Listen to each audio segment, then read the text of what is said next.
You every time trick me. You 3, 2, then wait. Let's see. Hi, good afternoon, everyone. Welcome to Creator Tech 2024, Day 2. Right, so we are at 701 Sims Drive, Unit 0205. We are at LHK Building, Singapore. If you want to take a grab here, Singapore 370383. I know my specs, okay? So, thank you for dropping by again. This Creator Tech Day 2. So, we had an awesome Day 1 yesterday. A lot of things happened. We saw a lot of nice new gadgets, new products from like Sennheiser, from Audio-Technica, Audio-Technica no lah. Sure, Audio-Technica is today. Yeah, so if you want to see some Audio-Technica stuff, it will be today. We got some lighting stuff today as well. You can see we're all nicely lit up. We got new products from Zoom as well, the new Essential line of handy recorders. Right? So, before we start anything first, this event will not be possible unless that we had some really good sponsors. So I'd like to give a good shout out to our main sponsors. City Music, E&E, Shure, Audio-Technica, Amaran by Aputure, Sennheiser, Mackie, Zoom, and finally Samsung.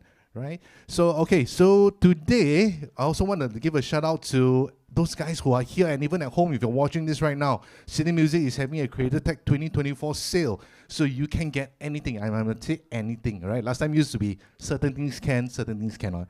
Today, you can get everything at 15% discount store-wide. And that also applies to the people watching at home right now. If you're watching and you feel that I can't attend, today I cannot have to stay at home and take care of the kids and stuff, no worries. Just head over to citymusic.com.sg, add to cart, everything at the checkout page. Just put in Creator 2024, and you also enjoy the same 15% savings on the stuff you want to buy. Right? So let me introduce our first segment first. So the first segment is going to be hosted by a gentleman. His name is Mark Vong. You probably have seen him on social media, on TikTok, all the social media platforms. You've seen him, the guy with the hat, the guy with the long ponytail, iconic look, So he's going to share with us some of the tips on social media and how to market yourself, and a lot of other things. You can pickle his brain, then ask him questions and stuff. So we'll give a big round of applause to Mr. Mark Vong. Hello, good morning. Good morning, good morning. No, it's not good morning. Wow, that running entrance, I should put my hand like that. Oh, yeah, I need to do this. Video ready. Okay, 1, 2, 3. Woo! Yeah!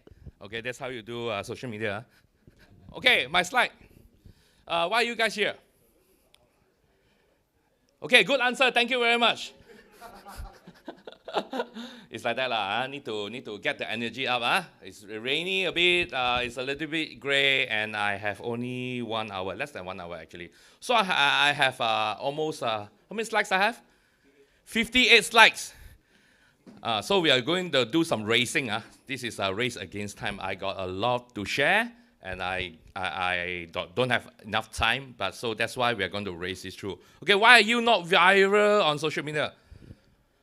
Why are you not viral? Are you viral? Who is viral? Who has more than 10K followers here?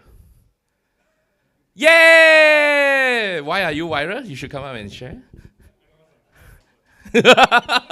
What's your name, sir? Our? Wow, that's your name. Wow, Our Storm. Okay, that's cool. I need to change my name to some Storm thing. All right, so today I'm talking about social media, all right, and basically how to go viral on social media, especially contents. So let's race against time. Okay, let's go. What is social media? Well, basically, what is social media and what's social media for? Any question, any answers from you? What's social media? Post your food photo. Thank you very much. Cat picture. Very good. You'll be very successful. What else? I don't have, my screen is off. What's that? Feed pigs. Walao. Yeah, thank you for sharing that, but I think a little bit too much information there. Yeah, I need my slides. It's not on. Come. Okay, any more answers? What's social media? What's social media for? Share content is good. Connect with people is good. Well, you Google, is it? Actually, social media, if you see my slide here, is about sharing content, sharing ideas, and connect with people. And I don't know why eventually it became like a own personal blog. So, I mean, cat pictures are good. But sometimes we forgot that the platform is actually for us to connect with people and share with people. So actually not your own self-show kind of situation, right? So this is a bit awkward. So should I do a dance? So I keep doing this so until the slide come back on. Yo, come on, let's go. Okay, anybody else use social media for business? Okay, for business. What do you sell?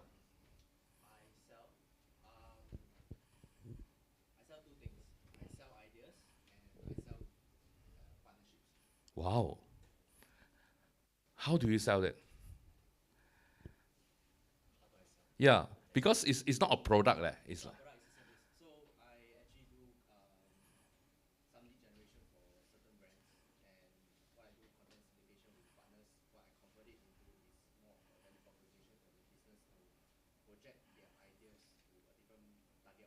Wow, wow, wow. I see. Is your content viral?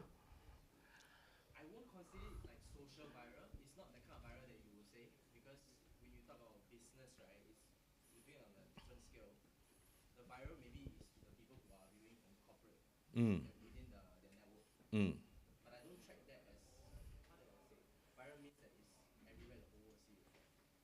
Can be your own world. Yeah, when it works for you, that is good. Yeah, because I mean, unless you are selling your services to the masses, then you need the viral to be right. If your viral is designed towards your crowd, then it's fine. As long as your crowd is knowing what you are selling and what you're doing, I think that's good enough, right? All right. Okay, let's go to the next slide. We don't have another. Okay, as our brother shared, social media is actually for us to share, like you share your ideas and share your services and stuff like that.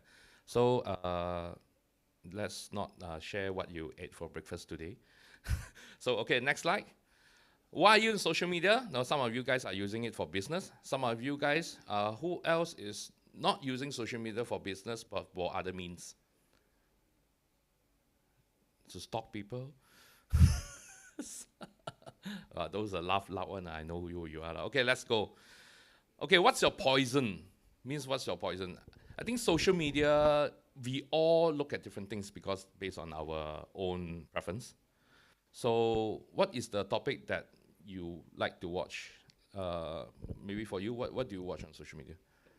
Tech reviews. Okay, that's good. Any other answers? Some weird things, please. Anime. Ah, anime is quite well shared on social media. Any other answers? Cooking. Not bad. Actually, a fun fact, cat videos works best. I don't know why cat video works best, but according to some of studies, right, cat video works best because they are actually good mood inducers, right? And I put picture of my cat, and then for no reason it gets some likes and shares because my cat is cute. I think a lot of us goes on social media we want to feel good. Basically, we want to feel good. So, but I have conducted several workshops. I have other very interesting answer. Some gone on social media because they are feeling, I don't know, the answer is very dark. They love to watch dark stuff on social media. Doom scrolling is not consuming, you're just scrolling, right? So you're just waiting for a showstopper, something that excites you. But we all go for social media. We'll go on social media for different reasons. So most of us go there to feel good. But I got answers that I go there because because I'm angry. So those are weird. Okay, let's go. Okay, are you guys a consumer on social media? We are. Who is a consumer? I think everyone. Everyone with that account is a consumer. Are we a creator? You are a creator. You put things on social media. Creator. I see a lot of people nodding their head. I think most of us here are creators. And are we a product? We are definitely a product, right? So, I mean, in order to grow our social media account, I think it's very important to be a good product. You want, my account, my best account is on Instagram. I think if you, I'm a very good product of social media on Instagram because I create, I share, I connect with people, I share my stuff, I share my friends' stuff, because basically Instagram or any other platforms, they want us to communicate and share things around and like other people's picture, go and comment on other people's. I think I want to be a very good product. I think a lot of us miss this one. You want to be a good product. You don't just put your thing, just dump there, bye-bye. You want to be in there, but it also takes a lot of time, right? Okay, let's go. Okay, this is the main topic today. How do we make my viral videos, right? Okay, what do we have? I think a lot of us have this problem, like, oh, need to come up with some original ideas, some very exciting ideas, right? For me, because I am producing at least 2 to 3 reels per week, so I don't have time to be original. And I don't want to be spending most of my time to be very original. Wow, this no one have done before. I think I just steal from them. I think this is the easiest way. Whatever works already, we do not have to reinvent the wheel. For me, I'll just look for the topic that I'm sharing, because I'll be sharing a lot of like content creation or videography or photography. I just go and look for some creators that I love, and I look for the highest sharing videos that they have. Not likes. Likes can be bought. If they throw money on it, you get a lot of likes, but not share. Right? Share cannot be bought. Right? I look for shares and I just steal from them. Right? What's next? What's next that I do? I'll recreate them.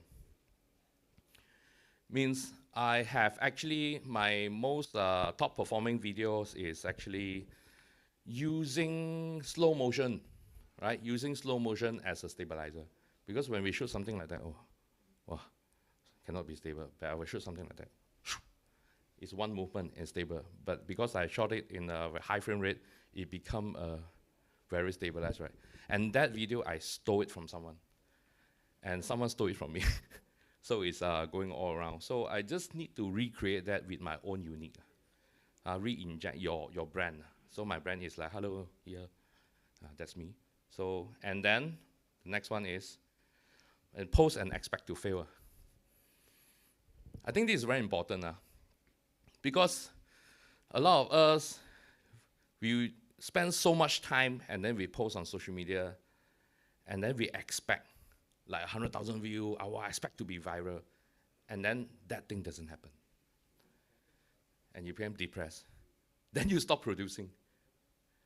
Right? So I think we want to keep on producing and keep on throwing things out there. And I tell you, social media is very brutal. When your content sucks, it shows.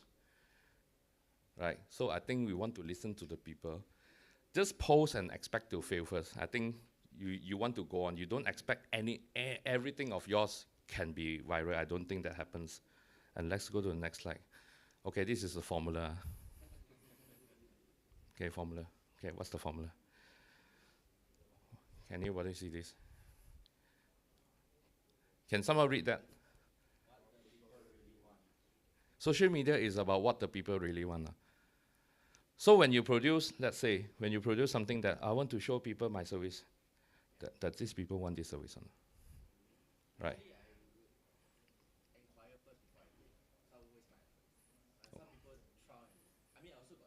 Mm. Mm. So when you ask people, where do you ask?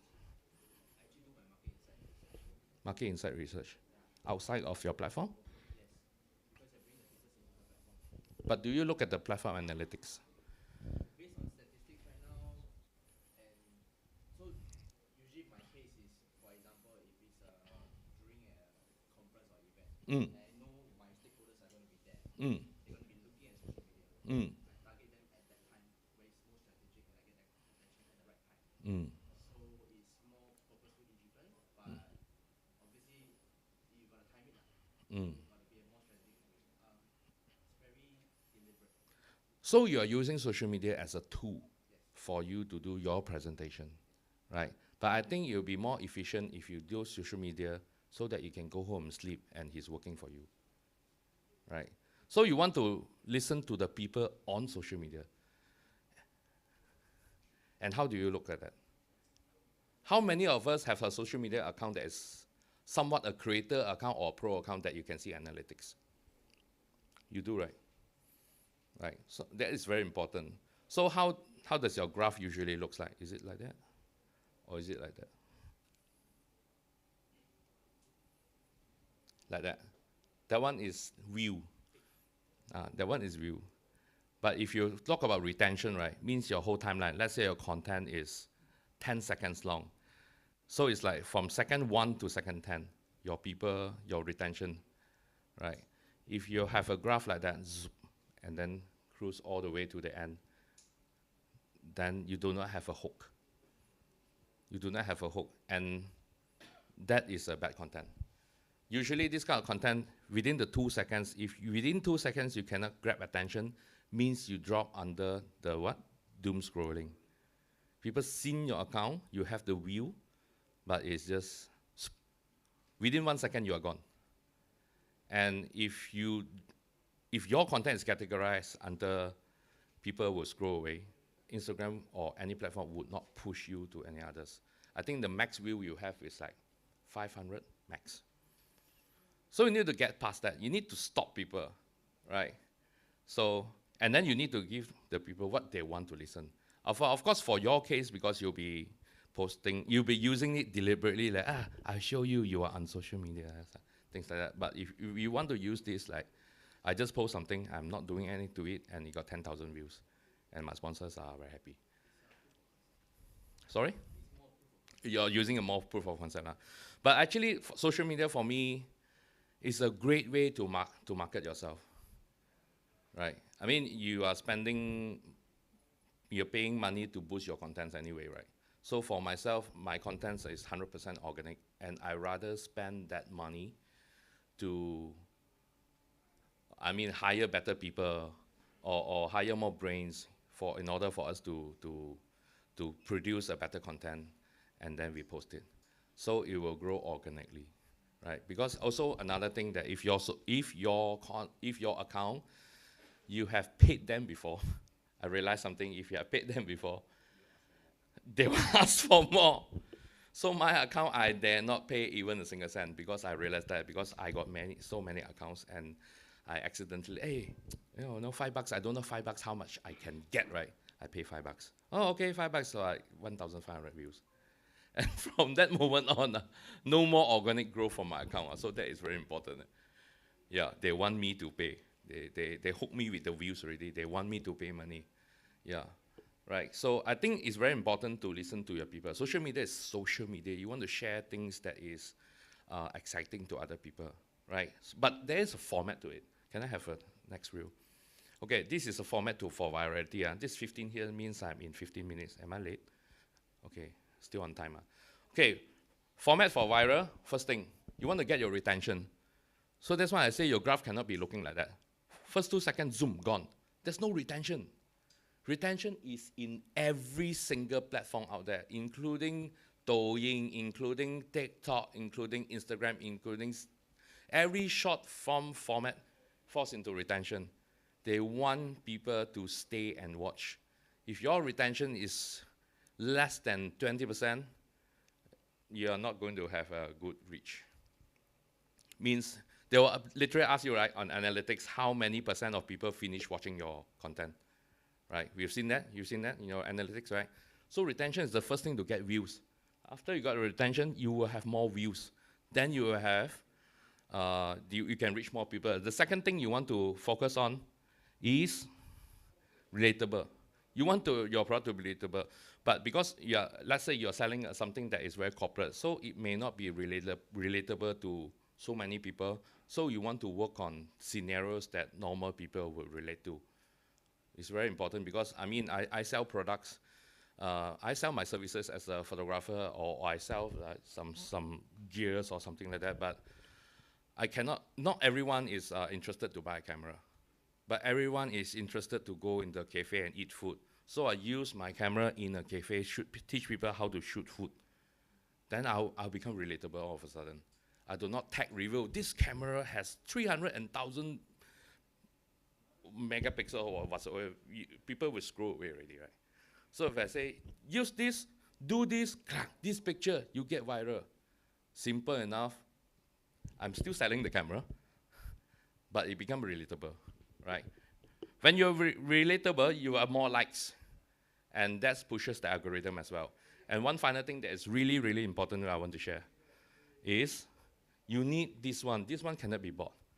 This one, as long as you pay them, right? You pay them, they'll boost you. So when they boost you, basically you're boosting more views. So you want your platform to show your video to more people, right?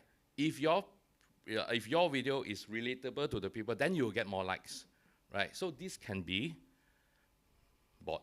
You can buy them. Basically, you can buy views and buy likes. But this one, no. So focus on more shares and save because it helps you to grow. It will reach for your non-followers. If you realize your analytics, right? You have followers only, non-followers. You need this one to push yourself to the non-followers so that you can grow. This is the only way. Very easy. Focus on the retention. Get more likes. Push to more followers, then you grow. Or else you have 40,000 views. Like I think my friend have shared his video, he got 40,000 views, right? But from that reels alone, you get about 5 followers. Yeah. Because you don't have shares, but only views, right? So, another format, we use hook lines. Just now someone mentioned about doom scrolling. You're waiting for this. We are waiting for all these things. Watch to the end. These are what I call the showstopper. Everyone doom scroll, myself, either. So there are 2 things that will stop us from scrolling. Okay, one thing is maybe pretty girl or maybe cute cat, right? Or maybe some information that is very contradicting or some controversial or even negative news, right? We love to watch negative news, right? So this is what we call the hook line. This is under format. Any viral videos, you should include a hook line. Like for yourself, for business, right? What's a good hook line? Huh? Mm.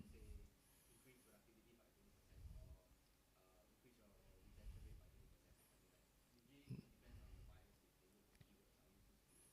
100% of Singapore agency does that. 90% of them fail.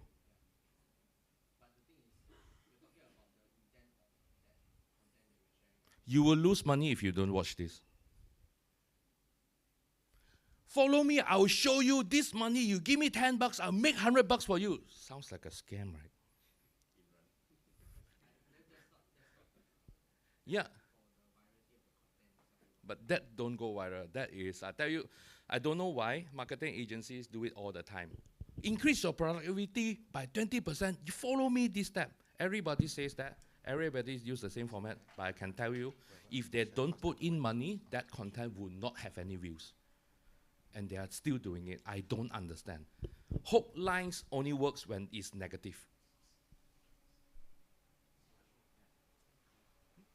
These are one of the famous and most used hook lines. This is not by me. I just copy off internet. And which one of it is positive? Tell me. Watch till the end. It's like you will die if you don't watch. It's negative. Hacks you never know. It's negative. Mistakes I made. Negative. I bet you didn't know this. Negative. Stop doing this and this. It's all negative. So these are what we call the showstoppers. Yes. Yes. Tend to focus more on the negative stuff. We can. So that's why CNN so successful. CNA so successful. Negative. We are all trained negatively also. Yeah, I think probably it's because of the survival. Because of survival. I mean, in mankind. I mean, in Correct. Stone Age. Correct. What do you guys think? I have something to share. Yes. I used to be audited before. Mm. I've been abused by people. So there's no real exciting at the end. Everybody put this and got cheated many times. I'm sure some of you have watched to the end and there's nothing. Yeah. And when I see this, actually, I scroll Mm. more than anything else. Yeah. This is my observation. Yeah. So that proves another point that it works. He got cheated, right? So it works, right? But be creative a little bit. Still effective. It's still effective, but okay, this is what we call the hook line in terms of text. What I'm saying is that this has been like a norm, Yep. and not putting it is now special. It's like last time, black hair is normal. Yeah. But now everyone dyeing white. Now having black hair is special. Yeah. I'm just saying I it's the reverse. Yeah, yeah. In time to come. Thanks for a compliment. Yeah, I know. I meant that. I meant that. Yes, I get what you mean. All right, but hook lines, yes, sometimes when you don't put hook line, but you need to stop people from scrolling. That's another thing, right? In order to get a hook line to be effective, right, you need to have a hook visual. You need to pair it with a good visual. Right? Yeah, you want to ask something? No? What do you mean by using a hook line and pair it with a good visuals?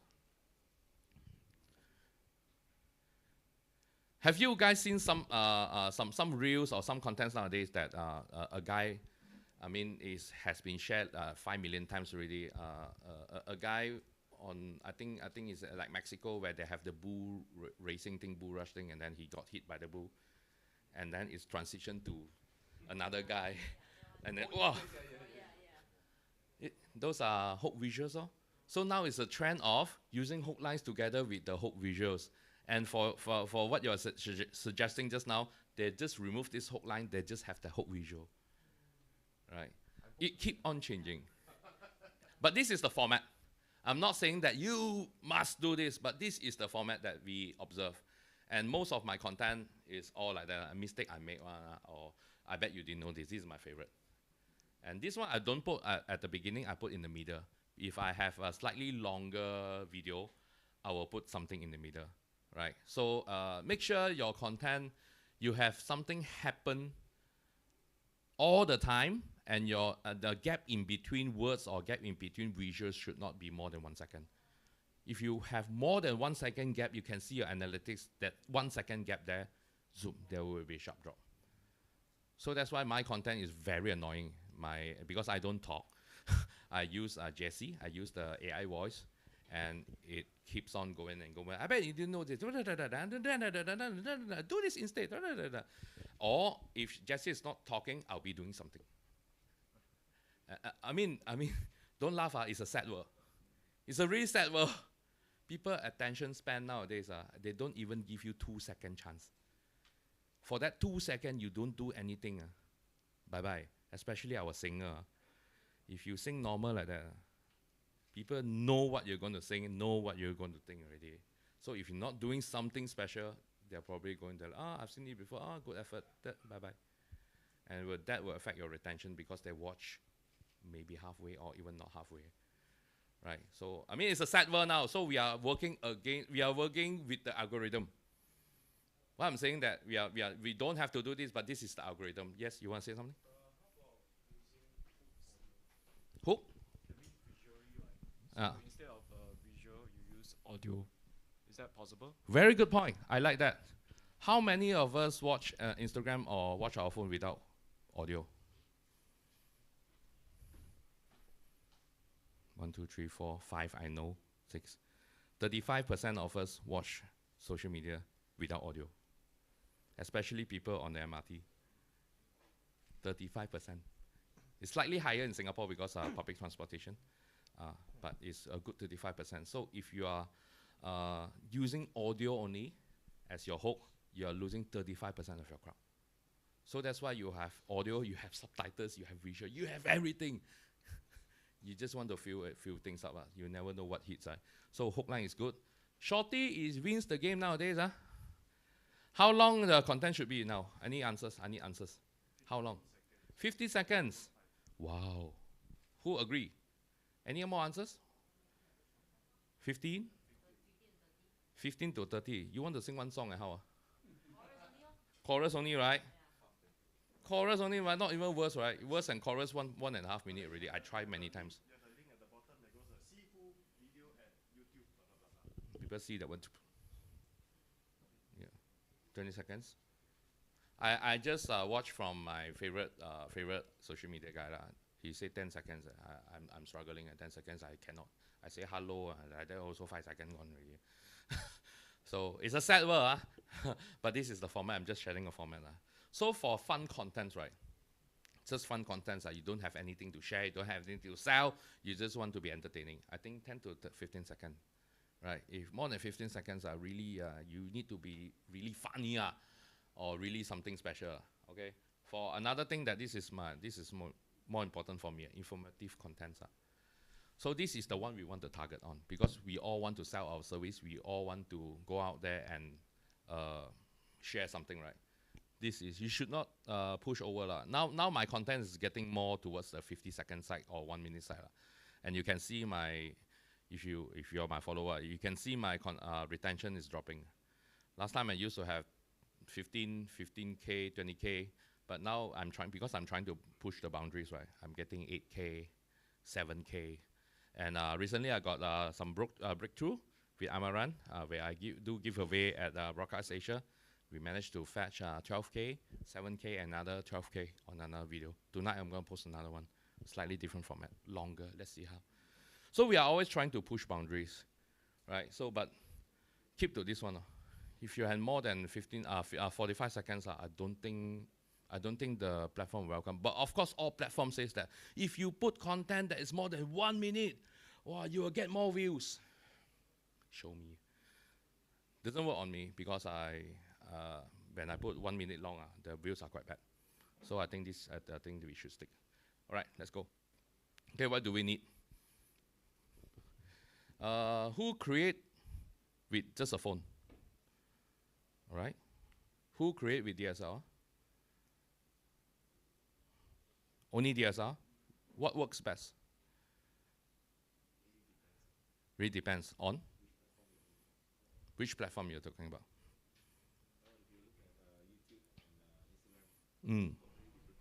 Yes. So you have 2 different audiences, and then you probably have to use 2 different tools as well. Correct. I will agree. Okay. For my content that works well on social platforms, for Instagram and for TikTok, even though I'm on set, right? I'm on set with my camera, and I say, hey, let's do content because we have the lighting set already. I will literally keep my DSLR and pull out my handphone. Because of one thing, because the more professional your image looks, the more professional, the more editing, wow, color grading, this and that, they'll feel that, sponsored, selling something, right? And then they were like, even though your content is good, they'll watch it, they'll probably like it, but they won't share it. Because the shares that we are going to look for, right? We want shares. Because only with likes and views, unless you pay me a lot of money, right? But organically, only with shares, only with likes, right? I think the most I get is like 5K. And after 5K views, you really need your shares to help you. Because I have a face problem. Don't laugh. What is a face problem? I think a lot of people don't have face problem here. You don't have a face problem, I think. I think you don't have face problem. You don't have a face problem. My wife don't have face problem, of course. She's so beautiful, right? That's my wife. I have a face problem. Means when I do some content that is not valuable, or there's no value, just entertainment. Okay, I sing lah. Okay, I play guitar and sing. I have face problem. Most of my videos, the graph is like that. People see this, say, oh, your uncle singing. No more. So I have a face problem, right? So when I have a face problem, I really need a lot of values to help me to push, right? So my views are all very so-called down to earth, and really got value people will share, because it's not a handsome look, it's not a good looking.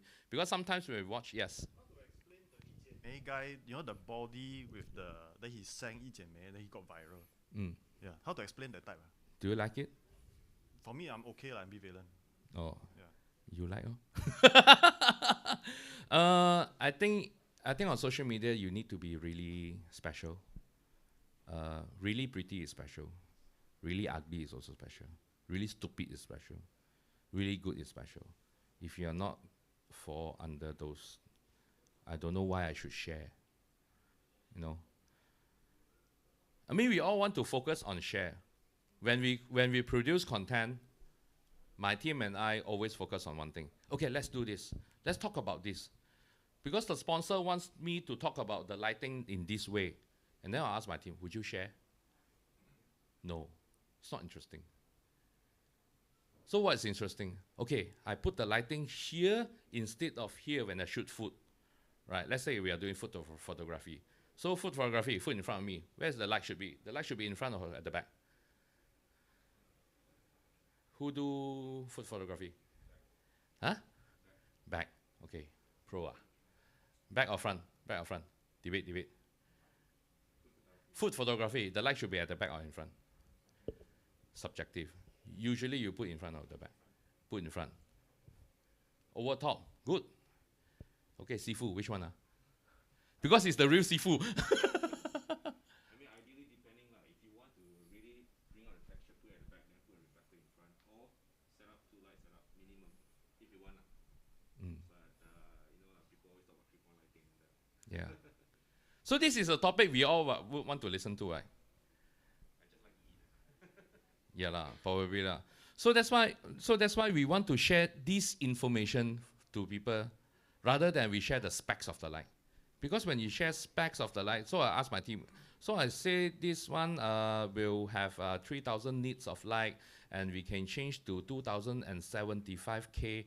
They're all like, we have a practice nowadays when we do content creation brainstorm. We have this and we have this. This one means screw away.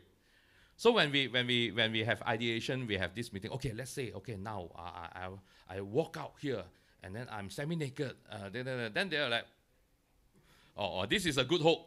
Means I can survive at least 5 seconds. Means my graph look partially like that, not like that, right? So this video, when every one of them is like, oh, do this, I think this video will at least receive 3,000 to 5,000 views.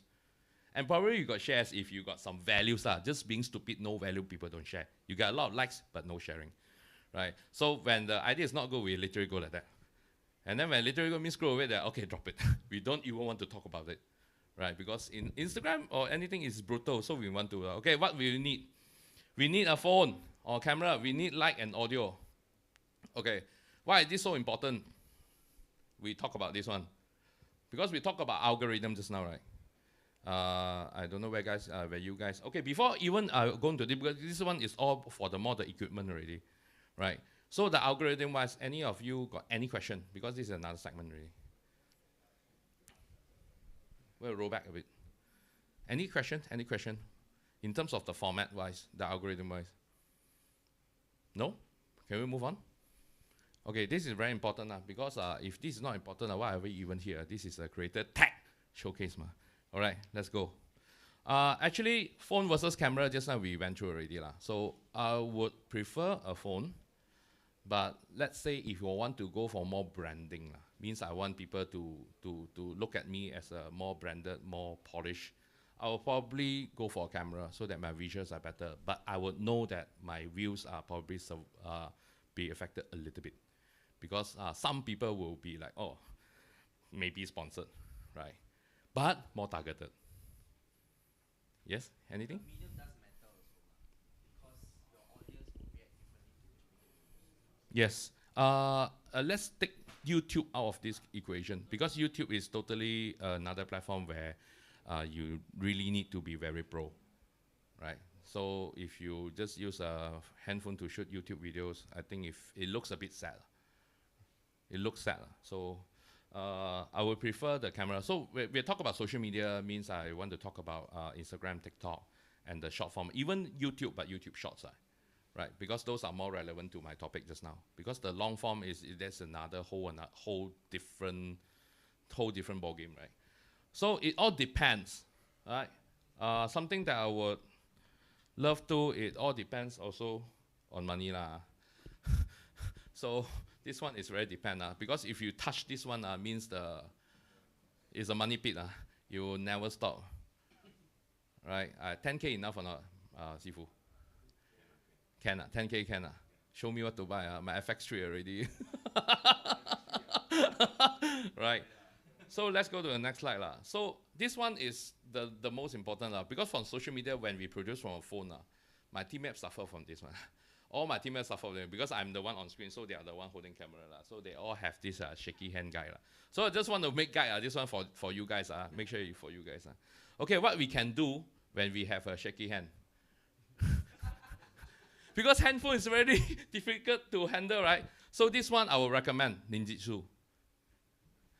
Because those who handle gimbal, you know what we call ninja walk. Yeah, ninja walk. Who knows what's a ninja walk? You know what's a ninja walk, right? So for shaky hand, girls learn ninjutsu, do the ninja walk. Second thing you can learn, Shaolin. Why? Because you need to hold that at least like 1 minute and you cannot move. Right? And now they hold the camera, don't know like that one. So hold your camera with your armpit close like that. So that having a big tummy is good actually. I mean in real production we have the back, what is it called? Saddle, right? Yeah, I have one built in. Hello. So you girls eat more please. Too skinny already. So the next thing you can learn is Tai Chi. This one legit, not really a joke, because I just want to use this. One fun thing ninjutsu I want to talk about is the ninja walk. Right? So when you walk without a gimbal, you literally need to do a ninja walk.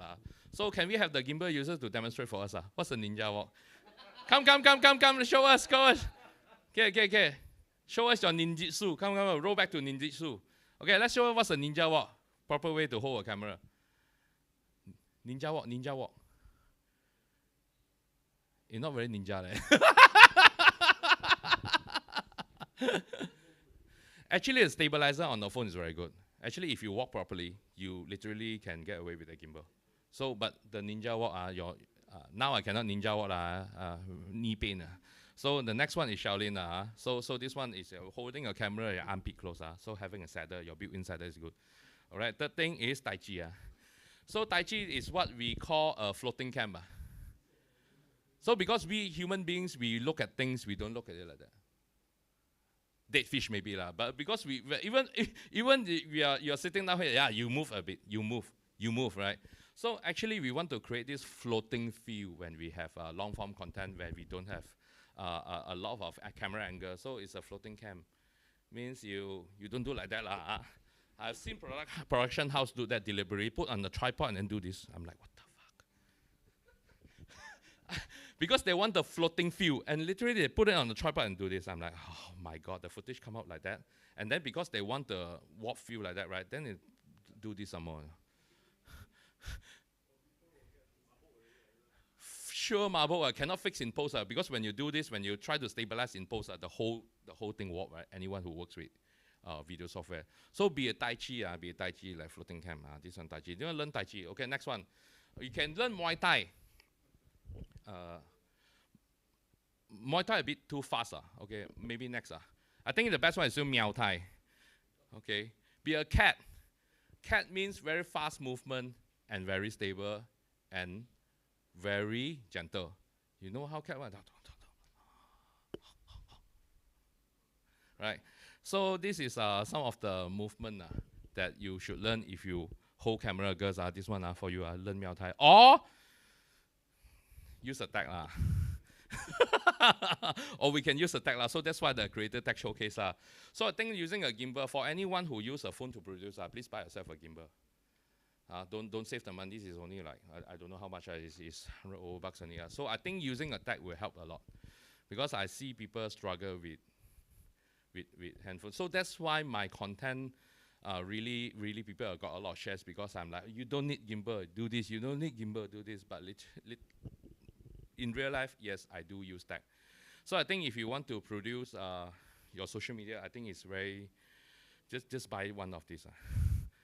Right, but I think they don't sell here. But anyway, let's go, since they're not selling. Okay, lighting, our good friend here. Okay, let's cruise through this one. Okay, let's do an exercise. How does lighting affect your content, right? So let's play a pro or no. When something come out from on the screen, we'll say whether it's pro or not. Okay, let's go. No, actually from pro, but no. Okay. Hey, that's your image, yeah. Yeah. No, walao. Okay, pro. Okay, let's go. Pro? No, okay. Thank you, my shot. Pro. Semi-pro. Okay? Okay?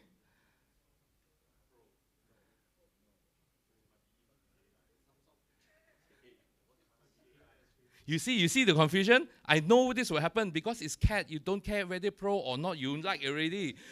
Cat video works. Okay, I don't have a lot to talk about because Amaran literally he will share more about lighting. So I think in order for my content to look a little bit more polished, even though I'm using a smartphone, I just upgraded to a 15, yay. But I was producing on my 11 for my past 6 months, right? So in order for my footage to look cleaner, I need lights. So I don't want to touch a lot, but because Amaran is going to share about it, so I think having light is also very important. And the next slide is how to create brand identity with likes as well. So this is my client, right? So this is their logo and everything there, right? So the video that I produce, you see the green and all, those are deliberate. So this is some of the things that I will inject into my visual so that, it's their product. And they hire any other production house, I cannot do the same thing because they don't know what setting I'm on. Right, so these are some of the ways that I use lights. Even though, okay, this is not from my handphone, right? This is from my camera. And how about microphone, right? So next one, this is also exercise. Do you guys prefer a bad audio with a good visual? No? Or are you okay with a bad video but a good audio? I think most of the viral videos we see out there, right, you can actually listen to what they are saying or the sound, but mostly it's the low quality videos, right? So I think audio become very, very important. And I think the new creators nowadays, they always ask me the same thing. My iPhone okay, what? Good, what? The recording very good, what? I don't need microphone. But hello, your phone is so far away from you, you can hear me. So I think the new creators, especially some of the new creators, say, hey, microphone very expensive. Can I buy I don't want to mention brands. You know what I mean? They always come to me like, can I buy this? It's $59.90 only, that one 300 right? So I think the new creators, I think all here more mature creators, not the new creator. I think this one for the new creators are those who are watching at home. New creators, please, your audio is very serious. And especially you're not investing in camera. You're using handphone already. The visual quality is not even there. So please, I think the audio is very important. Okay, let's go. So we have also a wired and the non-wired. Who would use the wired solution more than the wireless? Depends, right? Wired more, right? What do you do, sir? More reliable, yeah. But if you are someone like run around like me, or always wireless, but I think my own preference, right? I will always go to wire if I can. Shotgun, no, shotgun doesn't work for me because I run around too much. Right. So the next one is also, I think success is never accidental. So because I always share my content as I'm an accidental success because I post a lot of singing videos in the past, right? But it doesn't, nobody is even liking it, nobody is even sharing, right? So when I start to share some of my tips and tricks that you've seen today, so then suddenly people say, hey, I like this and I share, right?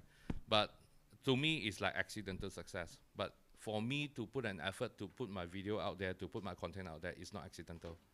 So a lot of you guys are still thinking about the correct timing, correct content to put out there. Just post it and get the feedback from your crowd, right? So okay, that's the end of my sharing. Thank you so much for your attention. For Okay. those, So- my QR code. Yeah, please support. I'll say we got some prizes to give also. Oh, Mark. some prizes, Cannot lah, ah. Mark, Yeah, Mark must forgot give about out got prizes. So we got some prizes to give out. So I leave it to you to ask them some questions, quiz them, then we give them some prizes. Here, what are the 3 steps to create content? I just want to share 3 steps. Fastest hand up. Okay, this gentleman, come. Still, Wow, still correct. Hey. One of it, One, One okay. only. You want to take 2 already, bro. recreate. No, you got 1 prize already. Hello. Okay, Another let's, tips, let's another go with tips. second question. Second question. Ah, Second question. second Okay, I question, want come. a T-shirt. Ah. Win something. Bring home something. What's the second step? First step is steal. Second step.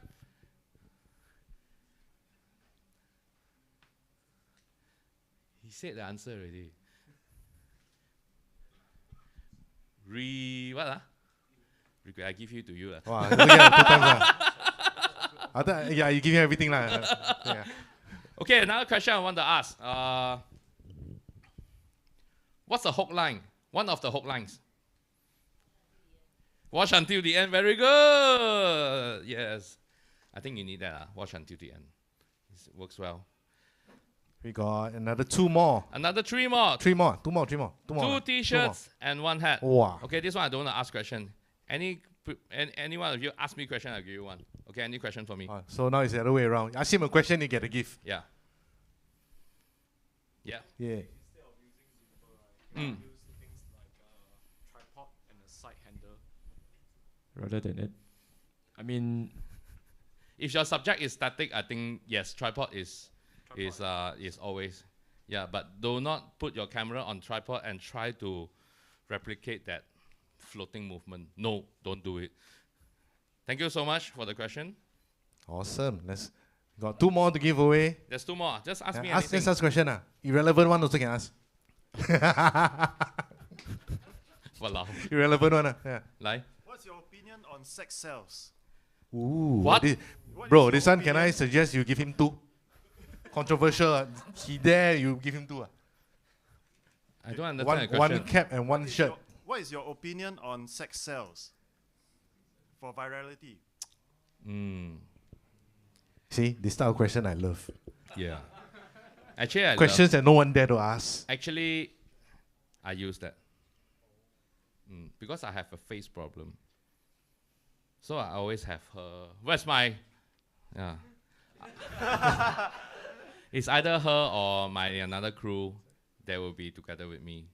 Because people see my face, they're like, this uncle again, right? So I use her together with me, right? But I do something unexpected. Because after we introduce, hey, let's do something like that, and then after 3 seconds, I push her away. So sex sells. Where's that, Yeah. Yeah. Oh, clean one. No yellow one. No. Hey, he asked a king question, what? Yeah, You think yellow only, ma? I disclaimer lah. Got online people see also. Oh. Yeah. Clean one. Okay, actually, yeah. Give me a round of applause. Give me a Yeah. round of applause. Actually, it's a very good question. This is part of my masterclass also, because masterclass I do mention about sex cells, negativity cells, and angry cells.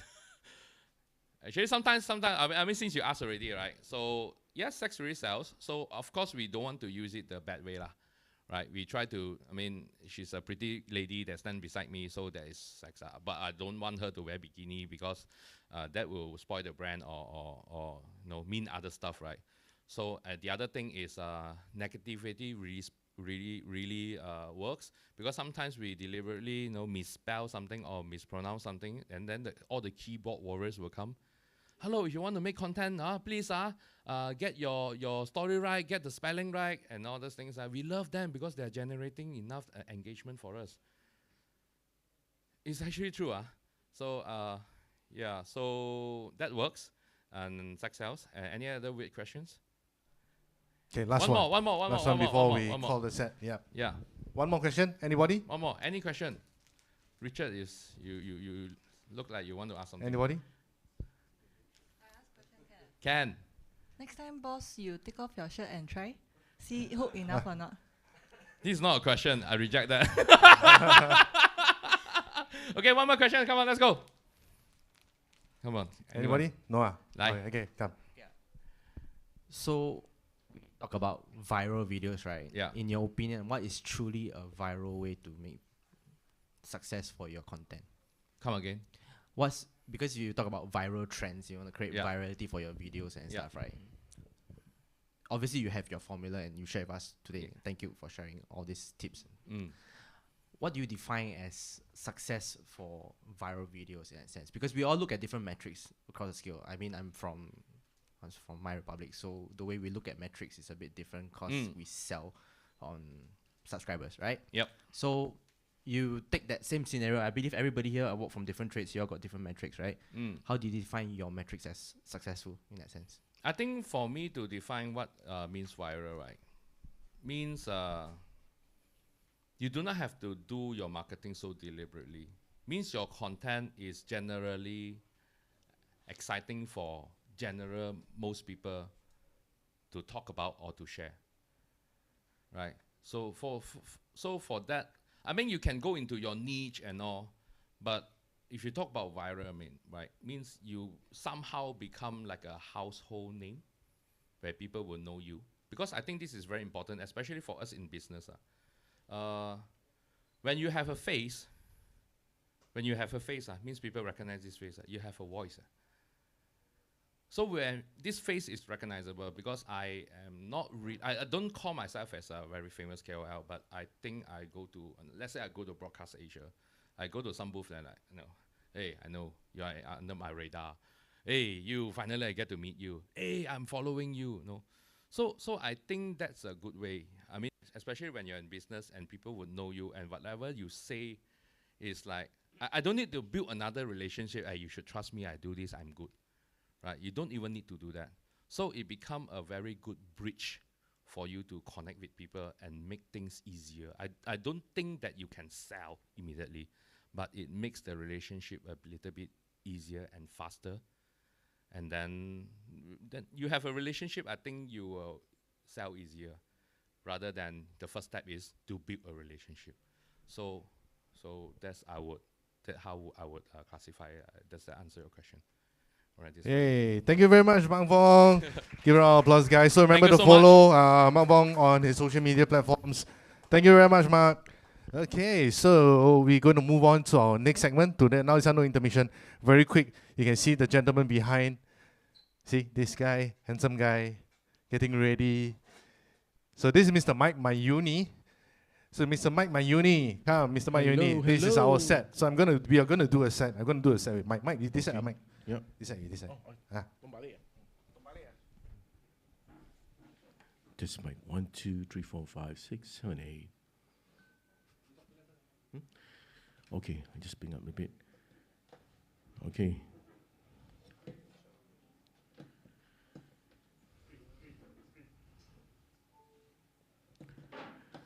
A quick question. Anybody ever, or they are doing podcasts, any podcasters here, or intend to do podcasts, or have the intention to do podcasts? And yeah, okay, nice to see some numbers there. Okay, so the reason why I asked is because it was the same question I had back then, many years ago, and yeah.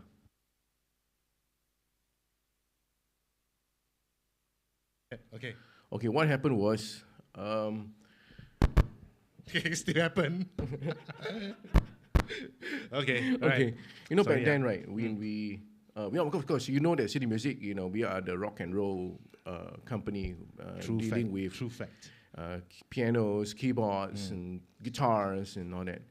So when the manufacturer, a few of these brands that we're renting, you know, and they are moving into podcasts, we were like, what?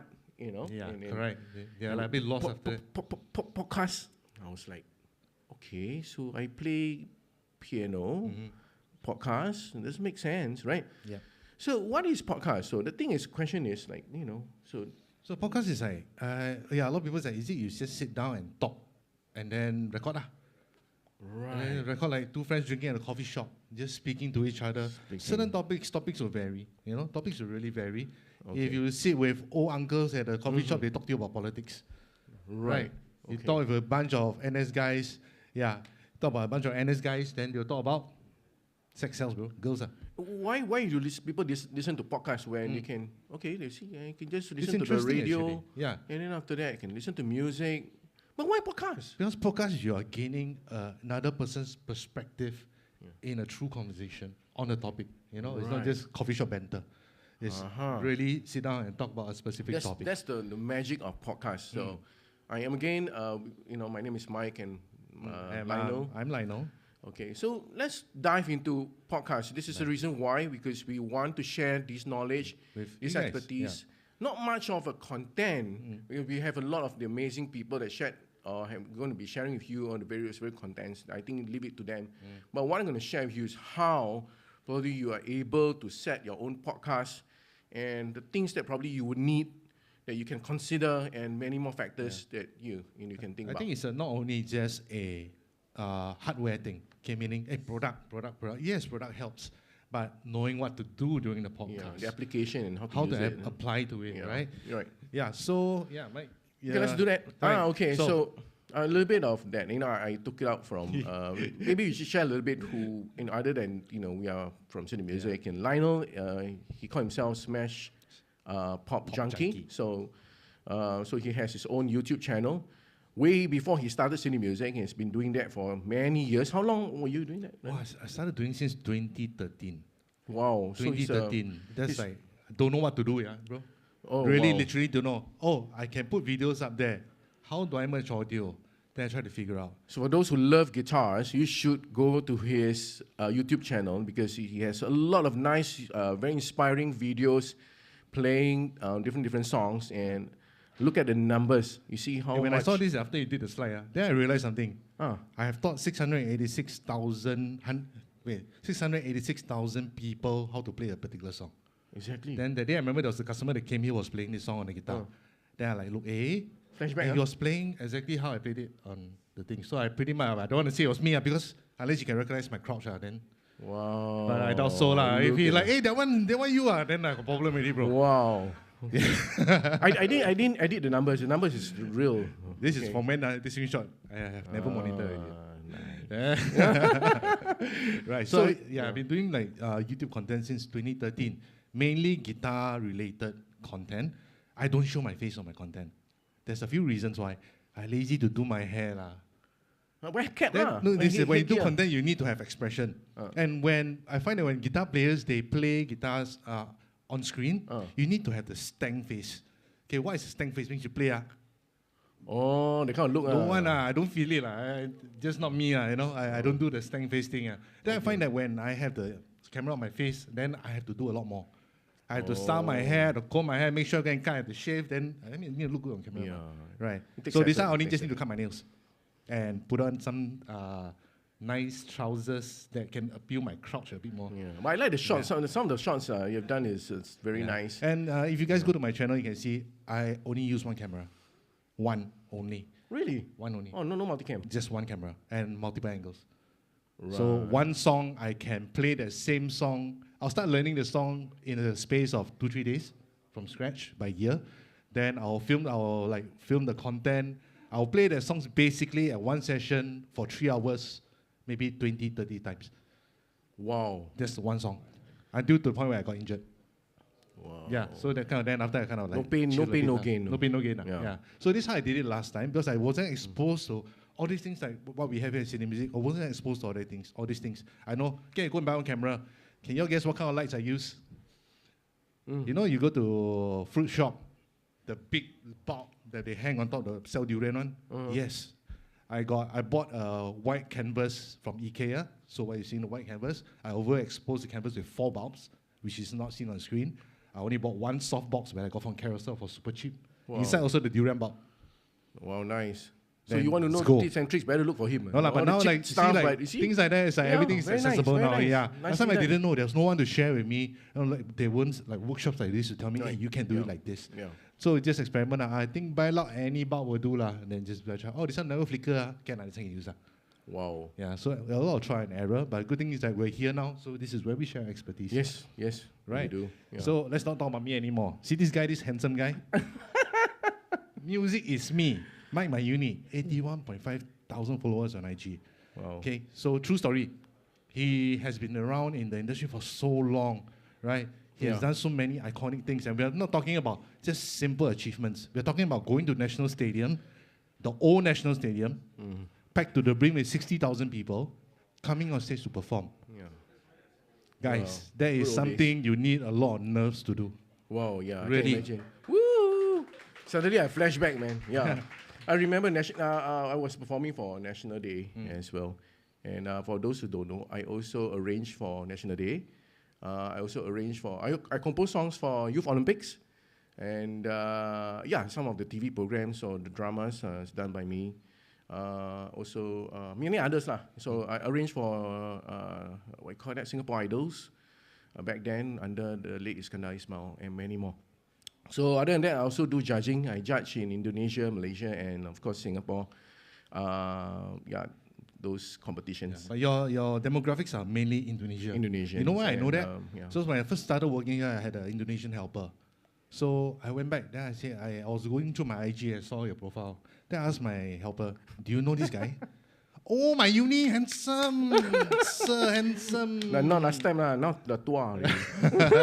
That's where I knew that, oh, this guy is huge in Indonesia. Even my helper also know him. Wow. Oh, tu, what a handsome, sir, handsome. Last time lah. Last time. Now thumbs up. Now thumbs up.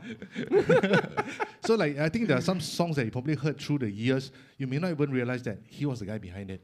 One of it was, I got mind blown. There was this, when I was a kid, there was this TV show called Aksi Mat Yo-Yo. Yeah. Right? Aksi Mat Yo-Yo. Yeah. He was the guy behind it. I was like, what? You were the guy behind it? Yeah. Then there's another song, Wo Ai Ni, I That was not love written you. by me, but I Yeah, was but- from the band called Tokyo Square. Yeah, he was from Tokyo Yeah. Square. Right? So, yeah, his credentials are huge. Right? Okay, lah. Okay, so, okay, Mike, So enough of of tooting our own horns already. lah. Just to Cannot, share cannot. you, you know, who Yeah. what we do other than cine music. So Yeah. back to cine music. Yeah, let's talk about podcasting, man. Yes, back to where we're supposed to talk about. I mean, it's in podcast. Talking about cine music, we also run our own podcast, and that is one we're proud to say that we started podcast actually before COVID, and then what happened was way before it was it's a big. game changer for us, because we have to sell our products via podcasting our products. Basically, it's more not really hard selling, but to share our knowledge to the audience, like you guys, what we know and what we learned from the manufacturers and so on. So generally, we just do. We don't think about, we want to get the best podcast channel. No. All we know that we got top 10 best podcast channels in various platforms that you can see over there. Let's see, Undercover 65. Yeah. We had that on the radio Singapore as well. And then other than that, then we try to do. Oh, there's another one. Yeah. Oh, There's this next one. Okay, one. come. Yes, there's another one. There's a quick one. The marketing experience, this one was there. Yeah. So that's this was nice. actually my first podcast experience. It's one of the best actually. Administrating the moderator for Nice. a podcast experience. A bit tricky being on a podcast Yeah. because you need to keep things going. No, there'll be some guests that you have during the segment, then they get stuck. No, like you ask one question, they answer you one sentence. That kind of thing. Then it's a podcast. There's also a certain form of entertainment as well. You need to keep Yeah, the we thing need that, rolling. Then you need to think quick. Okay, what's the next question you're gonna think? Yeah. So yeah, it's quite exciting. I mean, it's a good learning experience for me as well. If you guys want to catch the marketing experience, it's over on our YouTube channel. Go and take a look at it. Yeah. I'm actually excited to wait. I mean, the next one. Oh, dude, we have the should next one? we should have one Right. this year again. Right. So Yes, let's okay. talk about fast track, Mike.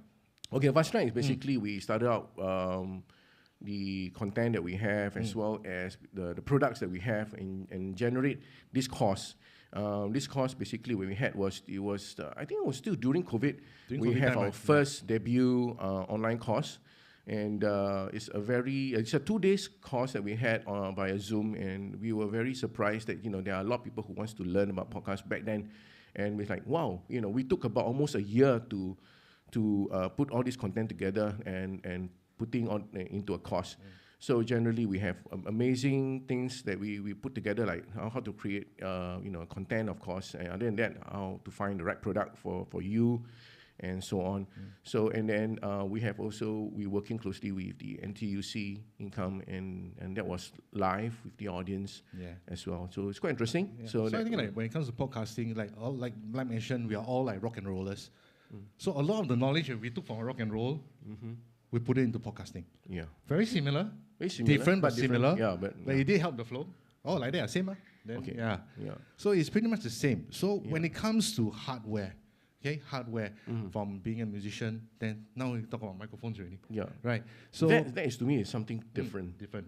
Because, you know, in our, basically our world, almost the same, you know, we do EQ, we do correct, compressors and all. So with this kind of words, which we are so familiar, but normal layman will not understand. Yeah, correct. So that's the common thing. Common that thing, I think when we meet a lot of customers, we find that, bro, I want to do, but I don't know how to use. Yeah. You know, that's the number one thing that hits. We meet a lot of people. Yeah. I don't know how to use it, bro. How? Then, one, you can read the manual, which most of us don't. Right. Then, two, is you go YouTube, try to find the right content. It may be a 3-hour content, and they don't put timestamps. Then, GG to you, right? So, with things like currently, we have what we're using right now is the Mackie DLZ creator. All this while, you know, from yesterday, if you're here yesterday and today, we are actually using this Mackie DLZ creator. Okay, so from the mic right to the device, connecting to this device called Mackie DLZ creator. So the DLZ creator, right? One thing when it first came to our space here, I was glad because now I can sell a mixer that anybody can use. Anybody can Anybody. use. Yep. So that solves my problem. Brother, I want to buy a mixer, but you need to teach me how to use it. Okay. I said, can I bring this guy out? Okay, why I bring this guy out? I bring this guy out, I say, no need, you got a phone? Do you ever buy a new phone before? Yes, same concept. You buy a phone, you start out your phone for the first time, you peel out the screen protector, you start, list of instructions come out, you just need to press, idiot proof.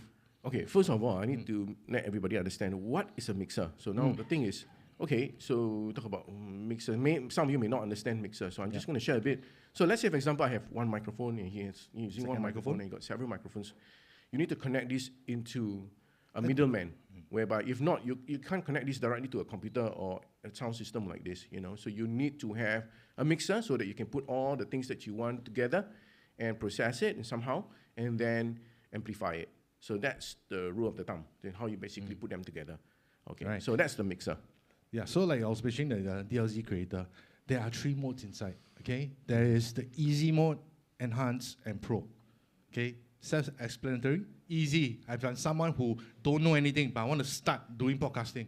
I just start with easy. I follow the on-screen instructions. You cannot go wrong. So there are a lot of customers who come in, don't know. I say, you don't know? I don't know. I don't know. Now might come, you try. I turn on. Yeah, they get from A to Z. Immediately, everything on already. Yeah, so it's that simple. Enhance is for someone who is just in the middle. I know what is a mixer. I know what is it for. I roughly know what to do. You can select enhance, right? More of the features will be unlocked to you. Then you can adjust things like EQ and stuff. Then you got the professional part where you can really dive deep in. So the you have professional specific guys, EQs and stuff like that, like compressors, like we mentioned just now. A bit technical, but you know, you want a specific, like say 1K, you want to bring down a 1K tone and 1K frequencies and maybe a 4 kilohertz, frequencies that you want to edit and stuff like that and change. Correct. So you can do that. so like for the DLZ creator, right, they have a lot of functions. I don't want to go in and make this very dry, you know. There's a lot. We have a couple of units here. Okay, here's another hint. At the end of this session, we will be giving out some free gifts. We'll be asking some questions. We're going to drop some hints, okay? Mike? Can drop some hints? Can The DLZ creator actually has a younger brother, which is this guy. Okay. Hint, hint.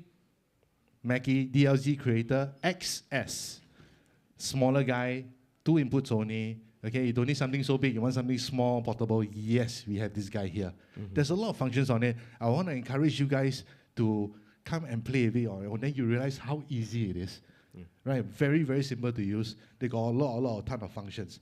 More importantly, this one has the NDI as well. Yes. NDI, so NDI, you can do your mixer here, another mixer there. So you can do your network Easy, configuration. Let's just try, like don't want to tell them too much about no details. Yeah, but talking about this, Yeah. right, I just want to share with you. So recently we just sold one. I'm very proud to say that we sold to the Catholic Catholic Church radio station. So they bought this to replace their current one, and then they're using it all this while. Oh, this all right. Yeah. Yeah, so it's easy to use. So this is one thing I want to tell you guys. If you want to find a mixer and you don't want to wrap your head around all the complicated stuff, just want to start streaming, look no further. DLC Creator is probably the way to go. I got to put a little bit of why is it called a podcast mixer like this versus a normal mixer that, for those who knows what's mixer all about. So usually a normal mixer, usually we have, let's say, reverb, and that's basically one headphones out, and purely that's the conventional mixer.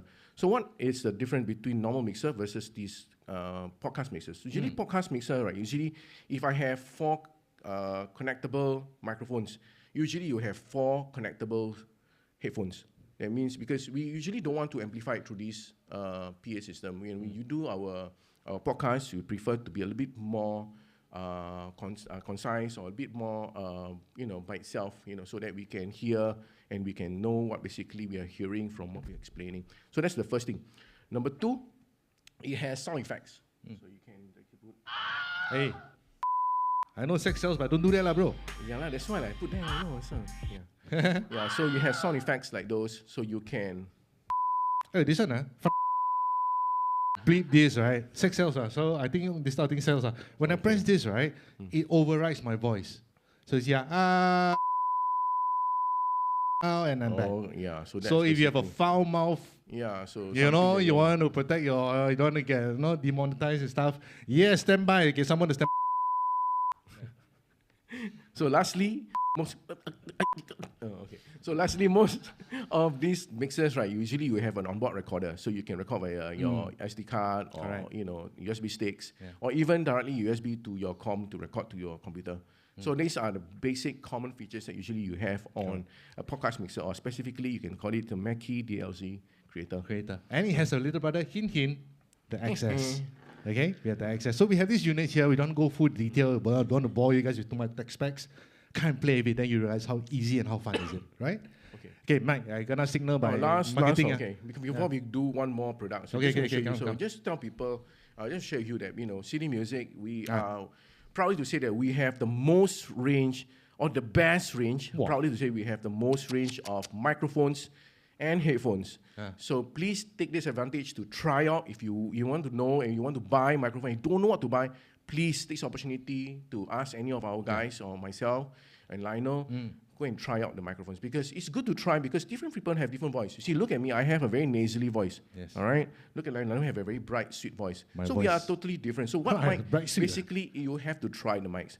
Now, why I say this, because, again, we have, we face customers every day, and sometimes we're worried that sometimes customer may buy the wrong microphones. So what microphone is good for you? That's one thing. Number 2 is the application. So now I'm going to just share with you a very quick one. Very quick one. Yeah. So you need to just understand there are approximately 4 different kind of microphones. One, we call it the dynamic microphones. So you see the standard one you see very commonly. The legendary SM58 like this. So these are dynamic microphones. So the character of the dynamic microphones, usually you need to be close miking. Have to speak close. Why? Because so that you can hear yourself and you can amplify yourself, and then without hearing the noise behind. Like, for example, you have a loud band playing behind you. You don't want that to be amplified on the microphone, right? You don't want it to be bleeding into the microphone. So that's why you need to be near, so that you cannot hear the rest of the band playing and bleeding into the mic. Okay? So that's basically dynamic. What's the other one? So this one you see a lot of times you see karaoke or something like that. So don't forget. So the application is meant for you to just meet very close to the mic and then process lesser at the back and so on. The next one, Mike? Okay, the next one will be, let's say we talk about condenser. This one you don't bring go karaoke, people stare at you. Okay, so what's so special about the condenser? Okay, but now the condenser, if you're in this scenario, then this is not a good mic. Even if you buy a $100,000 microphone, the condenser, it will not work in this scenario. So when or where this will be more applicable, it's in the studio or somewhere that you think in your house that is very quiet. Usually, where is the most quietest in your house? In my head, bro. When my wife talked to me, what you say? Yeah, you know where? Where? Inside your cupboard, your wardrobe. Close your wardrobe, hide. That will be the most quietest. Then probably you can consider this. If not, you may have to soundproof, at least treated room. Conditioning of the room, So there are conditions if you want to use a condenser microphone. Because it's very, very sensitive. Yeah, it's very sensitive. Okay. It will sound the best, but depending on the conditions of your recording environment. Right? Okay. What about the next one Mike? is a shotgun. Right. So now shotguns, people you see people do the shoots outdoor shoots. They use the boom and stuff like that. But why? Why do they do that? Because so that they have sometimes look at this example ASMR. So I see a lot of the mukbang eating and all that. But you don't see the camera. I mean, you don't see the lighting. Just like the camera, you don't see the camera. You don't see you don't see the microphone. It's off camera, right? Because this needs to be shot slightly away, not like this, nor like the condenser mic, so a little bit off the camera so that you can directly shoot. That's why it's called a shotgun. Shot it to somewhere that you want to, or the subject or the object. Then this will be more applicable. So this is what a shotgun is all about, so that you can shoot off the camera frame. Okay. Awesome. What's the last one that we have? The last one is like, last one. okay, so usually this is a podcast microphone. So what's the difference between a podcast microphone like this versus this? And very that? different. Why is it called a podcast mic? Maybe I ask this question, see anybody who know the answer. Who knows what is a Does podcast anybody mic? know answer, like what is the difference between like a regular dynamic microphone like this and a podcast microphone? Anybody? Coffee B. Hey.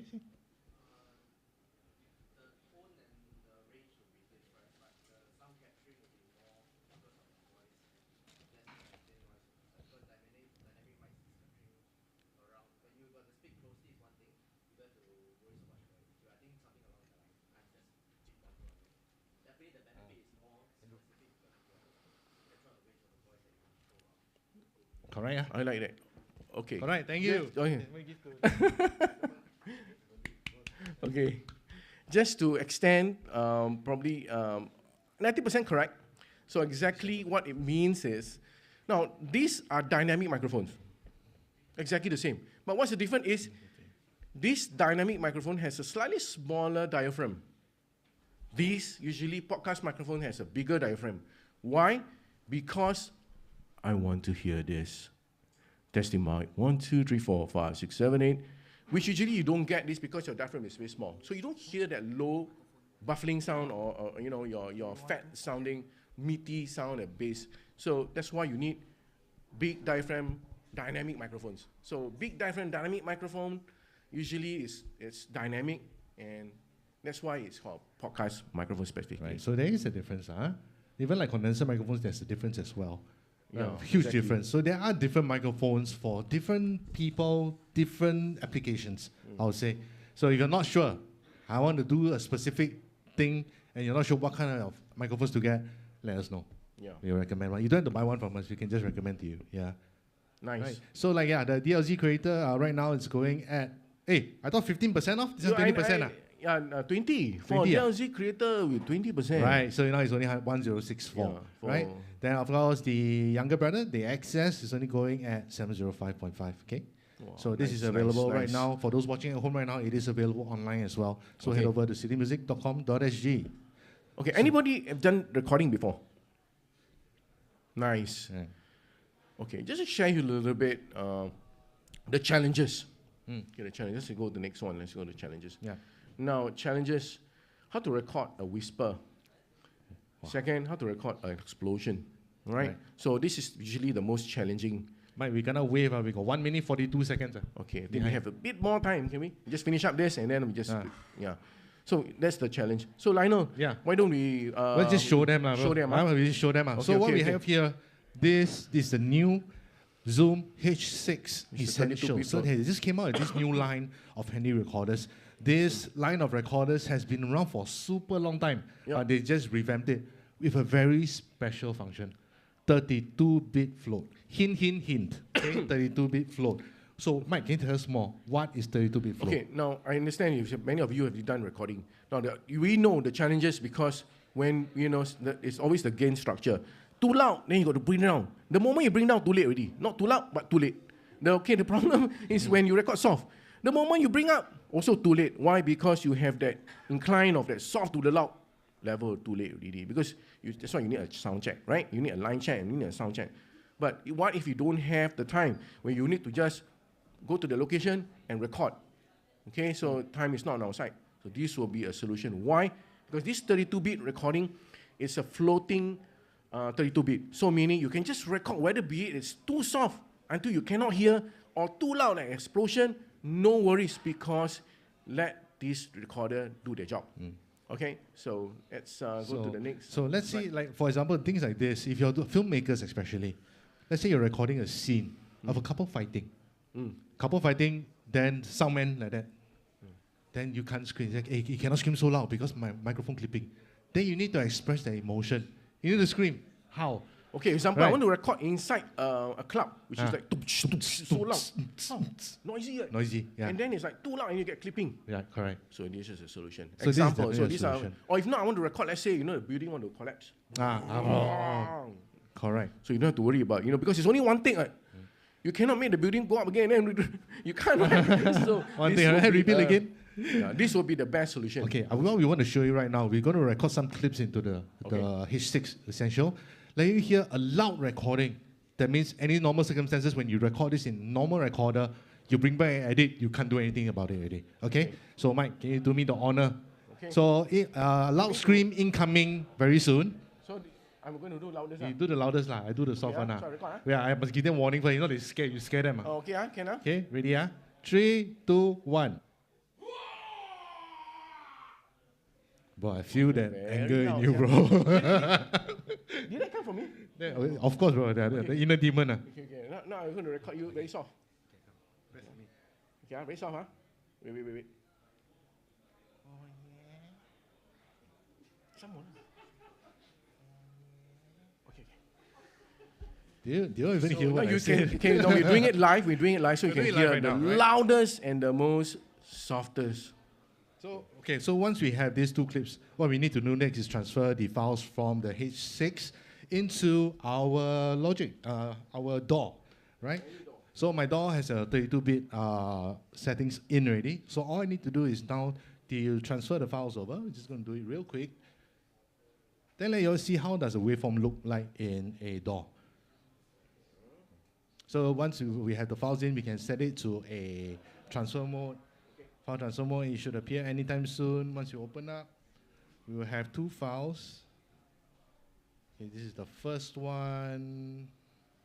Let me put it on a desktop for simplicity. Okay, second one. Okay. Alamak. Okay. So now we have the two files. Now I'm going to pump in the first one. Let's do Mike's one first, or whichever I do draw in.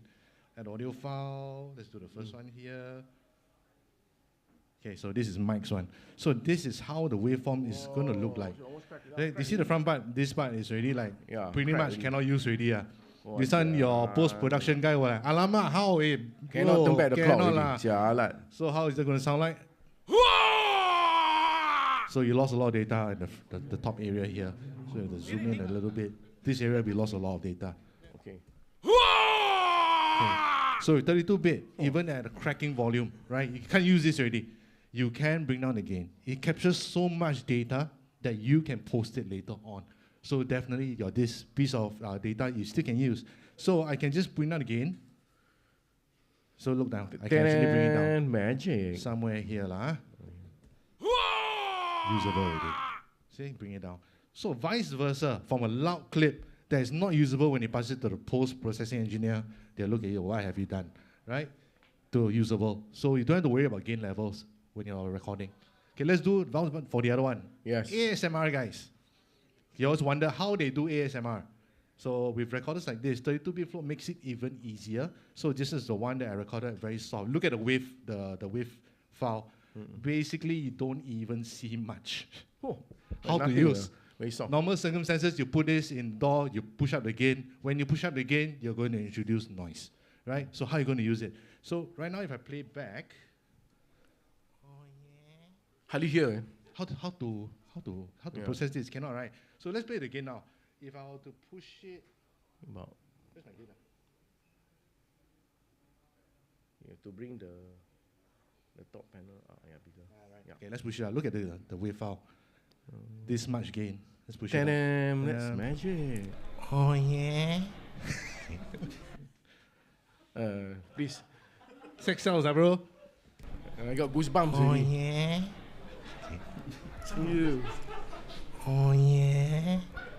Give you guys nightmares. Oh yeah. I only hear I that put in this on Changi. loop, right? Make a remix of this. Remind me of Changi lah. Oh yeah. Changi. Hey. See, I loop it. So this is what you can do with 32-bit float. Files that are too loud to the point where it clips, right? You can rescue it in post. Files that are too soft, right? You can push your game up, but just now when I play back, I don't get the kind of noise you get from giving up too much gain.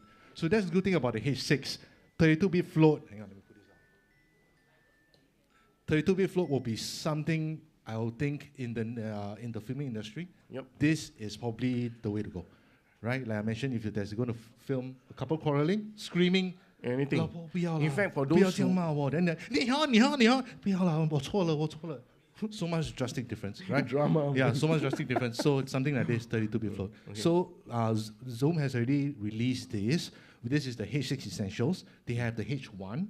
They have the H8. So have four and H6. Yeah. All of them are able to do different things. Yeah. It's actually for anyone, even for beginners who wants to know, I want to record audio. Anybody. So anybody can record now. So this is the solution. Right. The H Essential series. Okay, so right now the Zoom Essential series are available. We have like the H1 they are supposed to come, but there was some delay. But if you like to get it, just let us know. We put in a pre-order for you. When it's here, it should be here anytime soon. But sadly, during this Creator Tech, it's still not here lah. There was some delay lah. Yeah, but you can buy at 15% now if you want to. Yeah, so it's really good for like these scenarios, podcasts. Even for podcasts, you can use the H6 as well, right? Studio recordings, live music recording, sound for location recording. You can use this as well. Any form of recording. Right. Yeah. So Mike, just now behind the wave to us already. Okay lah, that's why we'd like to tell you more. But please, after the segment is over, if you have any other questions, please come and ask us. Okay. Yes. Ask us anything. But I got 2 more gifts to give out. Oh, okay. So let's finish up the gifts. Okay. So I got 2 more. I got prizes. another T-shirt and I got a CR buds to give out as well. Wow. Okay. That's So CR let's go. That's Okay, Mike. beautiful. Let you have the first question. T-shirt first one. T-shirt. What question? Okay. You want to give the question? Okay, I get the question. What is the smaller baby of the Mackie creator DLZ called? The younger brother called. Oh yeah, behind one gentleman. Okay, come. Microphone coming to you already. DLZXS. Yes, very good. Congratulations. Applause. Okay, second question. Last question before we call off the set. For the Mackie CR Buds Plus, tell me what's so special about the Zoom H6? Wow, I haven't finished my question, guys. Okay, let me finish my questions. What's so special and what's the PCB's part number inside? No, I'm just kidding, bro. Okay, what's so special about this? Okay, the gentleman behind first, yeah.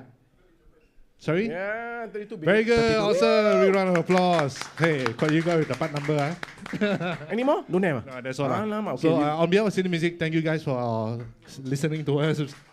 thank you. Nice Lionel, and this is Mike. Thank you guys so much.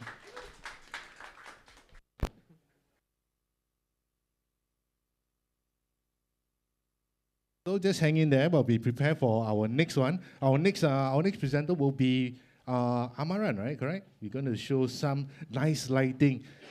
So maybe we take a short 5-minute intermission. You can walk around the space or we prepare for the next set, right? See you guys in a bit. Okay.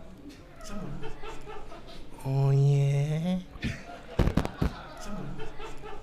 Oh yeah. Okay.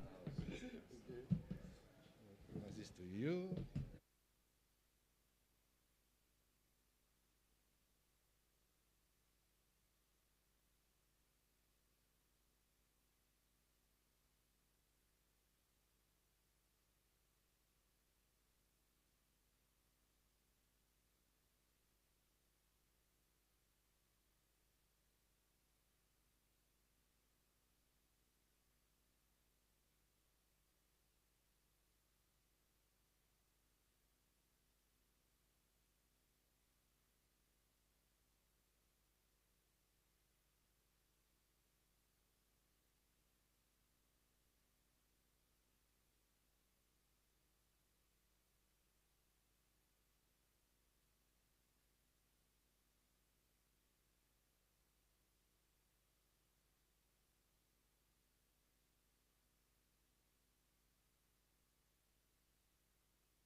Check, check, 1, 2. Check, check, 1, 2.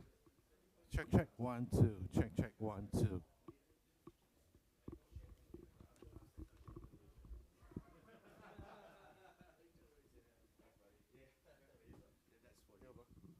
Oh, thanks. Good. All right, awesome. Okay. Just open that, and I'll just like go off fixture, No, it's okay, it's okay. yeah.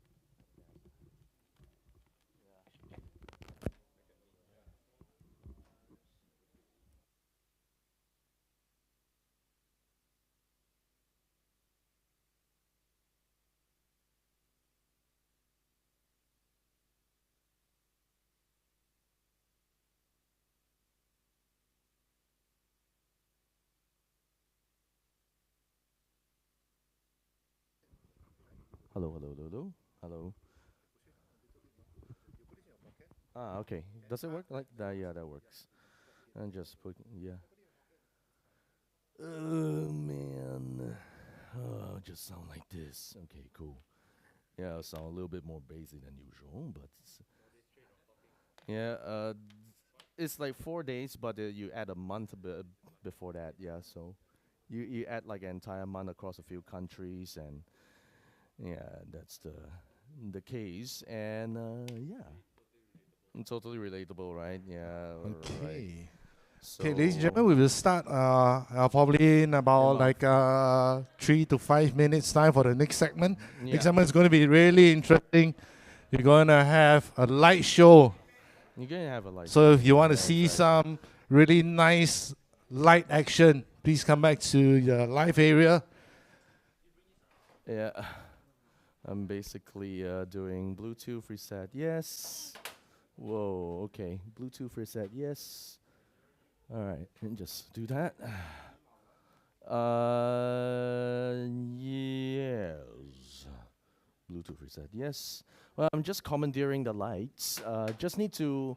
Yeah, I need to dim the house lights around here. So. Work. Yeah. Bluetooth settings. Bluetooth reset. Yes. Yes. So Thank we you. want to dim the lights, is it? Yeah. Yeah. Let's dim the lights. Dim the lights. Dim the lights. Okay. Yeah, Bluetooth settings. Reset. Yes. Work. All right. Actually, there are a lot of lights. I'm basically commandeering the lights. Excellent. There's one more in here. I remember. Bluetooth reset. Yes. Okay. There's one. Can someone help me see which light? Ishi, help me see which light are off. All right. That works. This one no dim. This one straight off. Yeah. Yeah. It's possible. You can just trade off. All right. Bluetooth reset. Yes. Okay. That's cool. All right. That's good. Right. Oops. Wow. There's so much goodies and T-shirts. Don't worry. If we run out of T-shirts, we always give out more. Yep. Is it okay? Perfect. Yeah. And this is really good. Yeah. Oh, where did I leave my iPad? When everything is wireless, you tend to leave everything all over the place. I tend to leave all my I have like 2 iPads, 3 phones, and a lot of laptops, and then I was like, hey, that's the laptop I found. Okay, so I left, think that's it for for a intermission. Okay. Richard, are we good with the lighting? You need to off any more lights? All good? Give me maybe another 3 minutes. 3 minutes, sure. Let's do that. Do So a while we are minute. waiting for Richard to set up, maybe I'll just tell you guys a little bit of what's happening. So Cine Music is giving out an exclusive 15% discount. 1.5. I might say like 50, but it's 1.5. Right, Hold on a 15% sec, I'm just discount. gonna borrow a few things, We have never done that including before, the briefcase right? of That bulbs. means store-wide. Just gonna Store-wide pull this means out. almost It's anything, like, everything yeah, you'll is see at it. 15% See? discount. Except discounted Instead of prices already, yeah, briefcase. don't push it lah. And So just like 15 that. already, yeah. 15 very good already. Okay, so 15% burn discount, up real quick, store-wide. so I need If to you're bring at this home real watching quick right now over, this stream, yeah. you're watching the stream Because right now, you're like, I can't come over, I got something on. No worries, got you covered. Head over to cinemusic.com.sg, add to cart whatever you want. A final checkout page, put in the promo code creator2024, and you still be entitled to that 15% discount if you buy from home. Purchases above $100, you can get free delivery as well. So why not? If you don't want to wait, you don't want to put your faith in Ninja Van 10, you can always come over to our space here to self-collect, right? Then, so while we are waiting, also we'd like to thank the sponsors for making this Creator Tech possible for every one of us. So main sponsor, City Music, E&E, Shure, Audio-Technica, Amaran by Aputure, Sennheiser, Mackie, Zoom, and Samsung, right? And then not only that, City Music is going to have a very special sale coming, but I would say this sale more power because the next sale, not everything across the board is 15%, right? So the next sale we're going to have is the City Music June holiday sale. So June holidays, parents, if you're watching at home now, you want to get your kids started on playing pianos, we got a whole line of Korg digital pianos that are going at really good prices, really good quality, made in Japan pianos as well. Okay, we got some nice Martins here. People who come here, they know us for the Martin guitars. We have a whole line of Martin guitars in our space. Do drop by, have them feel of it, have a feel of it. If you're one of those guys that don't care how it sounds, don't care how it feels, but you want to buy a Martin guitar, sure, you don't have to come down. You can go over to citymusic.com.sg. You can do the same thing, purchase, add to cart, key in the promo code, creator2024, and you enjoy 15% discount, right? A lot of lights.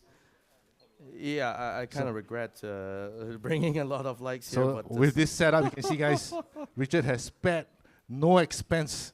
He's going all out. I got blue sabers, I got red sabers. yeah, we Where got the green like, sabers? we got the Civ. Yeah. The Civ. has Yeah, since been I'm here, I talked to Mezame. Yes. Hey, Mezame. So, All right. Hi, Mizame here. Mezame, so I hear you got some new toys. You brought the smokes for us. Oh yeah. So I have here some products from PMI Gear. We have the Smoke Genie and the Smoke Ninja. So the Smoke Genie is the bigger brother, and then the Smoke Ninja, it's kind of like the DLC creator. Right? You have the big one, you have the XS, right? So the Smoke Ninja is more catered towards the run and gun photographers and creators, or even videographers and cinematographers. The Genie is more designed for like the higher production kind of setups and all that. So these smoke machines are handheld and they are powered by batteries. Lightweight, compact. You can actually bring them around very, very easily. In fact, you can actually use them in various scenarios as well because they are so compact. You can actually hide them, and then the best part is that they don't really have much of a downtime. Like traditional smoke machines take about 5 to 10 minutes to set up, and then you have to warm up and all that. This guy, straight out of the box, take it out, put the batteries in, put the canister in, put the liquid in, good to go. Wow. Okay. One very important question is that are the fumes consume? I'm not saying that you should consume the fumes, but is it not safe for talent to be around the fumes? Oh, definitely. They are actually certified safe by several certifications. For example, like SGS is one of them. They're also allowed by the American Writers Guild as well. Sorry, Actors Guild. So these smoke machines are also tested for both hardware as well as a liquid. So both are definitely safe for inhalation, ingestion, touch, and even the smell is actually quite pleasant. You don't have that burning smell. Yeah, very pleasant. Right. Can you tell us if anyone wants to get one of these smoke machines, where can they find you? All right, you can check them out at some of the major stores here in Singapore, focusing on photo and video equipment. But I believe in a bit of in time to come, you can even come to City Music to check out, smoke machines. I mean, I can actually provide a demo unit here as well, so you guys can take a look at it as well. So we look forward to your smoke show later. Oh yeah, yeah, for sure. All right, thanks, Mezame. Okay, so I'm going to harass other people while they're setting up. Let's see who I can harass. Okay, I think are we ready to go? Why I say want to harass you, all stare at me. Yeah, you can see that the place now is getting a bit more, a lot more atmosphere. Ooh, look at that.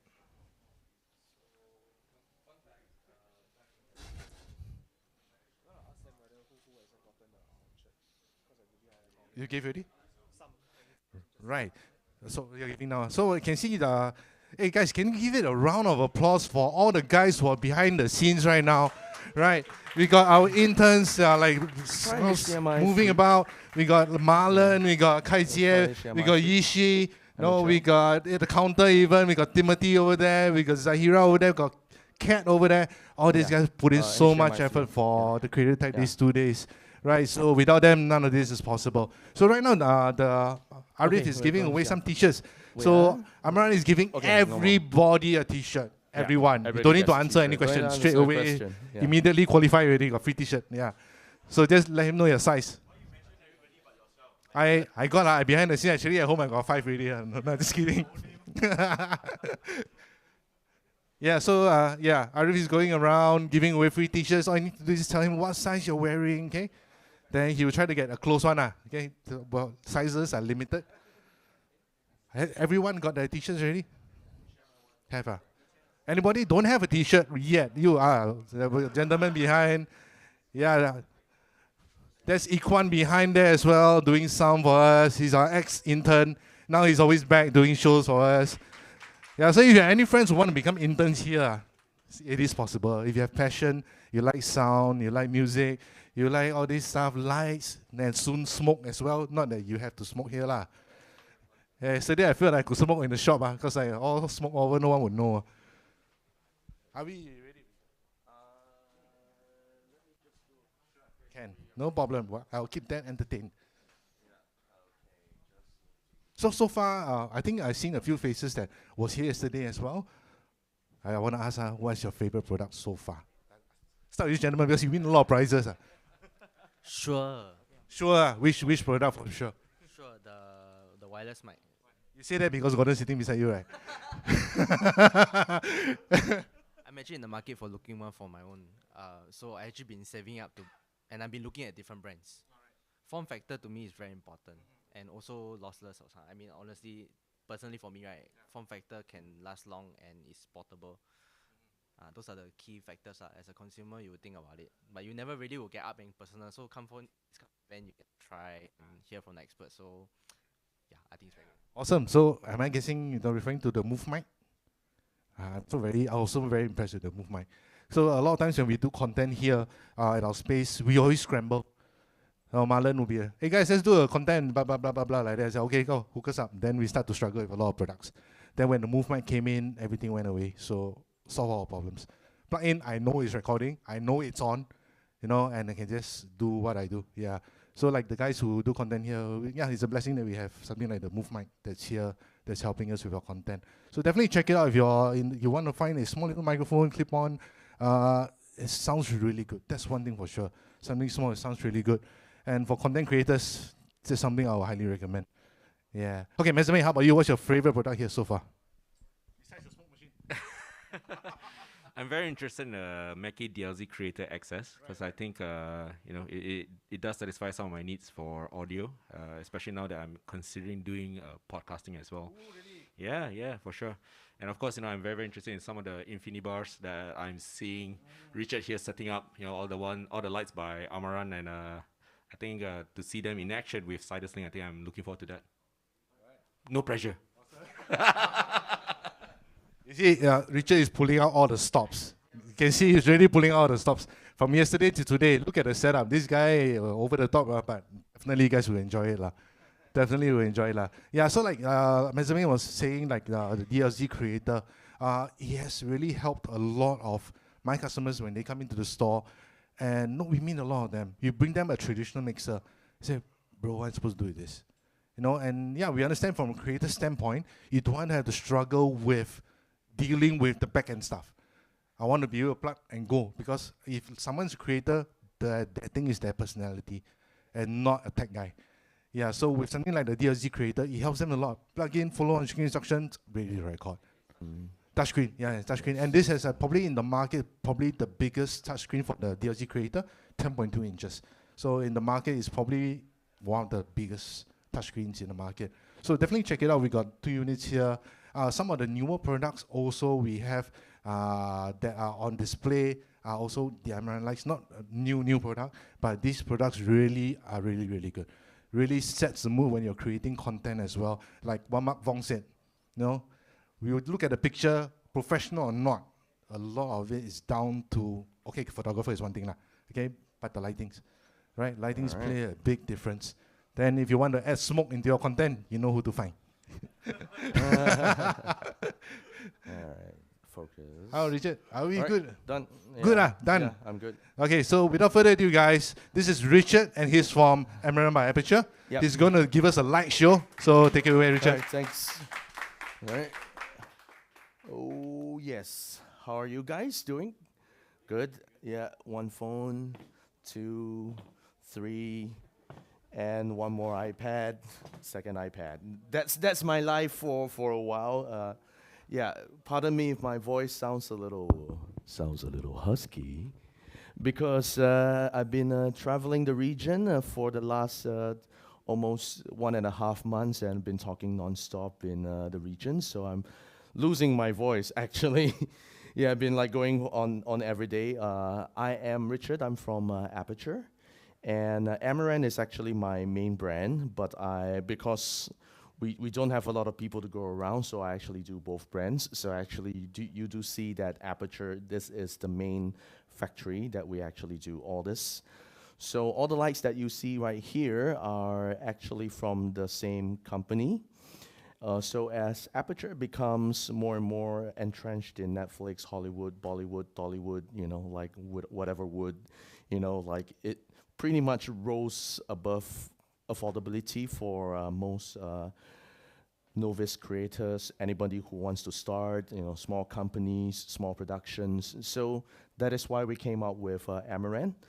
So let me just breeze through the slides because this is what we were given. So Aputure came out in 2008, and we made a lot of things. So people back in the time, 2008, we just do most things, like very anti-filters and other stuff, like little things, like and gizmos, right? So it's a very long timeline, but about 2007, we decided to release like like the 300D, which is like change things in Hollywood, and then the rest is history. And then we found ourselves like releasing things very, very quickly. And this year is going to be no exception. We're going to have a lot of exciting things. So if you've been to Broadcast Asia, you'll see this really big inviting mattress, in air mattress in our booth, just a couple of days ago. All right, that is the 8x8, by the way. So that thing goes up to 20 feet by 20 feet, which is big enough for cars, so that's the new line released by our professional edition. All right, so the high-end brand, Aputure, makes The Last of Us. We're in Hollywood, deeply entrenched. Well, of course, you have Dune and Dune Part 2, which is actually done by Aputure Lights, okay? Oh, cut my slides. Oh yeah, now it's actually working because it's going to go online, hopefully. Okay, do you get to see something? Thumbs up? Nope. No screen. Let's go back to normal. I'm just going to breeze right through because these guys, hopefully they are not going to miss. Yeah, you can always go online and watch TED. All right, so we have like Mission Impossible, and of course in Japan and Korea. All right, Japan and Korea, and of course back in China as well. All right, so that's the lighting for film industry. Lots and lots of lights, like they're usually very robust. They're IP54. Nowadays we're releasing lights that are IP56. Like so people who could rescue their light cameras first. If it starts raining and leave the lights outside. It gets rained a little bit. It's fine. Not the same for Amarans, right? Amarans, we are built like much lighter, easier, like cheaper, but with the same technology that I'm going to show you in a while. So we have Nova, which is like the big ones, and we have the Infinibars, the ones that you see behind me. All right, these are the big guys.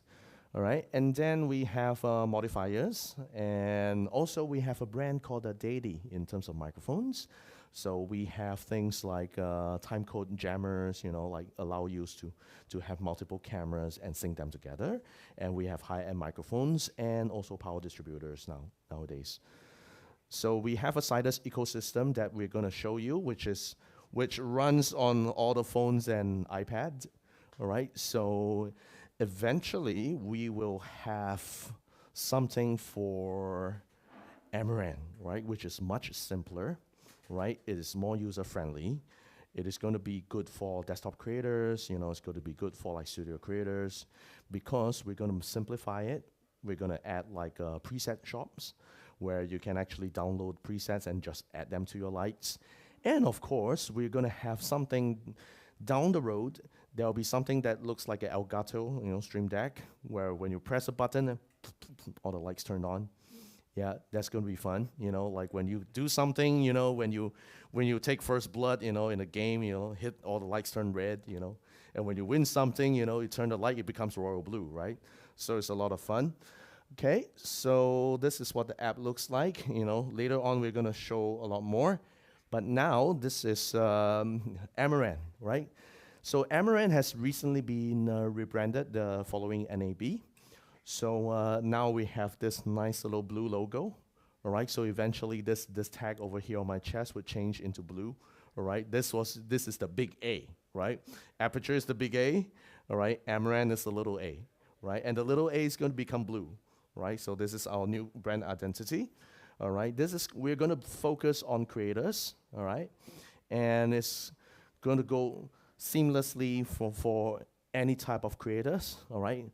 And it actually includes people who want to make, you know, cinematic creative content, yeah?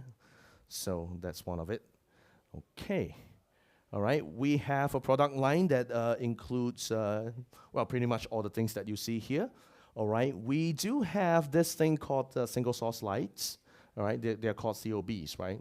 Chip on board, right? Single source lights, which are familiar to you, right? They are like things that you used to use in Flash, right? If you're a Flash photographer, right, you have those things. You have soft boxes, you have like lenses, right? You have projector mounts, right, that you can use to cast hard shadows, drop in cookies, put in an iris, you know, to make the circle big and small, you know, just like a stage, right?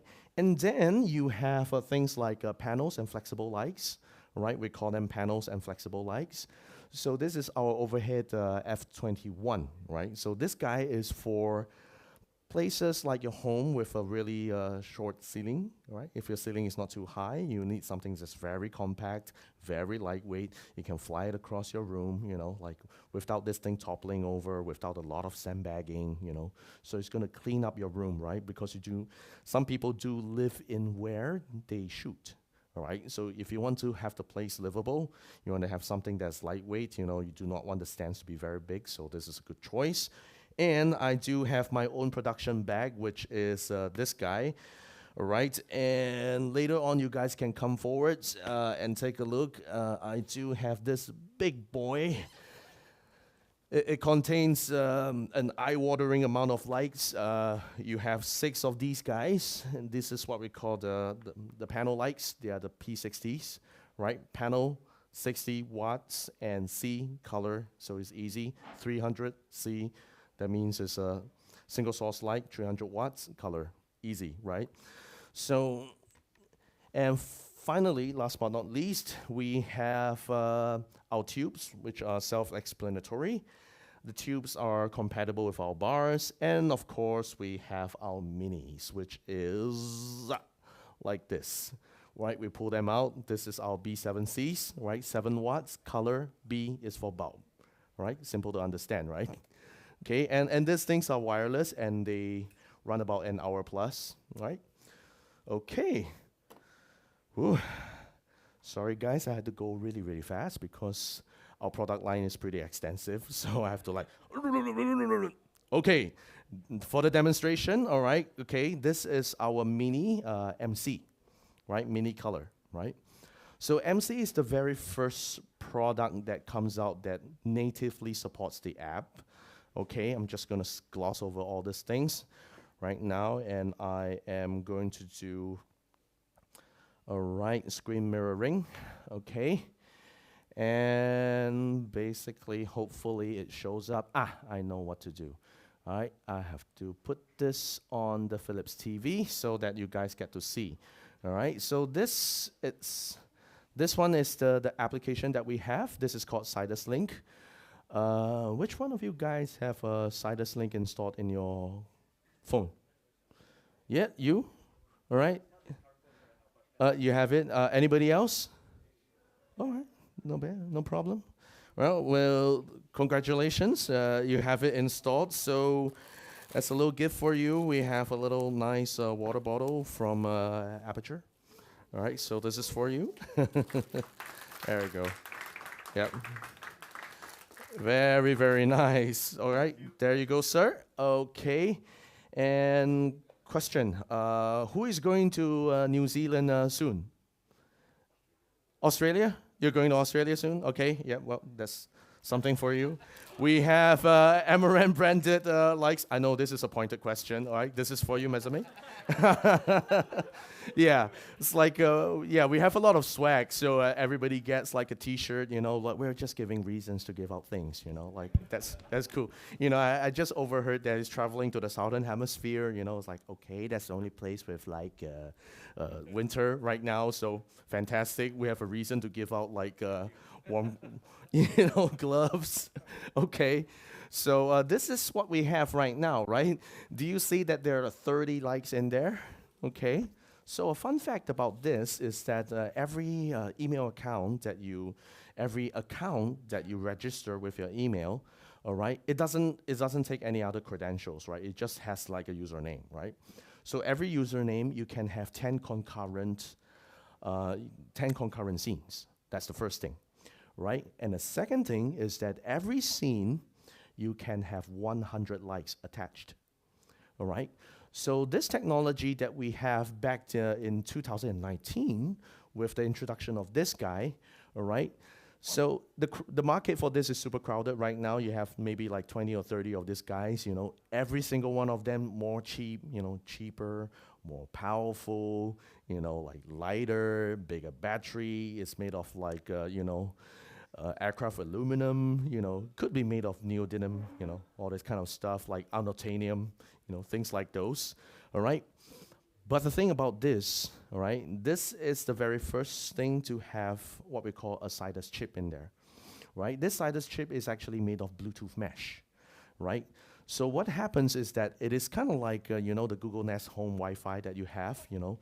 So right now, if you're looking at 30 fixtures over here, it is actually a 30 light network, right? And they all talk to each other.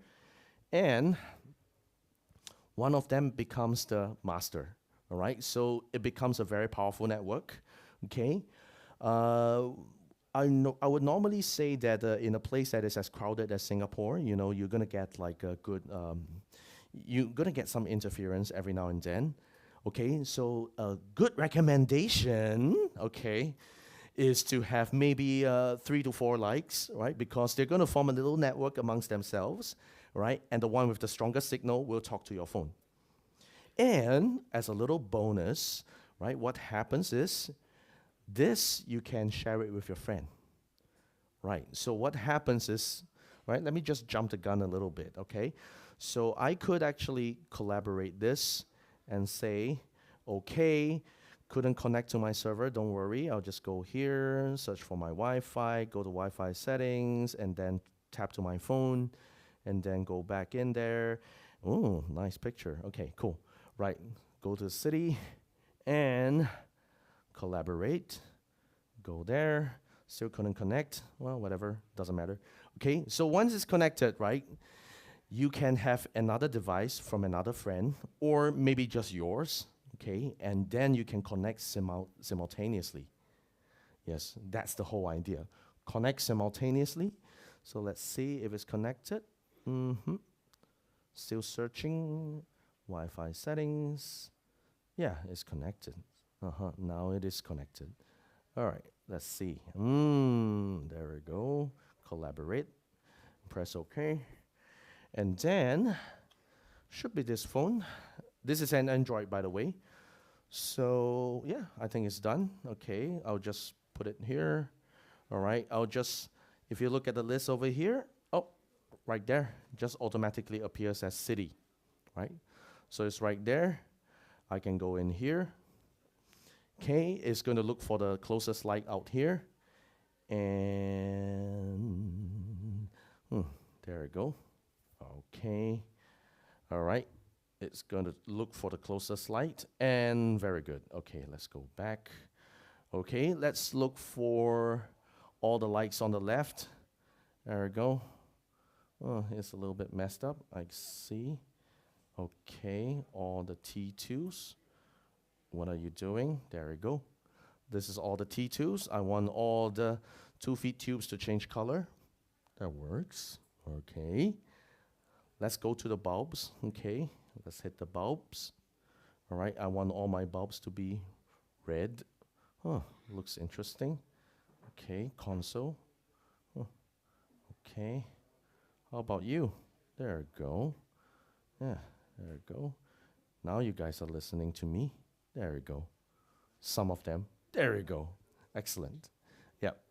So this place is pretty crazy, I would say. Yeah, in terms of in terms of signals, I would say. Okay. So, right. What I'm going to show you here is actually the main interface. All right. The main interface actually consists of a list of lights, right? So what you see here, okay, is this. All right. That's all the list of lights here. All right. So these are your bulbs. So I've actually arranged them according to what they are. So I'm just going to drag down, right? So you see the Amaran T4s, right? The T4s are tube 4s, right? So I can do this. Okay, so what I can do is that if I select the name, all right, if I just select the name, I can go in there. All right, I'm just going to change them. I'll do it from left and right. So I think it's actually here. It's this guy. All right, if I select the second from the list, all right, it would be from here. And then I can change them individually. All right, I'm going to reach to the other T4, which is over here, number 3. All right, I can do this. I can do another T4, and then I'll do it like that, right? 4. Like this is me walking to the lights each, you know. And then I am going to mess with myself, you know. Like I'm just going to mess everything up because, you know, there are times when you have to do a shoot, right? You know, like, and people just likes to rearrange your light, right? So everything is out of order, you know, it's like, oh man. And you come back to your studio, and it's like, yes, are these the lights where I left them? You know, oh no, you know, it's like everything is all messed up, okay? So don't worry about it, okay? So if we're looking at lights like this, right, there is a little trick that we can do, we always do in our app, is that once you have 30 lights and you lose where they are, right, it's going to be all messed up, right? So if you look at the very last item here that says console, all right, so if I go to console, and what I do here is that I'll just drag over and I look at my Amarans, right? There are like 4 tubes over here, all right? So I'm going to stand like with my back against you, so at least I know what's going on, right? So your left and my right are all aligned. So what I'm going to do is that I'm going to just toggle the lights on and off. Like, okay, this guy's right where it should be, all right? This guy is right where it should be, all right? So this guy, not where I left you, you know? So what I can do is that I'm just going to tap, hold, and just flip them around, all right?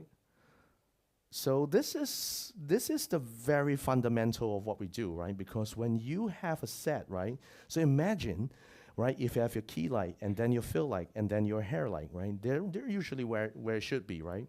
And then when you start to have lights that are like, okay, how about an accent light, right? So if I were to drop the accent lights, okay, I have the accent lights in blue. I can switch them to this color. I know exactly on the camera left, get the accent light, and then after that switch them to, you know, something like this, a little bit of Harley Quinn, right? So you can do this very, very easily because you know where the lights are, right? It's very simple, right? Because once you have like awareness of your set, right, it becomes very manageable, all right? Because the system is capable of having 100 units, all right? 100 lights, right? So if we couldn't put order into your set, right, there will be a problem, right? There'll be a problem. It's like 100 lights and you couldn't find them, all right? That's a big problem, right? So, okay, it's fine, don't worry. And now, look at this. After arranging them, we can group the lights. See? So adding lights to groups are very simple. You know, you can always add new lights with the green plus. So once you did the green plus, you can always add new fixtures, which means new lights. Okay? Eventually, we're going to have a lot of wireless devices, okay? Because some people are professionals, they'll use this, but this is not turned on, okay, at the moment, right? This is for professionals, people doing like movies and other stuff. Or if you're getting a lot of interference, this thing's going to be your friend, right? Because sometimes, you know, people are saying that we need something to be very, very reliable, so that's why we have this, right? And then, finally, last but not least, we have new groups. So let's say if I want all the lights at the back, right? That means behind the racks, you know, the little bars over there. So I kind of know where they are, right? So the infinity bars, the PB6s, all right? And these are 2-feet tubes, right? And then after that, we have the T4s, we have the 150Cs. Okay, I'll hit that and I can set it up. Okay, and I go all the way to the bottom, add a little bit of a color code, and then after that, I can change the name. Then I say BG background, yeah, because I suck at typing, you know, so I just type BG, you know, background. All right, so once I hit the background, and let's bring it up and say red, easy. And the thing is, once I'm done with that, okay, let me go to Cove Accent PB6s, and I can do this.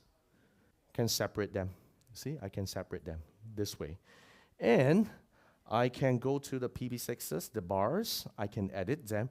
I realize I've left something behind, right? So two of them are still red, right? So I'm just gonna scroll down, okay, and I'm gonna add them together. Once it's done, wiggle, there you go. So you can add the same likes to as many groups as you want, right? So this is one thing. Okay, not bad, you know, very good for management, you know, like for some guy who is like OCD like me, you know, it's like everything's got to be the right place, the right time, you know, like this thing has got to be arranged like this. If not, I'll go crazy, right? So, well, that's one thing, right? But how is it useful, right? Okay, so let's do that, okay? Let's say, right, I'm just gonna go, let's do this, set as master. Okay, come on, don't be lazy. Are you even turned on? Okay, sometimes it's gonna fail. I think it's gonna fail. Uh-oh, is it getting recorded? Don't worry, I always embarrass myself in front of a lot of people. All right, let's go. Let's hit that reconnect, yeah. Today it seems to be a little crazy, but don't worry. Okay, all right. Oh, yeah, lock device fail, yeah. Do you allow other, yeah, of course. You know, somebody else is gonna take over because this thing is getting really old, okay.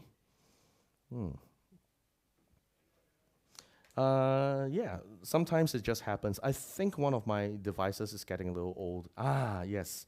Yeah, one of the infinity bar becomes a master, you see? And that's the M, this guy. All right, so if the device decides to fail, that's why we have like a whole network, right? The network, somebody else is gonna take over, all right? So, all right, so let's take a look. Okay, 200D left, okay. I can turn this off. All right, 150C right, bring it up. There we go.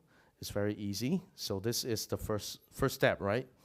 And then I can bring it down. Oh, by the way, I forgot about that. So what I'm gonna do, go in there, menu again, Bluetooth reset, yes. And then I'm gonna hit plus, new fixtures, and then, there we go. Add another light. I knew I forgot something, right? So once this is done, okay, done. Now it appears, bring that up. There we go, that's a backlight, 150C right. Oh, there we go. There we go, 2-point, hair, front, very easy. Oh, and I could do this, 3002 from the back. So it's a little nice and warm for my hair, you know, like if I had like a new color for this ponytail of mine, you know, you can actually accentuate it with a little bit of light from behind. And then for the front, oh, okay. Whoa, there's a lot of devices today. I believe, okay, confirm. There's a lot of devices today. So today is like, okay, I jinxed it today, I guess. You know, I need to pray to the gods, you know, of like, Yeah, Murphy, right? Murphy's law, right? Things gonna happen. Okay, let's reconnect that. All right. Okay. That is why we are using CRMX, right?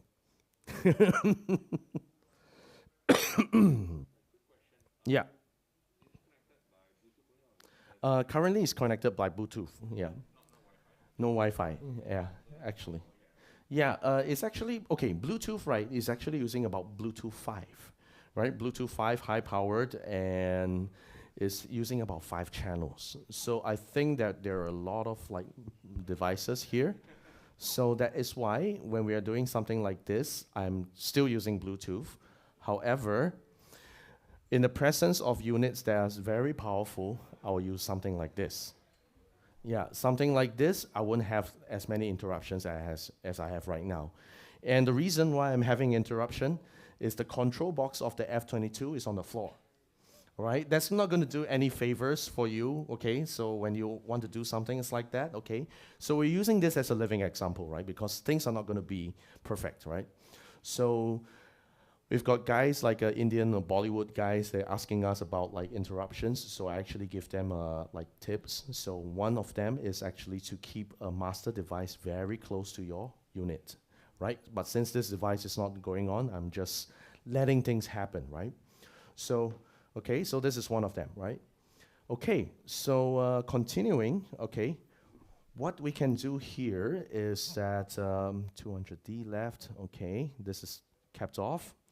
Okay, so what you see here are the basic controls, right? So this is the power, this is the color temperature, all right? So your color temperature could vary, all right? And for people who are doing a little bit of horror, you know, like you can always say, hey, you know, this is like a dingy looking place, and then I could do something like this, background, where is BIG? Oh, all right, background, go in there, go in 5006, a bit green, you know, make it like this, go in here, system effects, there we have a faulty bulb, and bring it like this, 6,000 degrees, or we can actually make it like slightly greenish, and can play that, you know. And then, yeah, we got a horror story going. Yep. So it's green, it's scary, you know, like the whole background is like this. And even your main characters is getting a little green. So I can go in here, all right? So this is 150C right. And then we can fill in a little bit, just nice. How do I look? Yeah, pretty good. Yeah, you see? So it is something like this, right? Then we just walk around. And usually when I do something like this, I have a little screen that shows me the video feed, so I know exactly what's going on. See, all of them are going crazy, which is good. Yep. So this is some of the little tricks that we do, all right? So when you group your lights, it means that I can actually talk, and I can actually do this.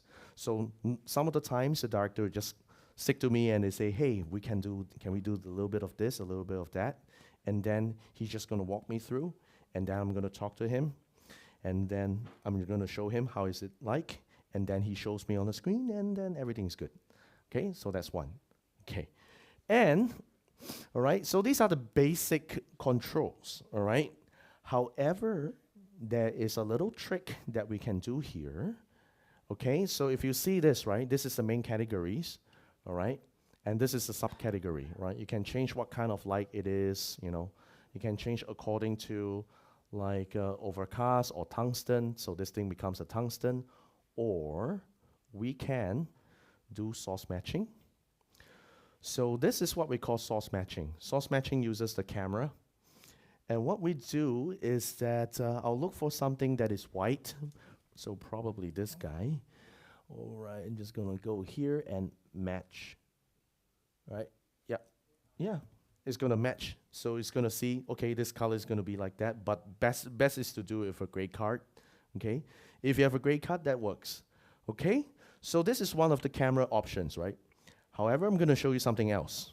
Second thing, all right? If you look at colors, this guy is capable of full colors, right? Okay, let's do something special. Okay, let's go here, 5006, and this with my big thumb like this, very good. Okay, I'm gonna go here, and then I'm gonna go picker. All right, I'm just gonna walk over to the logo, gonna pick this up, okay? And then I'm gonna get the whole background, all right? Go to color picker, all right, picker. And then I can go and pick this up. There we go, that's the color. And then after that, I can go and take a look at my T2s. I can use a picker. I can try that.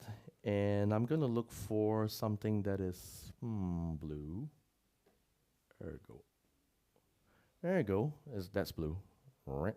Right there. That's how you get your colors. Yeah, you see it's quite easy, yeah? Okay. And one more thing. There's always a one more thing because we use the camera, right, for white balance. We use the camera for colors. And there's one more thing I'd like to show you guys. Let's hope that the internet here is works, okay? I am going to YouTube, okay? And I'm going to go here. Wow, YouTube, okay. All right, and fireplace, click that. And do this. Nice fire. All right, I'm gonna select the entire background. I'm gonna hit this, and there's something called Picker FX. Okay, so it's gonna be like that. Bring in the flames and start recording. We just wait for a while, for the flames to burn. Yes, it's nice and it's burning, very nice. Okay, I can stop that. All right. Roast. That's roast. Okay, increase the saturation. All right, and then there you go. Yep, we have the roast playing at the back. All right.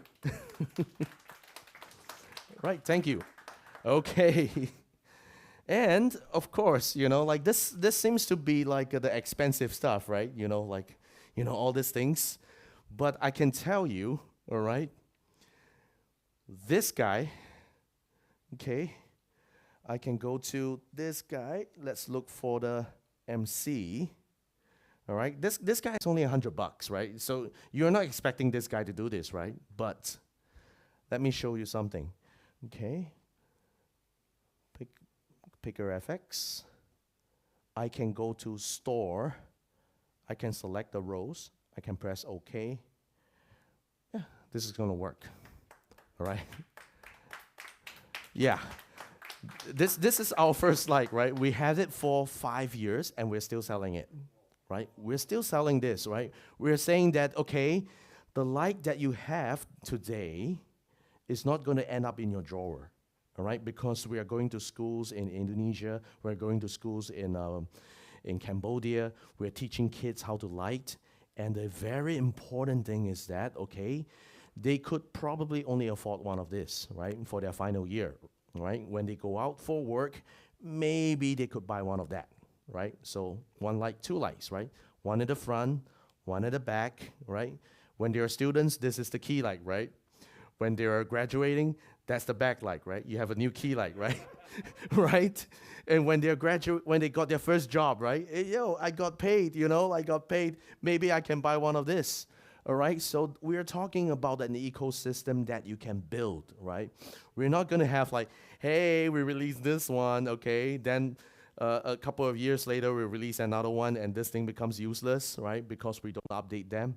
And good news is that you could go in there and firmware upgrade, all right? You can update your firmware, right? That is very important, right? Because we want you guys to use this, and this will stay with you. In fact, this is mine, right? It's full of like scruffs and everything is coming off, right? I had this for like 4 years plus, all right? In fact, this one also belongs to me. I have 6 of these, all right? Because I realized, like this was, to me, initially it's just any other light, right? But I realized that, hey, I'm building a system here.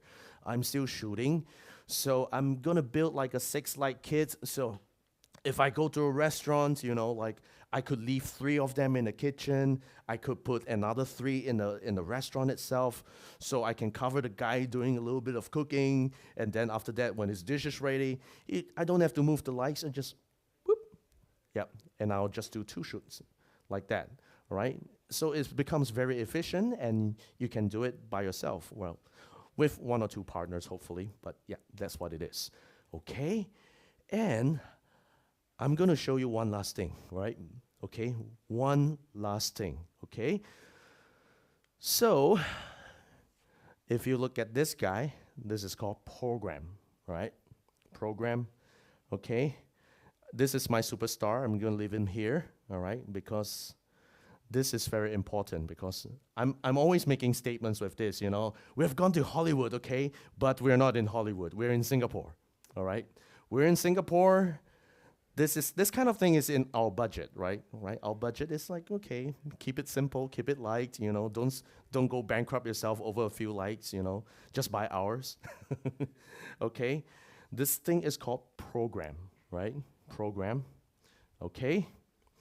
And there's something called professional, because you guys need to be professionals, you know, we are all proud of what we do. Okay? I'm pretty lame. Okay? So if you look at this, right, we have a bunch of lights. So I'm going to focus on the lights behind, right? So you have like 25 buttons here, all right? So it means that you could do 25 lights, okay? Let's just do that, okay? So 150C right, so this is right side, 120 on the left, all right? Lights behind on the cove, 150C, yeah, here. And then the F21 is over there behind. And then we have, oh yeah, our superstar, the MC is in the middle, right there. So we have a row of lights that are like 1, 2, 3, and 4. We have 2 T4Cs, basically being lazy over there. We have got a row of, wow, like a ton of T2s, right? So 1, 2, 3, 4, 5, 6, I run out of rows. Well, few more, why not? Let's use all of them, okay? That's 1, 2, 3, 4. Oh my goodness. Yeah, I ran out of space. There's so many, right? So let's do that. Enter, okay. I'm going to do something like that. I'm going to be a designer, okay? I'm going to make my own talk show. I'm going to walk into my own talk show. The light's going to turn on, right? So what it's going to do is that it's going to go boom, it's going to go boom, and it's going to go boom. And by the time I go here, it's like, welcome to the show, and pff, like that, okay? Let's see if I get it right on the first try, okay? Let's see, okay? Yeah, okay.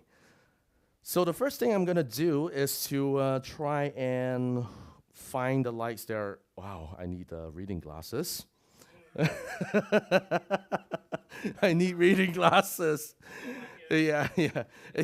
Can I have it? Can I have? Yeah. Okay. So it's okay. It's okay. I'll try.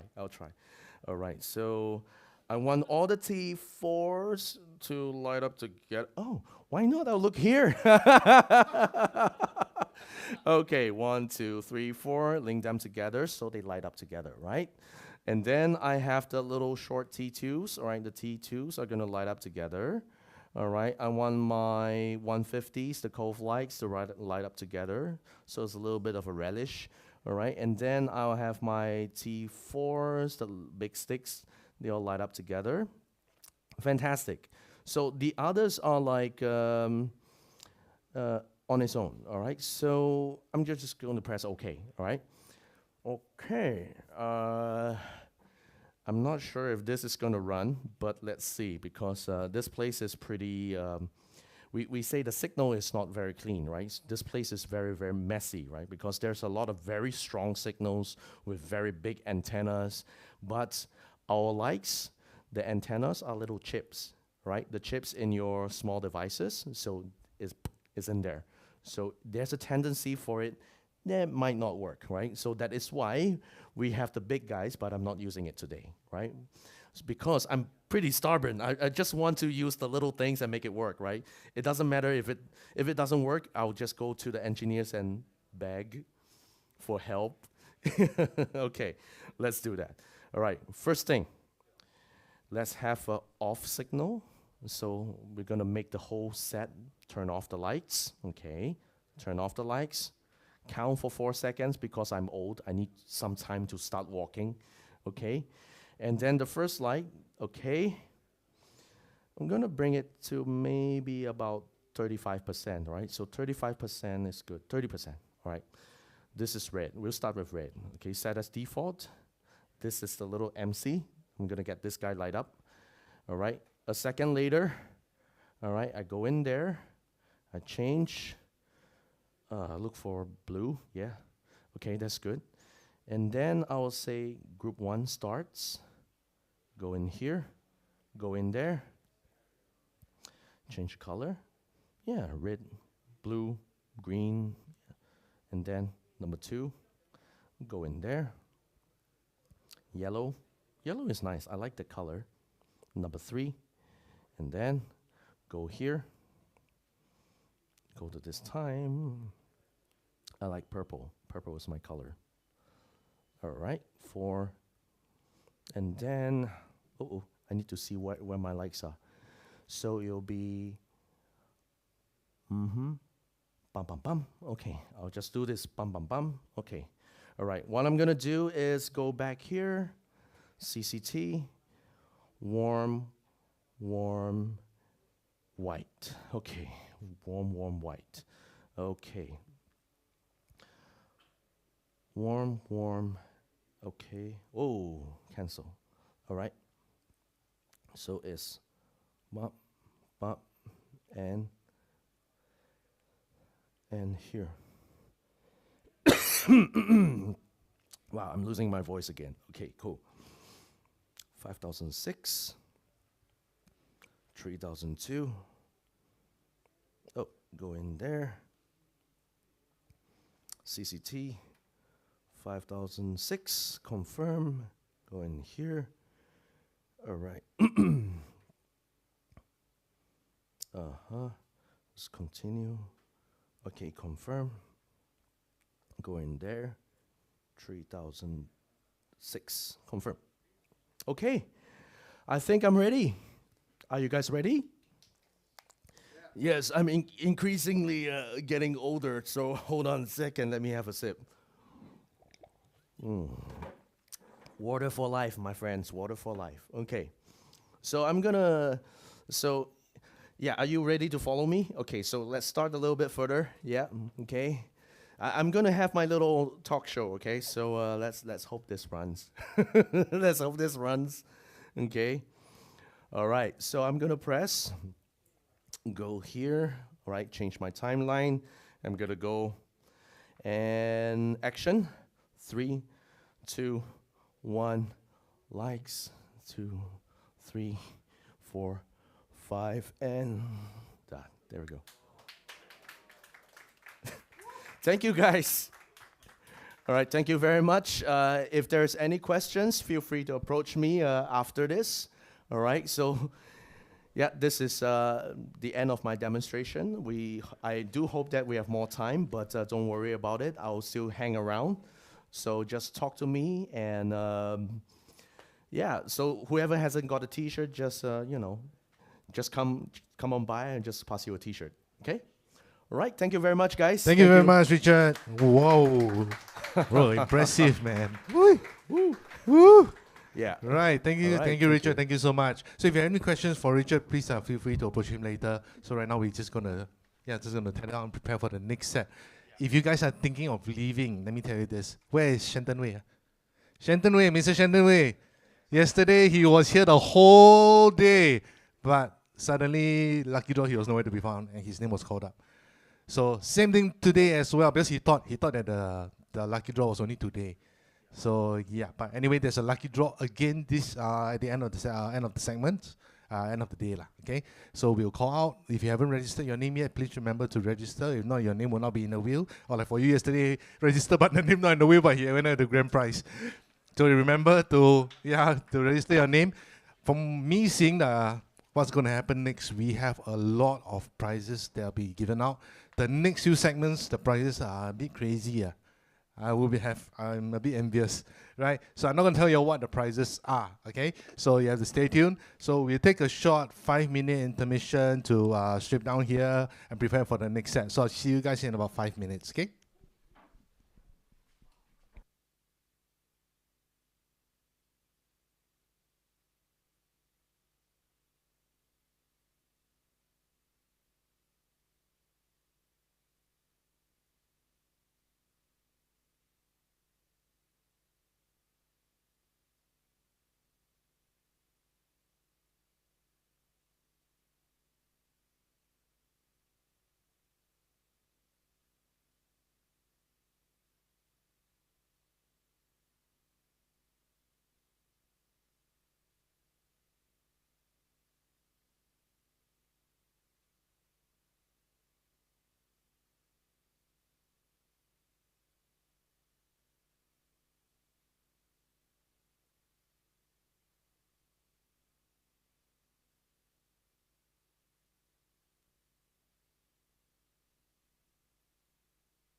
Mic test, mic test, mic test.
Check.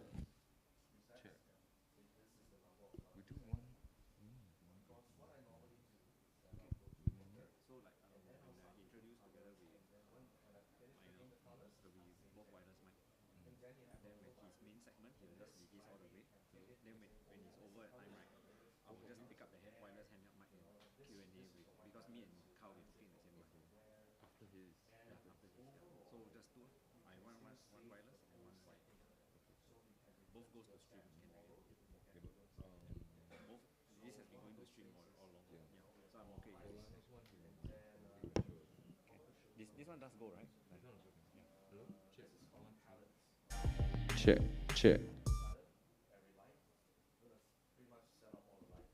One, two.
Okay.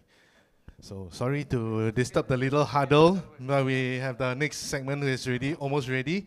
So yeah, maybe yeah later y'all can go over and harass him. Okay. So later this microphone will be used. Okay, so just leave this one here. Okay, Marlon, are we ready to move on to the next segment? Right, good. Okay, so back to the next segment. Like I mentioned, we have, I saw the list. There are a lot of good stuff to be given out. Whatever the next segment, I suggest you all pay attention because I think it will be worth it. I saw the price because I want that thing. I want that thing. I need that thing. Then I saw, oh, this is the price. Sure, no, somehow it's a new product. So this one maybe some of you guys may not have seen it. I think one of them is down there. So okay, without further ado, let me introduce. He's from Audio-Technica. His name is Edwin. So he's going to show us some new products. He's going to invite our next guest as well. Okay, so give a big round of applause for Edwin. Hey everybody, hi, good afternoon everybody. Thanks for making time today at City Music Creator Tech Showcase. So my name is Edwin. I'm from Audio-Technica Southeast Asia. I'm an account manager for Singapore. Right, I'd like to thank City Music for organizing this year as well. Last year was really very great. This year is even better with much more content. So look forward to next year when we come up with even more topics, everything around content creation, music, sound, video, and likes. Right, so I'm going to introduce Carl, our guest speaker for today, Carl Ong. So he's actually a filmmaker and he's also a very passionate podcaster. He really enjoys and knows what good sound is. Right, so he's going to talk about Ghost Maps. Have you heard about before on Spotify? Ghost Maps is a podcast talking about all about ghost stories, right, from around the region, right? And then he also did something for Miss Tam Chiak's channel. So he was actually the director and also the sound. He did the sound for it as well, right? For Miss Tam Chiak series for one season, all about food. So he's a very big food enthusiast. You got any big food choices you want to talk about and your reviews, everything you can share with him. All of us are all foodies, right? But today we're going to talk about podcasting more and approach to a video podcast, which he is an expert in, right? He's going to talk about something called Tales from the Incredible Tales. So have you all heard about the MediaCorp series called Incredible Tales from many years ago? So he's going to talk more about that, right? So, and after that, I'm going to have talk about some of the Audio-Technica equipment that we present. So, and one key thing, everybody online as well as here, do remember that City Music is having a store-wide discount of 15%. There is a promo code. Anyone here knows the promo code, but I won't give you a price. Later on got price. Anyone knows the promo code? Don't know? Go and join City Music's Instagram and Facebook, like, share, view, and you can tell us later, right? So it's Creator2024, right? Use that code 15% store. So without further ado, I'd like to introduce Carl Ong. He'll take over a session. I'll see you guys later on.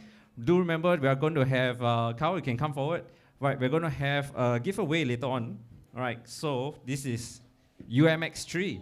So it's a mixer. We're going to have 2 to give away, right? Awesome. Good to hear the cheers. So me and Carl are going to talk about something. So you have to listen. To win it, you have to remember what we said. Right, so do look out. All right, okay. Carl, take over. All right. Hi, everyone. My name is Kyle Ong. I'm a filmmaker and podcaster. So thank you so much for coming over on the weekend for this thing. And really big thanks to City Music for organizing this event, and of course, Audio-Technica for having me. Okay. Yeah, switch over the slide. So as my job title suggests, right, actually for the first half of my career, actually I'm a filmmaker and director. So I mainly directed documentaries and commercials. And over the past 5 years, I've actually pivoted to something that is more sound-based, which is podcasting. Just a quick sharing. The reason why I pivoted from video to audio was because that video is actually a lot more expensive to produce, whereas sound is usually done in a studio. So that's why we moved to podcast for certain projects that require like MVP, minimum viable product. So we wanted to do a horror show, which, you know, when you approach the big studio, they're like, oh, $500,000 for this is very expensive. Then we had the idea ready, we had the scripts ready. So we thought like, maybe we can just try doing it in the studio for like a fraction of that cost. And somehow it actually made sense. And also it was the pandemic, everybody was at home. So everybody for some reason wanted to listen to ghost stories. And then we just blew up then lah. And that's why my Instagram tag is Creative Swiss Nice, because I think I do more than just video. So there's a lot of things lah. And sorry, yeah. Okay. So and these days I'm better known as the other half of Hantu, which is a horror content creation company where we host Ghost Maps, Dead Air, and most recently Tales from Incredible Tales lah. Can I have a show of hands? How many of you listen to podcasts? Anyone listen to horror? Okay, go on. Yeah. So today I'm going to share with you how we brought back and also kind of created a new medium in terms of storytelling. How we brought back Incredible Tales. So Incredible Tales is a for those that are not unsure, right? Incredible Tales is actually a horror anthology series that ran for about 7 seasons. Almost 15 years ago, and it was a MediaCorp project lah. So I would like to share with you a little bit more of how it actually happened. So we were running Ghost Maps for about 4 years. So basically horror podcast for 4 years, and we have quite a few listeners lah. And then one of the listeners turned friend actually reached out to us and was like asking, and this is the actual email lah, basically saying that, oh, you heard of Incredible Tales, right? They're like, of course lah, I grew up watching it. And then they're like, you know, Art kind of listens to your stuff and you want to meet him and all. So at that point, we were doing our secondary show, which is Dead Air. It's like a talk show, so we just get other creators on and then just talk about ghost stories for 2 hours lah. So for that, right, we were like, okay, let's talk to Art. And then he kindly agreed to grace our show, which was like mind-boggling because Art is like a celebrity, and then we were just like a small indie podcast show, and then he came on board. So basically what happened, 6 months later, MediaCorp saw that show, and MediaCorp was like, you all want to do like Incredible Tales or not? Like, but in podcast format lah. So, sorry to interrupt you, because it was on the PowerPoint was on presentation mode. Okay. So the last few slides didn't go in. Okay, can, no problem. Yeah. You know, technical problems. Technical problems. Yeah. Not familiar with this. I do live shows, I always got technical problems also. Can see or not? Can see the email, right? Yeah. Yep. This Okay. year. Yeah, the previous ones didn't go through. Yeah. You can show them the pictures again. It's okay. Later you can come up to me. Okay. Yeah, yeah. So basically, MediaCorp saw it and they were like, we are trying this new podcast format, and you want to get Art back to do a podcast show. And it was like mind-boggling. It's like, wow, we just like a small indie show, and then they wanted to bring us back, and to get us, commission us to actually create a show. But of course, as a filmmaker, this is something that's quite common lah. We do video productions for clients. I shoot a lot of documentaries, and some of them go to MediaCorp as well. So, but to do it for podcasts is quite something that we didn't expect. And they reached out to us last November, and we did season 1. So, yeah, I'm gonna hint some things that will for the giveaway later. So please pay attention. So basically, they commissioned us for 14 episodes for season 1 lah. So of course, the show has to link back to the IP, which is Incredible Tales. So we had a lot of sleepless nights because we need to watch all 7 seasons of all the horror shows. Me and the writer, we were just watching, cannot sleep because a lot of the episodes, even though they are old, they are shot in 360p cameras but still quite scary. The sound design is very, very good. So basically, the show is also a talk show, but it's a shorter talk show, about 30 to 45 minutes, where we have different guests, including Art, talk about their own ghost stories, but also anchored to the episode. So, like, for example, one episode can be like ghost stories from cemetery, and then Art will talk about, I got this ghost story from the cemetery. Yeah, something like that. So, but that's the unique thing about that I recently realized that what we have actually created. We have actually married filmmaking and podcasting. It is essentially a hybrid show because you have visuals to attract people to watch because you can see the reactions and stuff, right? And then you have to show the episodes. But then it needs to be well produced enough for it to live on a podcast platform. Because, podcast is so intimate, right? You can't have like super bad audio, it has to be like properly recorded with good sound treatment. So, yeah. So you can see the photos, right? This is actually our set. It's not a proper studio as per se, but we had to hit certain specifications, like it needs to be quiet, it needs to be, the mic needs to be very close, it cannot be too far, and it needs to look good. So there were a lot of moving parts. Actually, when I started doing the pre-production, then I realized that, oh my God, it has all the elements of everything that I do: filmmaking, podcasting, horror. So I need to make it work. I need to build a set that, you can't really see in the photo, but there's like a Pontiana at the back, look like a ghost, right? So we needed all that. Then we needed lights to give it a green light. Then we needed proper mics lah. So that was quite an undertaking. So for you gearheads, right? Yeah, because it's a creator tech showcase, this is what we did, okay? And please pay attention. So the sound is obviously recorded on Audio-Technica's dynamic mics, BP40s, which is this one that I'm speaking to. It's shot on 5 cameras, mostly Sony's, A7S III on S-Log. S-Log is basically a log, you can color grade it later. And then we have 5 angles. It's a bit overkill. Even the MediaCorp people were like, wow, you need so many angles. You need to create content for TikTok. Then you need the right aspect ratio because you're delivering in horizontal format, but you also need vertical. So you need multiple angles to actually cover it. So for example, a medium close-up shot would, if I crop it just nice, right, it will look like a body shot of me talking, and then it will go well on TikTok. So we needed that. And that was a conscious decision. But of course, in post, we suffered because too many angles, too many soundtracks. And then we recorded the audio, we sent it to a proper sound person. Even the sound person was like, Carl, you crazy? Like, you don't need lapel, you just use this, and then all the audio go into my sound device. So like the sound people on set, right? Then they have the back. So the person was literally sitting there just adjusting. Don't even need to boom, don't even need to do anything, just adjusting then through. Which is something that I believe that we have kind of created and pioneered because this is a hybrid show.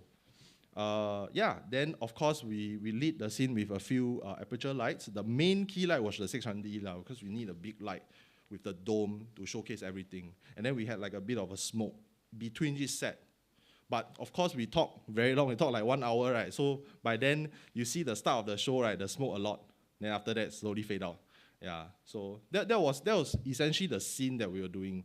And we were doing like about 3 episodes per day. So we were actually also quite productive in that sense.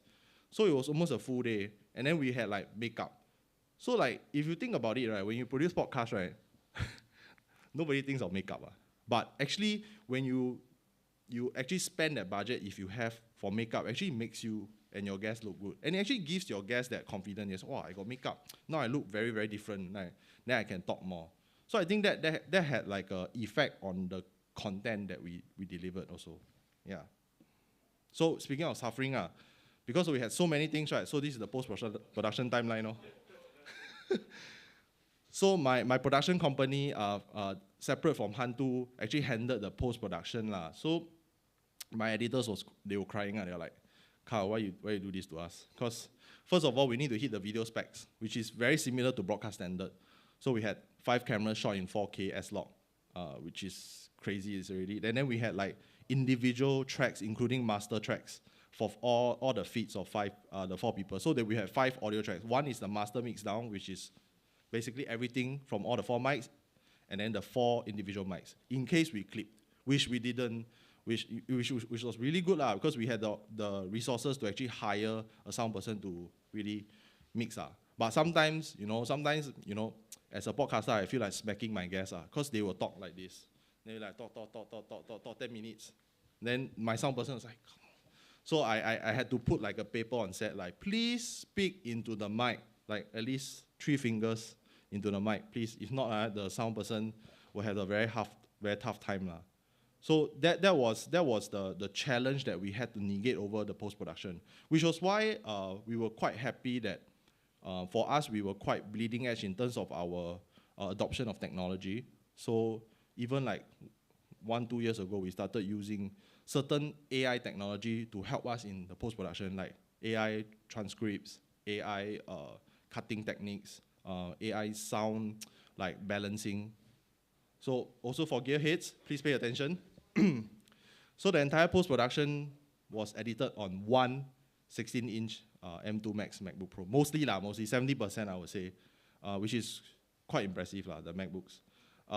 It was edited and stored on a Synology NAS through 10 GBE network, if you care about networking. But basically a super big hard drive, which has like 30 terabytes. So don't worry. But one episode, right, can hit up to 1 TB, which is insane.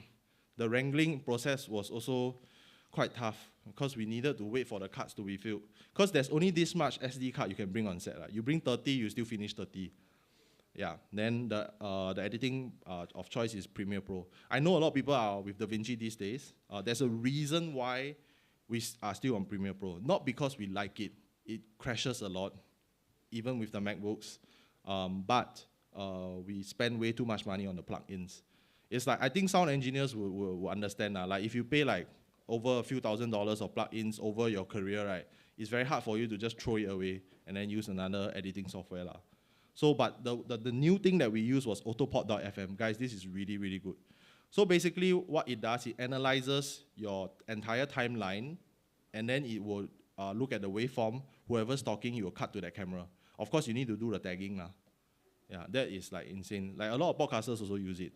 So that actually worked in our favor. It actually cut our post-production time in half. Yeah. Then we wanted to keep as much of Incredible Tales, the original show, as well. So we kept a lot of the music in. So I had to use a function in Premiere, which is called Remix. So I remixed the opening, the original opening music of Incredible Tales, which was like super long for some reasons, like 60 seconds. So I did that into 20 seconds. Then so the AI is able to analyze it and then change the pitch and then just squeeze it down to 20 seconds. And it worked just nice for our opening. Yeah. And then we try to do things as indie as possible because I know that it works, so I didn't change much of it. So we also mixed it on Premiere. Not much effects, I would say, because we still treat it as a video project. So we kept simple layers like Isotope RX. We cleaned up the vocals a little bit, and we did a bit of EQ just to boost the bass, boost the low ends, and then with film techniques like using basically a soundtrack. What's that term? Basically the room tone the room tone for the studio. So we kept that. So that kept the audio relatively clean, and it's mixed on Yamaha HS5s, my main drivers for studio, and then also we use the Audio-Technica R70X to help for further isolation. But I'm sure some of you know this advice, but when you do a mix, right, don't listen to it on the best speaker you have. Listen to it on the worst speaker. So I always have like this very old iPhone that I keep around. Then I will just send it out. Then if it sounds decent, right, then okay, you got a decent mix. So I always do that. So that's one thing that I live by. Yeah. So I think the key for post-production especially for episodic projects, right, including just purely audio projects, I think the key thing that we need to make is having a proper workflow. So from the way you import your footage to the way you export it, the way you name it, I think that plays a factor. So with our experience and the way the team works, right, we already from day one, I told the camera crew, you need to name your files like this. You need to give the SD card to the production team, the post-production team this way, so that there's no tension. So it's very easy for us to find footage if we quote unquote lost it . Yeah, but of course we had backups also. So that's pretty much the gear side of things . Yeah, I know this is quite a breeze through, but I also try to breeze through everything so that y'all can get to the giveaway . Yeah, so I think one advice that I really would like to emphasize for everyone, either you're a professional content creator or you're just starting out, is consistent is key. I think we were very, very consistent. We uploaded every Tuesday and Thursdays. Initially, we started with Thursdays. After that, we increased the output. And these are the program numbers that we had within 3 months of posting Incredible Tales. And this is like basically a brand new show with no backing. So we tested without any backing from Hantu initially. Because Hantu, we already established in horror. So we tried that, and then it started growing on its own. Right now, it's actually kind of rivaling my own show also, which is a good problem, I guess. Yeah, so so I think the key thing is consistency, and also we thought out the social media strategy, which was to just post every single horror thing that we thought that, oh, this one quite creepy. Let's just cut like a 1 minute segment and then put it out on YouTube Shorts, Instagram, TikTok. And also like we were quite agnostic in terms of our platform, so we just post everywhere that we can. Of course, we did very well on TikTok. So if you're not on TikTok now, please be on TikTok. TikTok is like crazy. Yeah. So I guess this is it. Yeah, this is part of my sharing for Incredible Tales. I want to keep it to a bit more Q&A session, so you all can just ask me any questions. So, but like, if you want to reach out to me, awesome. your paise, just scan me and talk to me later one-on-one. But yeah, we can Q&A. Yeah, Q&A. Ask us anything. Yeah, ask us anything. Yeah, Edwin. Any tech stuff, questions, the way he makes his content. I got question on it's more for the videography side. Yeah. Because you're using the A7S stuff, right? And each episode is about 1 terabyte. Yeah, 5 cameras. So roughly, for my understanding, for one episode, right, how many cuts you prepare and what's the average size you use? We did what we call a relay recording. So relay is basically you use both cut slots. So in case there is simultaneous recording, in case there's like some error, right, you actually still get the data. We use about, for one episode, 5 cameras, about close to 20 cuts. Because when we say use, right, the SD card itself is already committed to it, so we won't touch it. Because you never know what will happen, So cuts do crash. I happened to me before, so yeah. No, because I had to like really convince the production team, because they're like, Carl, won't run lah. I say, bro, it has never happened to you before, doesn't mean that it won't. So always have backups. I had like cuts die on me, and then I just lost everything on the same day, which is like terrible. So always have like a backup kind of thing, or change cut throughout . So we changed our cuts after every set. So we reset, right? Then we just change. Then we back up. Yeah. Yeah. Yeah. Any questions? Sorry, question who? You spend so his question was, in the event where you lose your data, what do you do? First, you cry, because you're going to spend a lot of money. So then you send your card to a data specialist to actually try to get it back, which I have spent, which really costs a lot. It's like $1,000. And it's a 50% thing. It's not guaranteed. I got like 80% back. Some shots I couldn't get back. Yeah, but it's very expensive. So I think one of the things that I would advise is don't cheap out on SD cards. If you have like a $5,000 camera, then your SD card you don't know buy from where, like $5 that kind, don't, please. Just buy a decent one that is recommended. Yeah. Which I'm not sponsored by anyone, but if you all want to sponsor me, okay lah. But I do use SanDisk and Lexa. Yeah, both. Yeah. We have another question there. Yeah. Yeah, sorry. My question's not so much on tech, Yeah. but it's more on being consistent, as you said. Mm. So I believe we all have day jobs, I think. Yeah. So how do you, let's say you work a 9 to 5, so how do you schedule so that you have a good balance?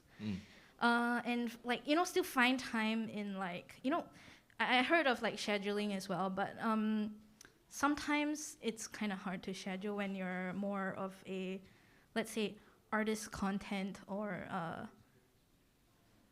yeah. And if you want to start a podcast and you're having a 9 to 5, like how do you do this scheduling where you find the timing to like post? I think, are you creative? Are you a creative 9 to 5? Yes, I work as a pop artist for Don Don Donkey. Oh, okay, I understand. Yeah. So the reason I ask this question is because, and this is a problem even I face as well, because if it's a creative, you do commercial work or corporate work in the day, sometimes you feel very creatively drained to want to do something there, but you just push on. I hate to quote TikTok trends, but the TikTok trend of my 5 to 9 after my 9 to 5, right? Yeah, it's basically that, right? It can be as simple as like you're taking the public transport, maybe take the longer route, and then you can like plan your stuff while you're on transit instead of scrolling on TikTok, and just try your best to do something creative, at least an hour a day. So one of my lecturers in art school actually taught us that if you're feeling like super drained out, you don't feel like doing any artwork, try sharpening your pencils. Try like arranging your desk. Then suddenly you're like, oh my God, I got. So that, when I'm a filmmaker, right? So what I do is I take out all my camera, I clean my camera. It's something so stupid. I put on a podcast, I just do. Then suddenly you like, actually I feel like editing now. Then you go and edit. Yeah. So it's kind of tricking your own brain. But at the end of the day, it's still time management. Yeah. But it's also how bad you want it, because some of the best creators in the world, they really, really dedicate a lot of time. Yeah. But of course, healthy lah. Make sure it's healthy lah. Yeah. Any more questions? Come on, guys. What drives you? What? Huh? What drives him? Money. No. No. I just love creating, man. Like I think the ability for us to express ourselves creatively, I think that is something, a gift lah, a gift. So I just want to create. It doesn't have to be horror. It can be anything. So I think that is what drives me. Yeah. It's quite a deep question. Now I'm gonna stare into the space and just yeah. All right, shall we give one giveaway first? Yeah, let's do one giveaway. Yeah, so the question will come from Carl. Okay. For one UMX3. Okay. AT UMX3 is Audio-Technica's new USB mixer. Okay, so first one to get a question correct, then you get it lah. So, how many episodes were there for season 1? What is this guy? You got it straight away. Congratulations. Congratulations. Please come on the camera. You remember. Yeah, remember. Wow, good Thank you, memory. thank you. Redemption, 14 episodes. redemption. Oh, that was very Yes. fast. Maybe I should ask us Yeah. other questions. It wasn't difficult enough. Yeah, it wasn't difficult enough. Yeah. All Yeah. right. I think we can take 2 more questions. Yeah. Yeah, but the next 2 questions, no prize yet, right? Yeah, no prize yet. No prize after yet. That, no prize after yet. that, the 2 next more one I'll questions. give up, Yeah. But anyway, yes. Yeah. 2 more questions. Any more questions? Ask me any questions. Not like that. Later awkward.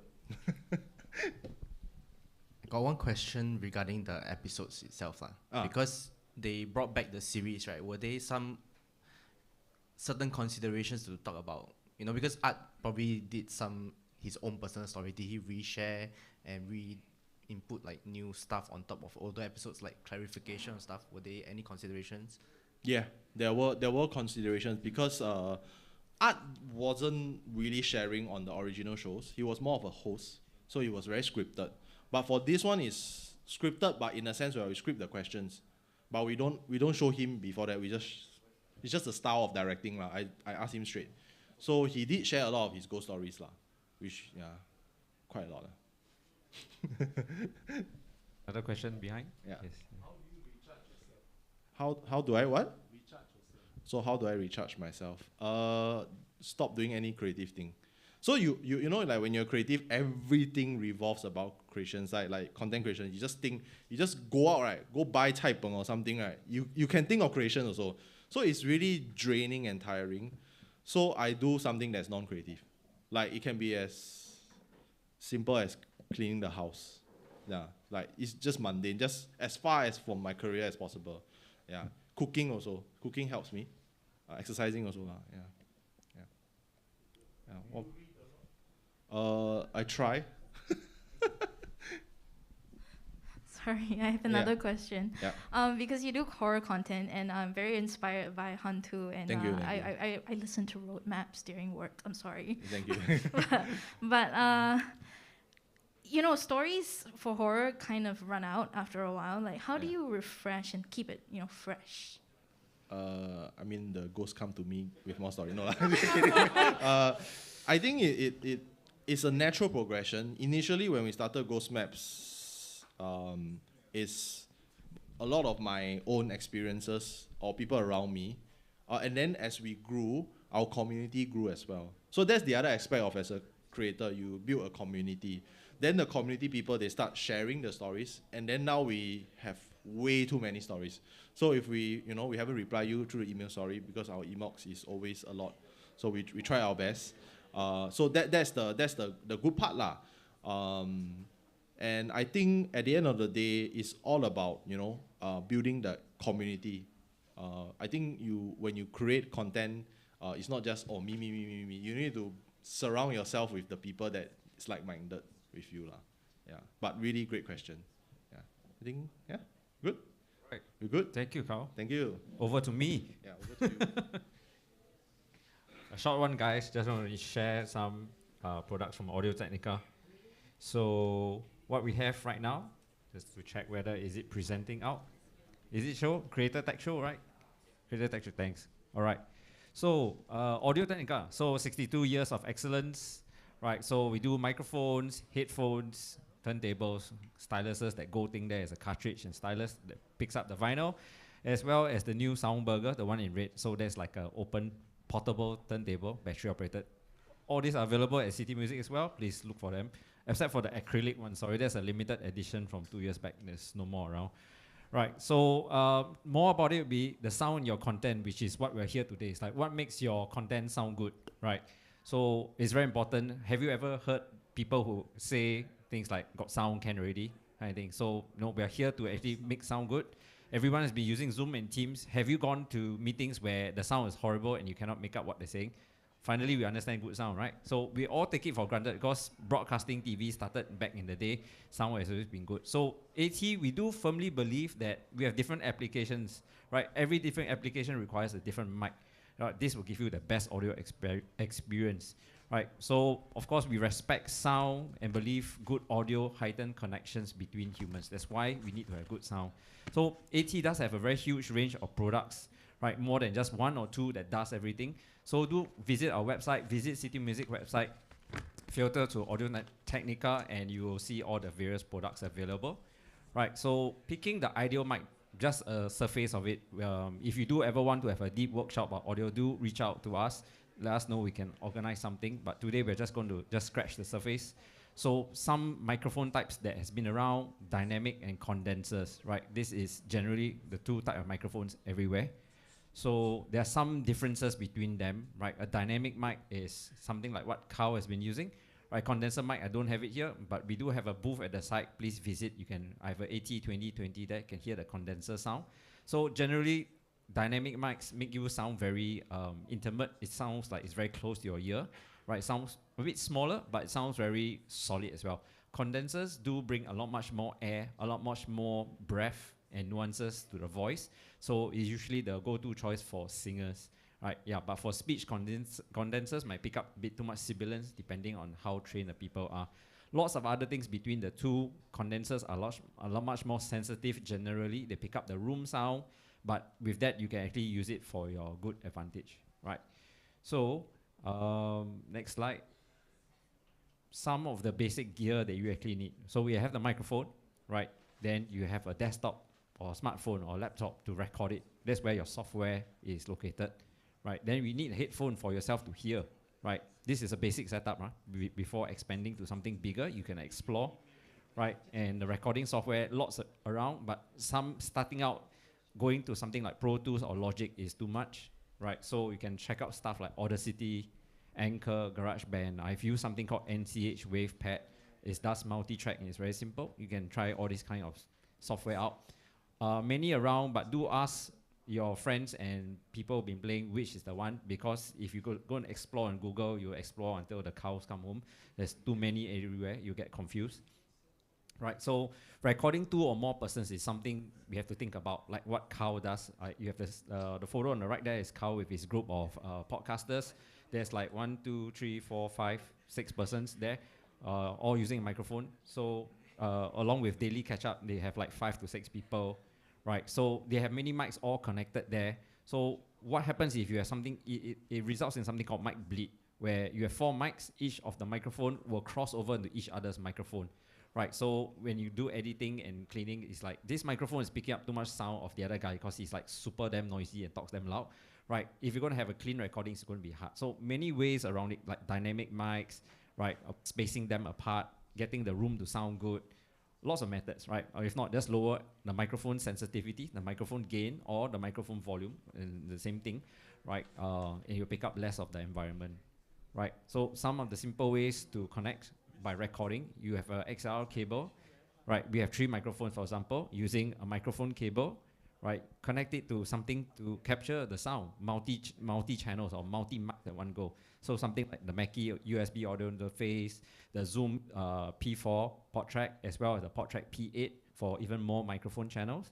Many options. Do walk around and take a look, right? And then you send it out to your software, right? And then you need headphones for everyone to actually hear yourself.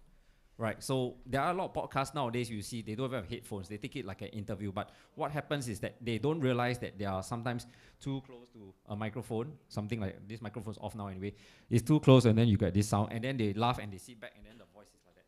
So you have 4 guests, 1 super close, 1 super far, the other 2 okay. Then you're editing, you have a nightmare. So the headphones is there for your listeners to actually know how loud or soft their voice is, and after some training, they'll get used to keeping a consistent length. That's all important to getting clean, good sound. Right, so some content creator mics available from Audio-Technica. We have the AT2040, right? It's a large diaphragm mic. It's actually the mini brother, younger brother of this BP40 mic over here. It's the mini brother. Gives you rich, natural sound, very detailed. Starting out at like $140, very affordable, right? So then we have the big ones. If you want to go big, you get with the BP40, right? It's going like $400 to $500. It's actually used widely in MediaCorp radio stations across all the channels, all the languages. They're using this mic on air, right? As well, it's really popular with podcasters as well as singers. And we do have some people who even use it for like miking up drum sets as well, right? So it gives you a very rich, natural sound, as what you heard Carl's voice just now.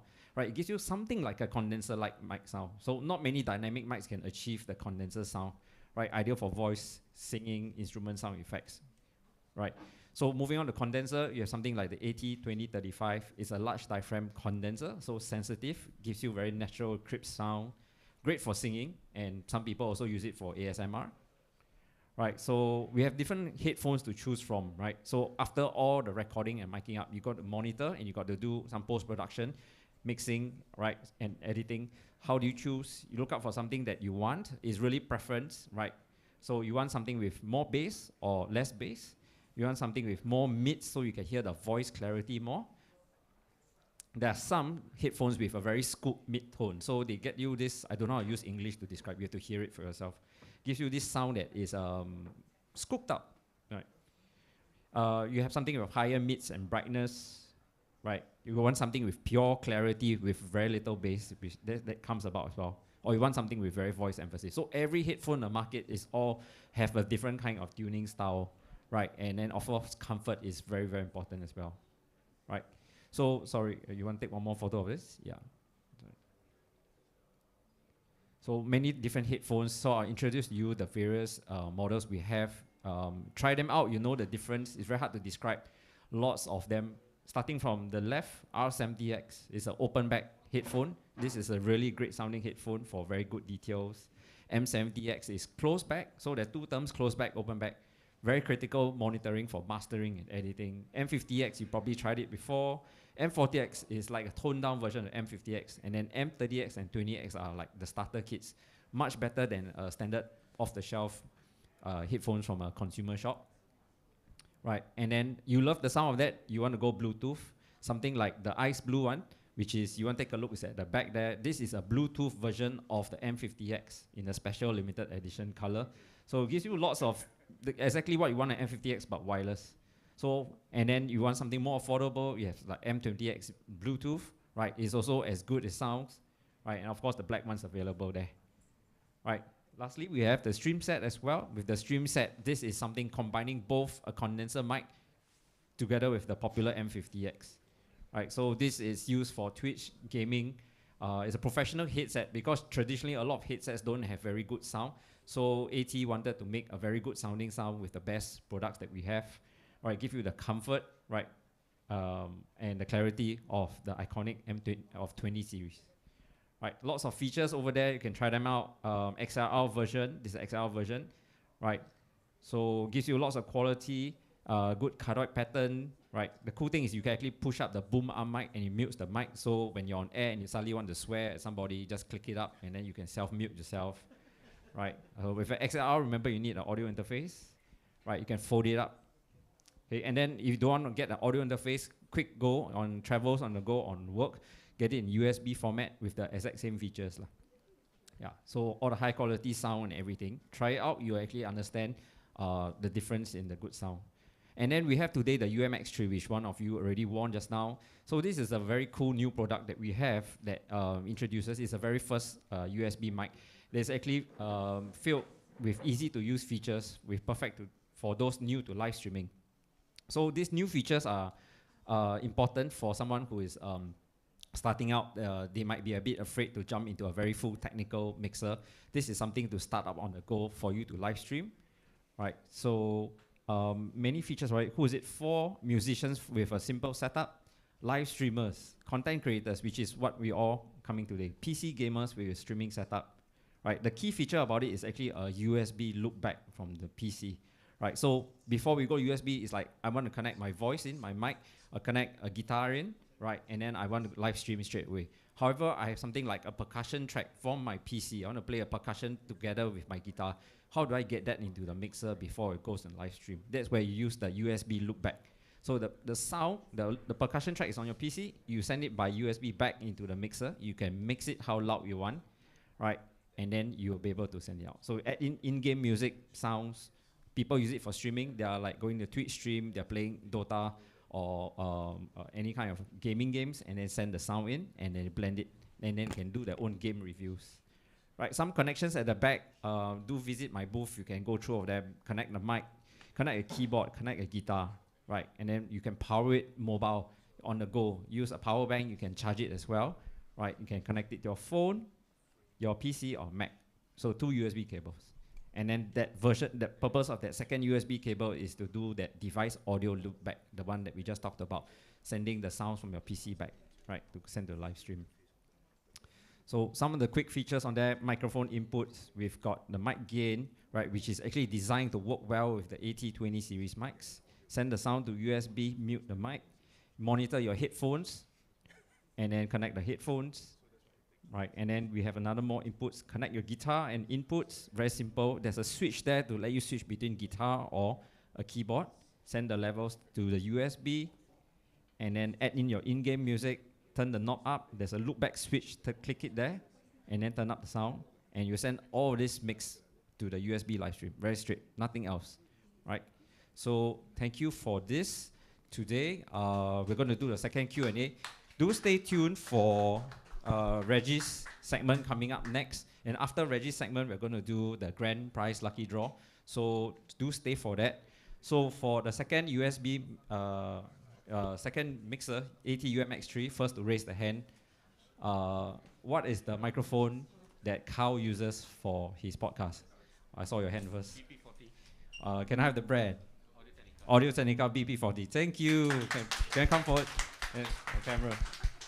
Congrats. Enjoy. All right. Thank you. All right. Thanks, guys. I'll hand over back to City Music, and Reggie's coming up next to talk everything about finance. All right. Thank you, Edwin. Thank you, Carl. Okay, so, hey, wow, I'm jealous here, bro. I want that, bro. Yeah. Fun fact. When I first started doing content creation, the very first microphone I bought was an AT-2020. I think a lot of people know that. First thing you Google, you don't know what microphone to buy, you Google. Most budget-friendly, affordable, not even XLR, USB microphone, AT-2020 USB, right? And my first studio monitoring headphones was an M50X. Until today, so I think more than a decade, I'm still using the same phone. I mean, the top off flake off, but still can use, still good. Right, so we got one final segment left, then we'll go into the lucky draw already. Right, lucky draw, my gosh.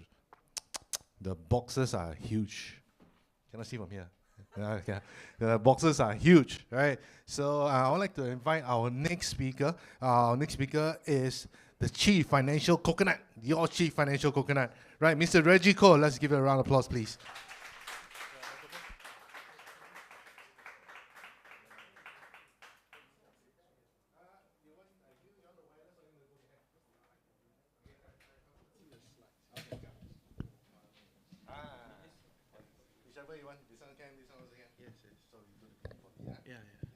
Well, this is an upgrade from my system.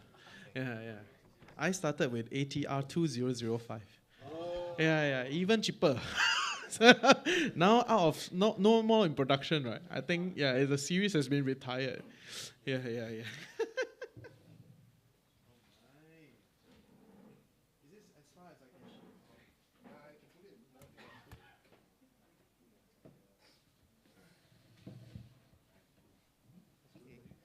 Yeah, it works. I'm a bit short. Just push this down. So you can hear me? Great. Before we begin, can I just get a show of hands? Like, who is a podcaster? Like, who's doing something? Kind of doing something? Trying something? Okay. Okay. Are people still using Clubhouse?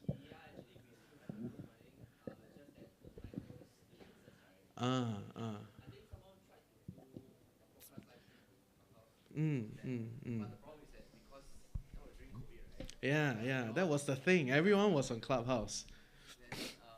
Sort of died down, but then we are still trying to bring back the channel because some of the content creators, they are still actually talking. Okay, fair, interesting. For anybody that don't know, Clubhouse is still bustling. Yeah, hopefully. Yes. So if you don't know who I am, so I run the Financial Coconut, which is Singapore's #1 finance podcast. Yeah. Thank you. Yes. Yeah. So I couldn't have done it without the team and many people along the way. So I think a lot of my fellow podcasters think I make very good money. So they always ask me to talk about like money problems or like money topics. And today I wanted to share with everyone a little bit about how to monetize this whole podcast game. Okay, it's a little bit fresh.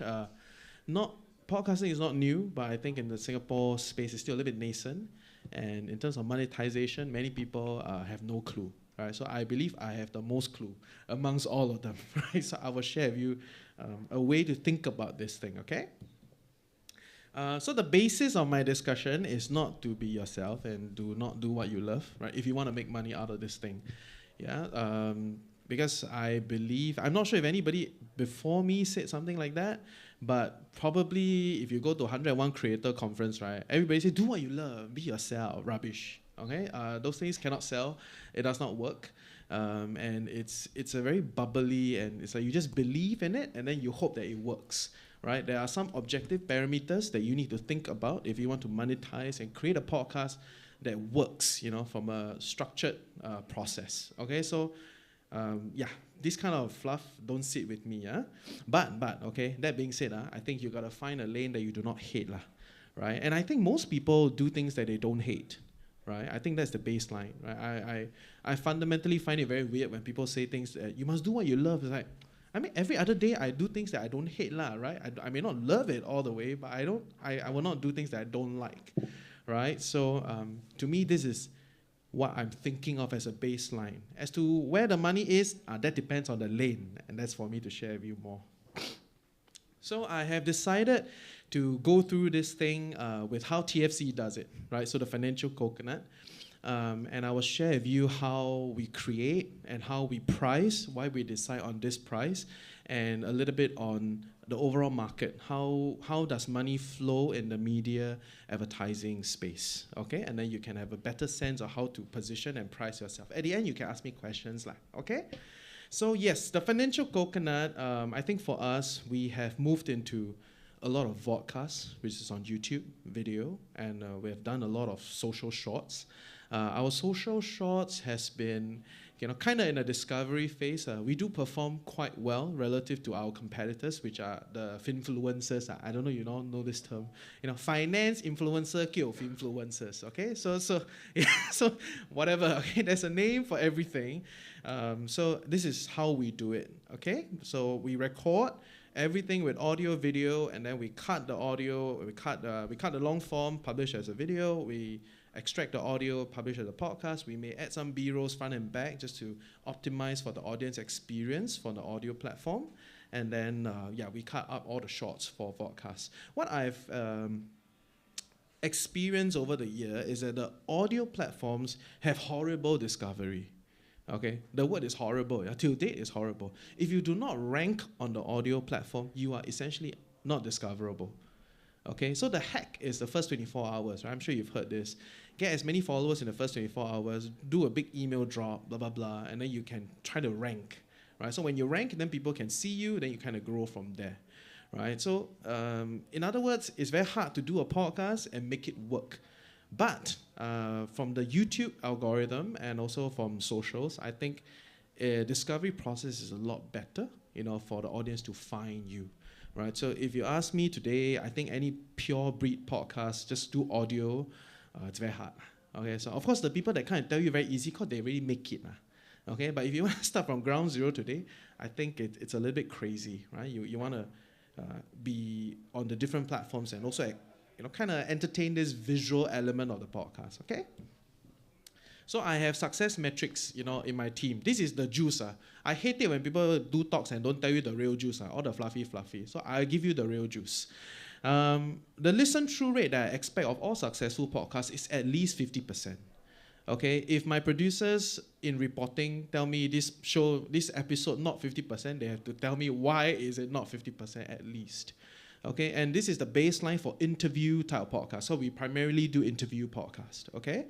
I used to do a lot of monologues, right? So you know what are monologues, right? So like 20 minutes, you want to talk, call whatever you want to talk, okay? So that monologue will perform very well because I can talk. I can control the pace.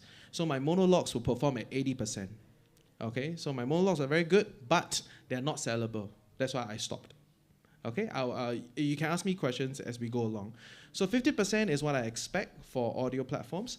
YouTube tend to have maybe half because YouTube as a platform is very noisy. There's a lot of things on YouTube, right? So half the listen-through rate to me is acceptable. But the interesting part about YouTube, right, is your click-through rate, which is where your thumbnail comes in very handy, must hit 10 to 15% in the first 24 hours. Okay, so if you can crack that, and the algorithm, the data is all there on your backend, on your creator backend, you can see it. So if you can hit 15%, YouTube will work very hard for you. Okay, and as it works very hard for you, in other words, it will push the content out, right? And as it works very hard for you, eventually it will come down. So you will see your click-through rate come down across the next 2 days. Eventually it plateaus. Our target basis is about 5 to 6, up to 7% as it plateaus. Why? Because when you can hover at that space, YouTube will continue to push, although at a slower pace. Okay? So this is important because you are creating content to live on the platform. You need to understand what the platform looks for. Okay? And then on Instagram, the average watch time for all our successful shots is 7 to 15 seconds. If it's 15 seconds, right, I can almost guarantee my client at least like 60,000 views. Okay, and in my space, 60,000 is a lot. We're not doing horror, okay? Yeah, we're doing very boring, finance type of things, okay? So 7 to 15 seconds, it's important. In other words, your baseline, when you think of cutting a short, has to get your audience to the 7-second mark, right? This is the basic, nothing less. Anything less, I can guarantee you the platform has no interest pushing your content out. Okay, so you can just go at the back end, you can see all these things. Of course, like, share, subscribe, interact, all those things, they all add to the algorithm, okay? But these are the few baselines that you should think about. So this is how I price, okay? So my pricing model is $12,200 a pop, okay? And I price it in a package. So when my clients come to me, I mostly work with majors. If you all don't know what majors in finance term, that means your banks, your insurance companies, all the big boys lah. That's why they're called majors. Okay, so they come to me. They will have a product that they want to push. They have an initiative. They have a research that they want to get people to know. The whole package will be about $12,300. Yeah. Yeah, that's the next slide. Yeah, I'll tell you more. Okay, so essentially the offering will cover the recording, cover the vodcast, one podcast, and 3 shorts. Okay, and this price is a discovered price. That means I have already moved up and down and tested across the market. Based on the numbers that I can push out, clients will click at this rate. Okay, so there is a market testing already. So this is how I do my pricing analysis. Business Times and Straits Times charge their podcast at $20,000, okay, for one episode, and that is the podcast only, okay. And this one, not I say one. My friends tell me, okay, and my friends are the industry people, okay. So I never ask BT and ST, but the other clients tell me, wow, you know how much they charge me now? $20,000. I will not work with them, okay, because it's impossible. And I can be very confident to tell you that my content perform better than them. Okay, but they have a big publishing house so they got all their other good stuff. And the bigger problem with Business Times and Straits Times business, right? The good thing, actually, it's kind of good for you. It's also great for them. It's because it's easier to sell a 300,000 event plus publishing package than try to sell like a 5-episode podcast. So most of the salespeople are vertically integrated at SPH. They rather sell the big things. They have no interest in selling magazines or even podcasts. So you have a bit of space until the traction kind of picks up. Then they're going to sell full house. Then it becomes harder and harder for newer podcasters to enter the game. Okay, so this is how people look at it. Of course, the influencers charge about $2,000 to $3,000 per video. About 2008 is what I know for most people. Every day I meet them, when I meet them at an event or whatever, I tell them, time to raise price. Time to raise price. Because everybody raise price, I can also raise price. Right? So we all kawan, right? So, and I will share with you why later. You will see the mechanics as to why I ask everybody to raise price. Okay? And then for some of your top podcasters, like your Yalaba, Daily Catch Up, they're all in this ballpark. 10 to 20,000 per episode. Okay, so they definitely perform better than me. How do I command this rate? Okay, so you must understand sales funnels. Okay, I think most people may understand, may or may not. Creators maybe need to spend a bit of time to understand. But in the sales funnel structure, essentially you want to close, right? You want to get people to the end. So the difference between our show and some of these other bigger podcasts is that we are bottom of the funnel, right? We have nurtured an audience that is more ready to be sold than some of these other guys that talk about their relationship, their heartbreak, all those kind of blah, blah, blah. And they get very good traction, but from an advertiser standpoint is most of your traction, no use for me, right? So why would I spend with you? Okay? And if you have any questions, you can ask along the way. I'm very open. Don't need to wait to the end. But a side note here I think is interesting is that the tech guys are making this sales funnel process very cheap, right? So I can spend maybe 50 cents to get a view or 50 cents to get a profile visit, right? So it's very cheap, and it's becoming harder to be a creator if you are just doing all sorts of random things at the top, and trying to go viral. And to the advertiser standpoint, why do I need to pay you that 10,000? I can just use 10,000 and get my video out there, right? So the tech guys are actually eating into the pie, and that's why a lot of the big media guys are struggling. So introducing complex sales funnels, okay?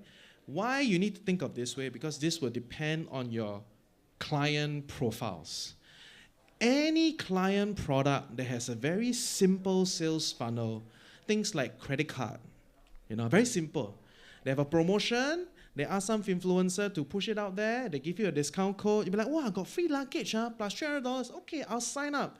Bam, right? Very easy conversion. They have discovered this process. They will not pay a single cent to you as a creator. Everything is affiliate marketing because it's too simple for them. So if I can get somebody to just put a code, cheer for it, why do I need to pay you? Right? So that is the baseline of thought. And you can, based on your category, because I'm more familiar in the finance product line, based on your category, you probably get a good sense of, what is easy to sell digitally, don't need you. So don't waste time doing that. Okay? What is difficult to sell digitally is where you want to stand, which is where complex, funnels come in. Right? So things like mortgage, I'm all quoting my industry, mortgage, insurance, bank accounts, loans, these are very difficult to sell off the counter. So they have to organize event, they got to do branding, they got to show you how good they are, and then they meet the client multi-touch point before they close, do content in these verticals. Because in this space, if you become the dominant player, you crack it, the funnel is all yours. There's not a lot of people here. Right? And these guys are willing to spend, and their budgets are allocated accordingly. Okay, so you want to be targeting some of these product lines that have complex sales funnels. Make sense? Okay, so then that is the sales level, right? Now I share with you how the media budgets move around. Sales is only one budget, which is under sales and marketing, right? So their KPI is conversion, which is tied to whatever sales funnel was just now, okay? So that is simple, very easy. Every time they come to me and say, oh, I want to do education, I was like, no, you just want to sell, okay? And it's okay, right? Especially after we establish a relationship with our client, I know their KPI, I know all that. We can have a very candid discussion. So if you go after the sales and marketing budget, your sole KPI is conversion. If you cannot convert, sorry, doesn't matter if you have 20,000 views, no one cares, right? So you fail that KPI, they will not come back to you, okay? This first. Brand comms is the one that I personally like. It's very fun. It's very interesting. All your advertising budget, you see people do like big advertisement campaigns, they do complex filming, all sorts of story building, all those things. That's under brand comms. Right? So brand comms people are the most fun to work with.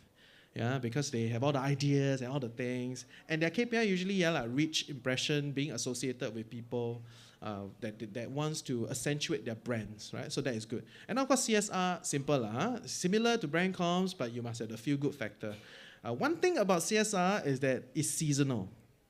Whatever is today, hot today, is no longer hot next day, right? Or like next season. So if you are building your whole content suite to target a CSR budget, is very wonky, okay? In my worldview, yeah.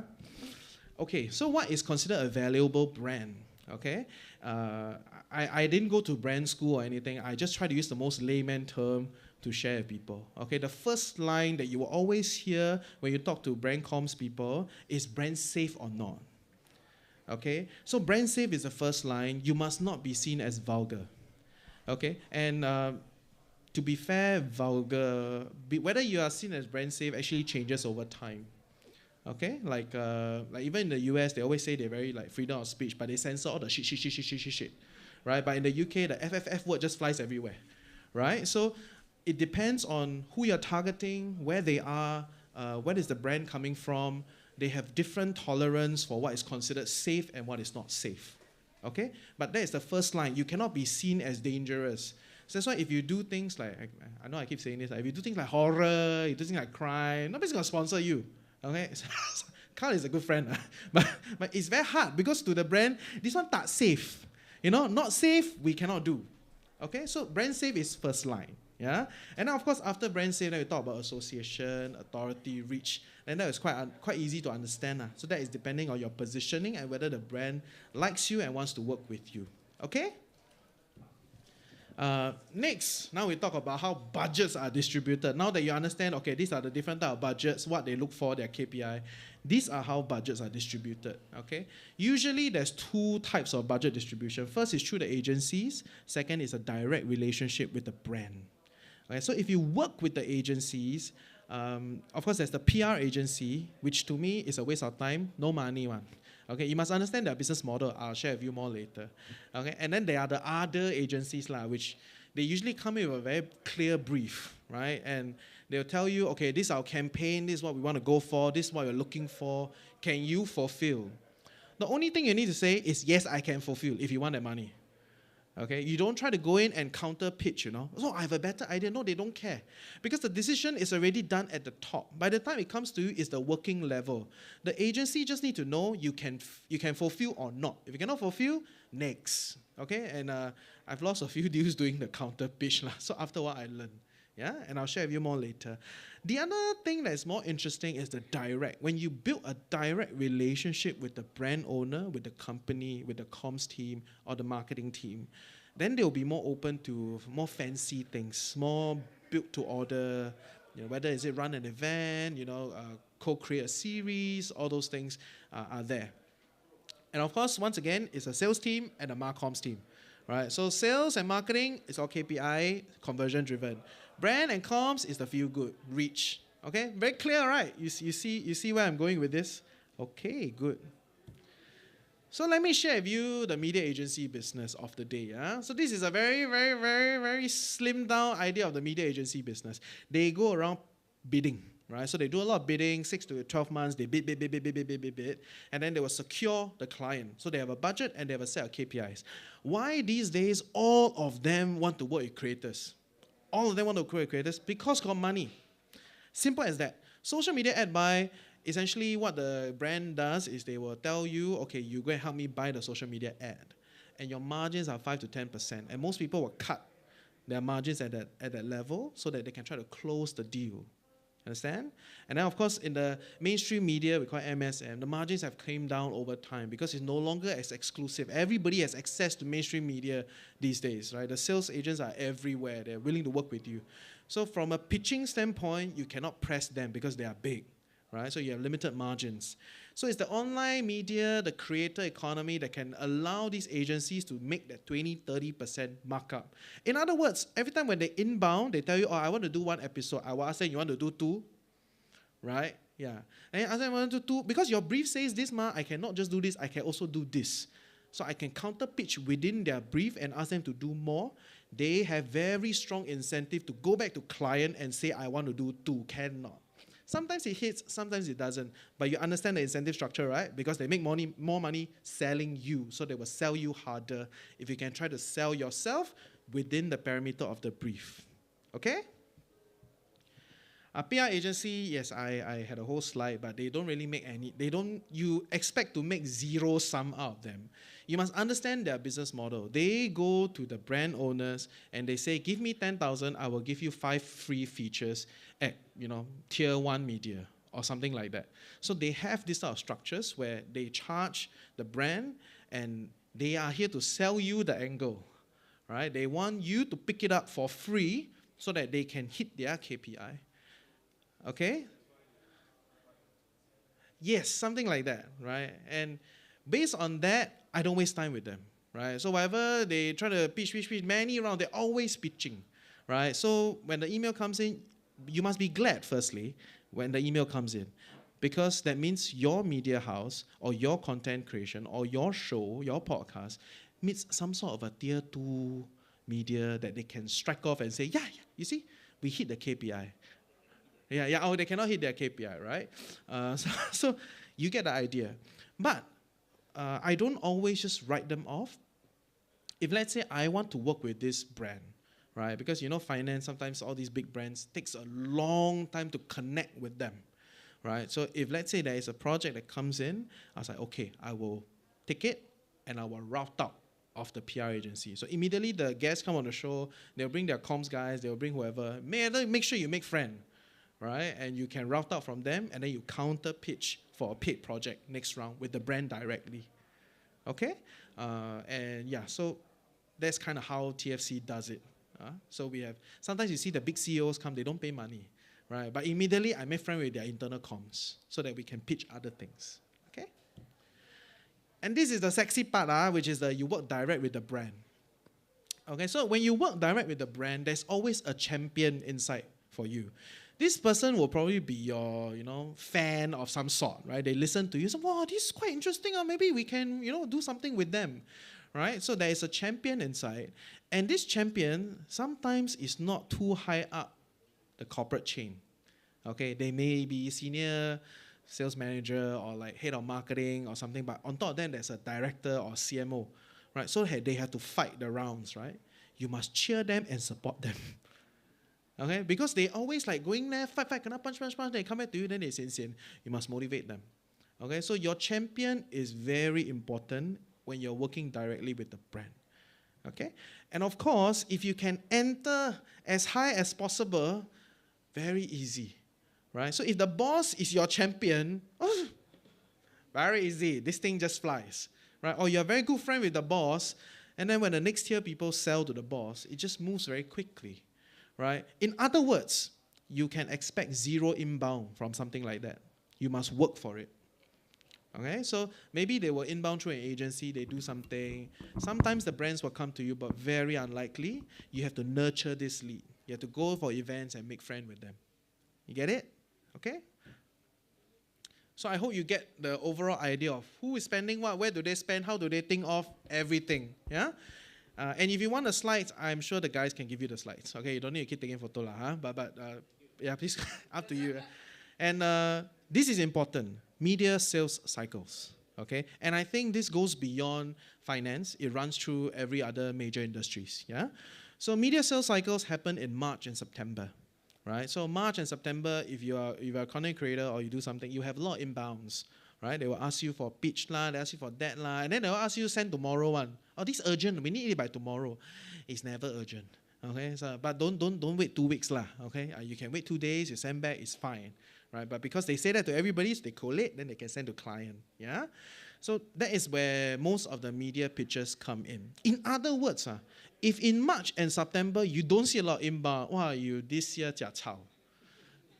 Okay, it's gonna be very stressful. Right, and you better immediately project, reduce sales, do something else. Right, that means your inbound sales from media is going to come down. As a brand owner, you better do something else to kind of beef it up. Okay, so this is how you should think about it. The interesting part is off-season sales.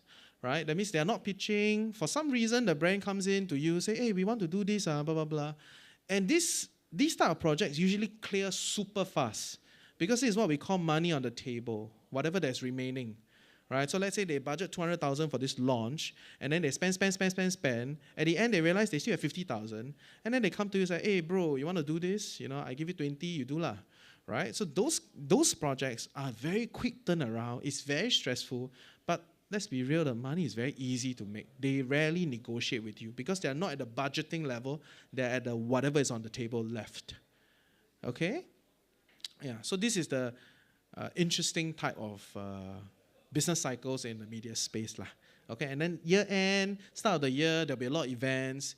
If you get to a certain level where you're invited for the events, try to go for it. Connect with the brand owners, talk to them. For a long time, I didn't really like to do these things. I'm not very, yeah, I don't really like network, but okay, after a while I go a few things, I realize, okay, there's ROI, so I'll go. Okay, so this is the media sales cycle. So this is where TFC sits, back to wherever the 3 buckets. I make most of my money from brand comms. Okay, KPIs is not the sales and marketing is not my best vertical. And this has a big part to do with the content creation that we do, which is the podcast long form. Not many people will listen to the podcast long form, but everybody wants to listen to very short and punchy things.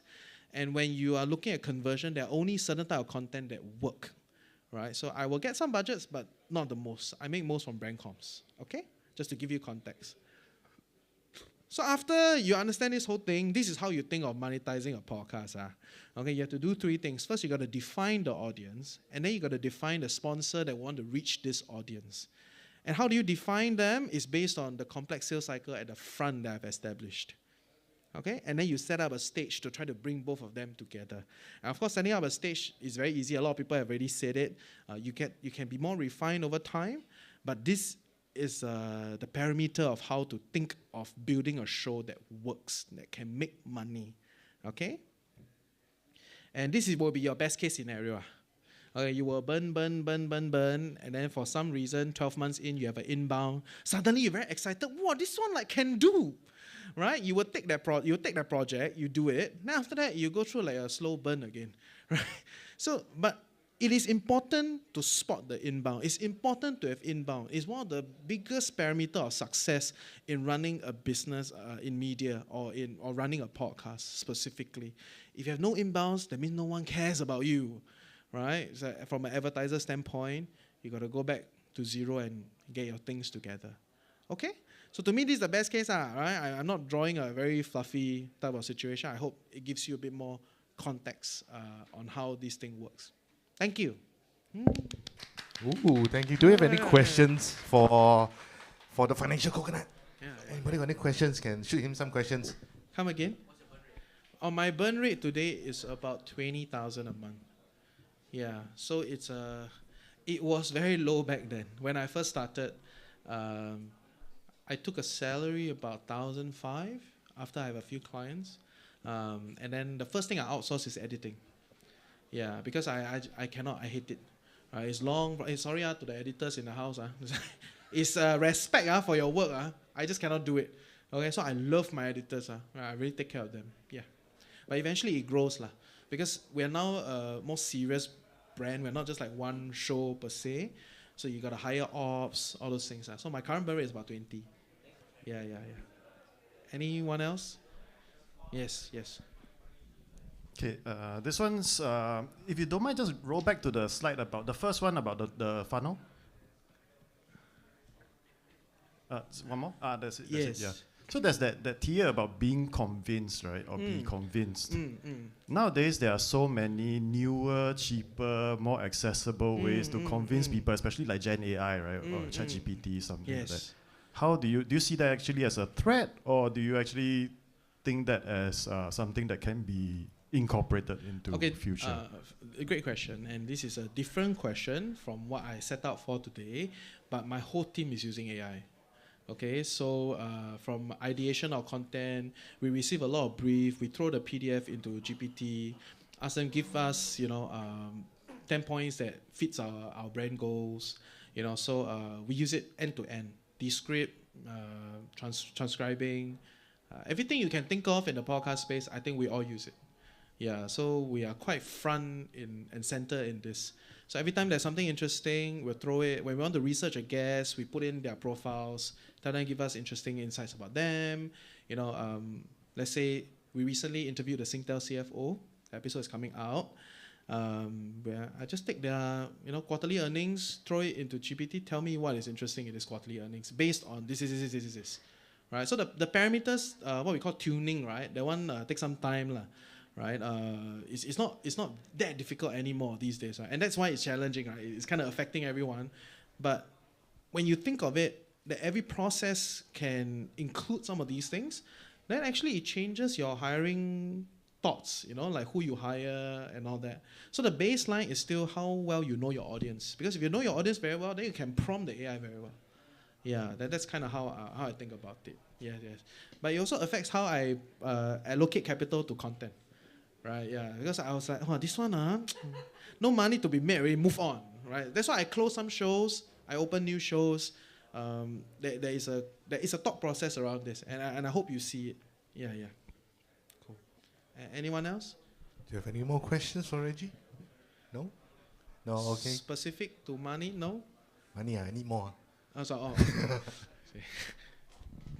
mean, this is eventually the question everybody asks is how you diversify your portfolios and savings, because I'm sure you're building multiple portfolios at the same time, and eventually your team will start to get big enough. You want to do into investing, small other content creators to jump on board your side. Yeah, yeah. So what are your future endeavors, and is there any plans for any of these budding content creators to jump on board? Any plans you have? Okay. So like I've established, right? Look at this, right? So you must ask yourself what is difficult to convert, right? So I will tell you a few things. Yeah. First thing that I think is very difficult to convert at this point in time is business enterprise softwares and services. Okay, so most of the business enterprise software and services struggle to have a very clean funnel for conversion. They have multiple layers of digital sales strategy to lead gen, and then they have a whole entourage of salespeople to go in to convert and then do demo, and they will go for this event, they will set up booth here, they will do everything. So they're everywhere. So if you think about it, very complicated, right? This sales process. Can I solve this? Right? Can I solve this? So, which is why late last year I allocated maybe about 20% of airtime to explore some of these business topics. And I closed a business client. And the agency came to me and said, can you take us, please? I cannot find anybody to advertise. Right? That's the position you want to be in. Right? So to me, that is a big space. When you talk about investing, you're talking about like brokers, right? Some of these other guys, right? They have no use for content creators. Right, the vertical integration is so lean. They have a very simple discovery process and closing process. They don't need a podcast, okay? Unless you're the biggest podcast in town, and that's a different story. By extension, I'm also doing vernacular content. So we are building a Bahasa podcast in finance, and we are reviving our Chinese podcast in finance. Yeah, so we will be the dominant player in the game. Yeah. So when the brands come to us, we take everything lah. Yeah, right. Yes, yes. Yes. Okay, great. Any other questions? So cool. We're all good. So Great. thank you very much, Reggie. Big round of applause for Reggie. Thanks for sharing. Thank you. Right. So he keep mentioning the word KPI, my PTSD will come out, bro. Right. Thank you very much, Reggie. So we were supposed to end our segments, but I have a surprise guest that's going to come up, right? So a very dear friend. I met him 2 years ago at the Gamers Summit. Then yesterday he came, he bring his toys here. Yeah, so he's going to show some of his toys, right? I call him the Smoke Master because he brings the smokes. So I would like to invite Mr. Mazame to show us his new toys. You want his set? His set. Oh, you can. Right.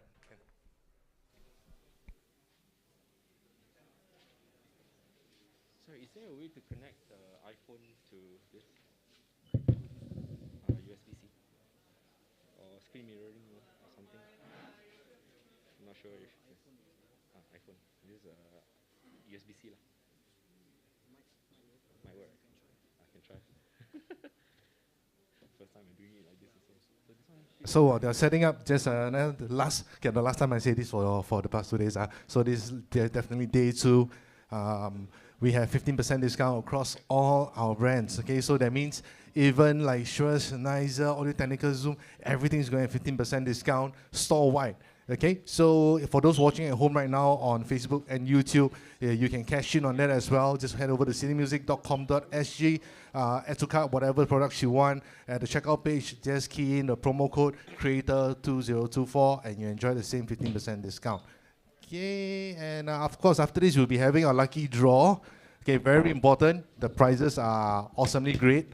If you guys are around the space right now, it will be a good time to gather because we are nearing the end where we reach the lucky draw part. Then you can kind of watch Mesame play with his toys. This is not a vape, okay? Mic test, testing 1, 2, 3. Right. Let me, hang on, huh? Yeah. Can.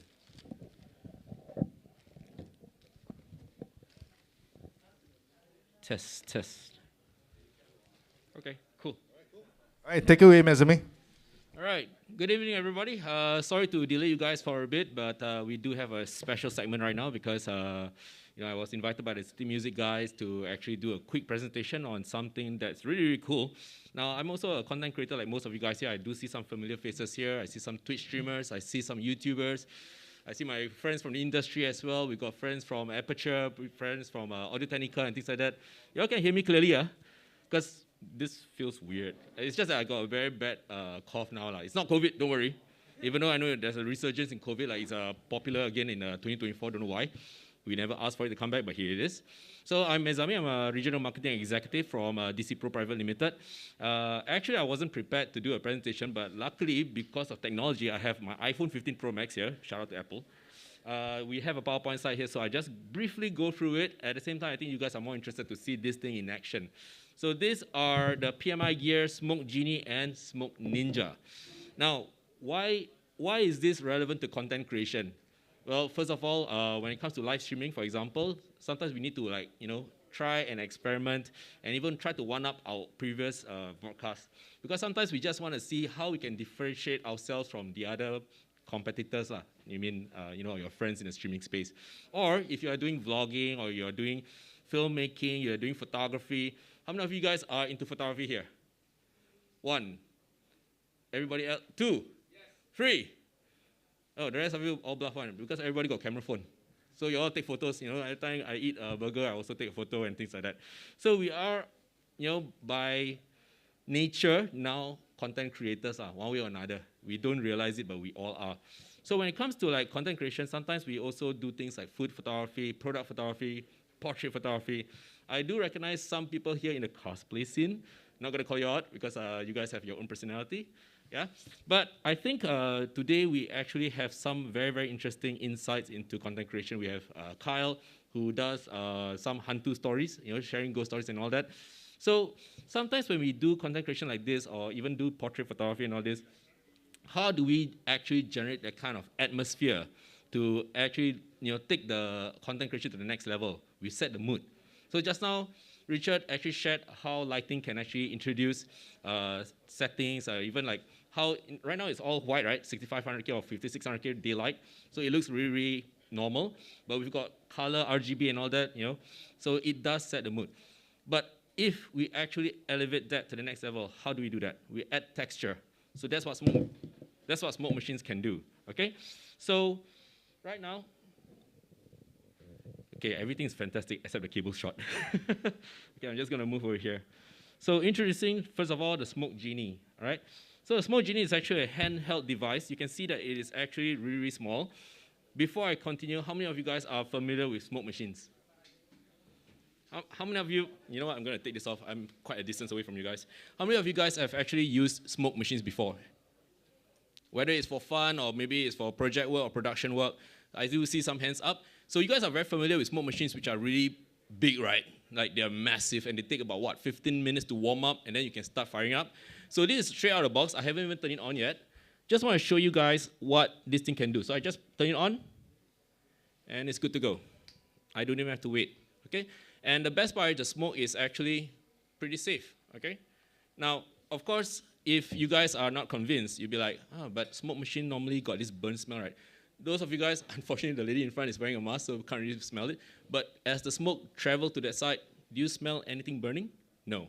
And just to prove a point that it is actually very, very safe, and I'll go to the PowerPoint presentation later on really quickly to show you guys what kind of certification you actually receive. But just to show you guys, this is not vape, by the way. Completely safe, okay? Now you guys are wondering, Mez is wearing a mask just now. He was saying he's coughing and all that. It's not because of this, okay? It's just that I've been, like Richard, we've been traveling for quite some time, doing presentations and all that. That's the life that we chose, so it is what it is, all right? So this smoke machine here is actually really, really powerful. So you can see here, if I were to fire the Smoke Genie up for 10 minutes straight or 15 minutes by design. You can just go on and on. I can guarantee you this entire space here will be smoked up. Okay? Of course, we don't want to do that because we are actually live streaming this to Facebook and some of our friends do want to see what's going on. At the same time also, I don't want you guys to get lost in the haze.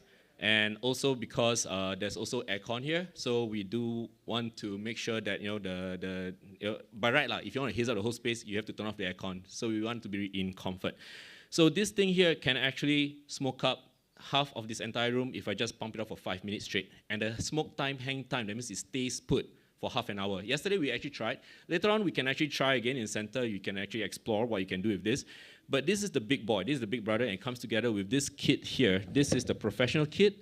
So it does have what I call the blower, okay? But this is actually like a sort of how you can actually take the texture of the smoke to the next level by, instead of having just going clumpy like this, okay? What we can do now, can put it up. Now it reaches you guys as well, okay? So this thing here, don't worry, you don't have to hide away. This is actually pretty okay. Now you can smell the smoke, right? It's actually very pleasant. So it doesn't have that smoky fire, burn oil smell or whatsoever. Instead, what you have here is actually a very nice scent. Because this entire device, both of them, actually rely on this cloud formula that actually runs for 200 minutes at 120 ml. And it is made from vegetable, I just realized I'm getting older. I can't even see the font, it's so small. Vegetable, glycerin, and propylene glycol. I should have paid more attention during science. So I don't know how to pronounce these words, but they are actually completely safe. It's vegetarian stuff, all right? So in terms of battery power, you can see that it actually runs with two 18650 standard flat batteries. So they can be charged by Type-C, or you can just interchangeable switch them out and things like that. So it is very easy to set up and use. Why? What's that? You went blank? Is it showing? It's okay. You know what? I don't have to do that in PowerPoint presentation. I'm okay. All right. So showing is sometimes better than just telling, right? So I'm just going to show you guys the smoke machines. Oh, you're back. Hey, hi. Yeah, but don't worry about it. I can just talk about this. All right. So in terms of production, when it comes to high-end production, we definitely want to look at the Smoke Genie, okay? Because you have all the accessories, you have, they actually thought of everything. So even this fan device, you don't have to hold on to it like a Muppet, you can actually connect it using the attachment that comes together with this, all right? This entire kit, there we go. So you can see that it actually has this strap, you can actually tie it around here, and then you just connect by the two prongs to put the fan on top. All right. So later on during the showcase on the floor, I can show you guys how this works, all right. But this one here, a lot of people have feedback, costly, expensive. Yes, we understand. All right. This comes with the standard kit, it comes with the professional kit, and the event kit. The event kit even more kwatang. That one, 3 units of this on this Tilta Trident. They call it the Tilta Trident, and you can actually connect all 3 smoke machines and fire them up at the same time. That one, I can guarantee you, the whole store here will be smoked up. Okay. Now, you will notice that even though we smoked a little bit just now, there's actually smoke detectors above me right now. Yeah, so rest assured, if there's a fire here, we'll all be safe to a certain extent. By the time the SCDF people arrive, everything is good. Okay, don't worry. Yeah, what? What? What's it? Oh, okay. I thought he said fire. I was wondering, Yeah, so, Hantu, oh, okay. So, yeah, so if you think about it, right, when it comes to smoke, right, with smoke detectors, right, they will be triggered. But you'll notice that so far we are okay, there's no alarm sound whatsoever. So these smoke machines, they don't actually trigger a lot more, most smoke detectors. Some smoke detectors are a bit more atas lah, so they actually have infrared sensor, things like that. They specifically look for shapes and shadows of smoke. Yeah, it's kind of crazy, right? Some smoke detectors are very different. But here, normally what we do is we check the grounds first, make sure that the smoke detectors here will not be triggered. Generally, they wouldn't, right? But so far, so good. I'm quite lucky there's no trigger whatsoever. So again, back to the device. This is the more costly version. Then we heard the feedback by some run gun photographers or even entry-level creators. So this is a Smoke Ninja. Now the Smoke Ninja, I'm just going to do one quick one, just like what Richard did just now with his Amaran lights. Okay. So you actually have got. You can hear me, right? You actually have got live streamers can't hear me. Yeah, I mean the people on live can't hear me because I'm not online. So this is actually a magnetic attachment. Okay. It's Very clever. Yeah, portable mic stand. So, so we actually have a magnetic strip here that you can actually attach to the Smoke Ninja itself. There's a reason why it's called Smoke Ninja. You can actually hide it behind places. So, there you go. So it just sticks, all right?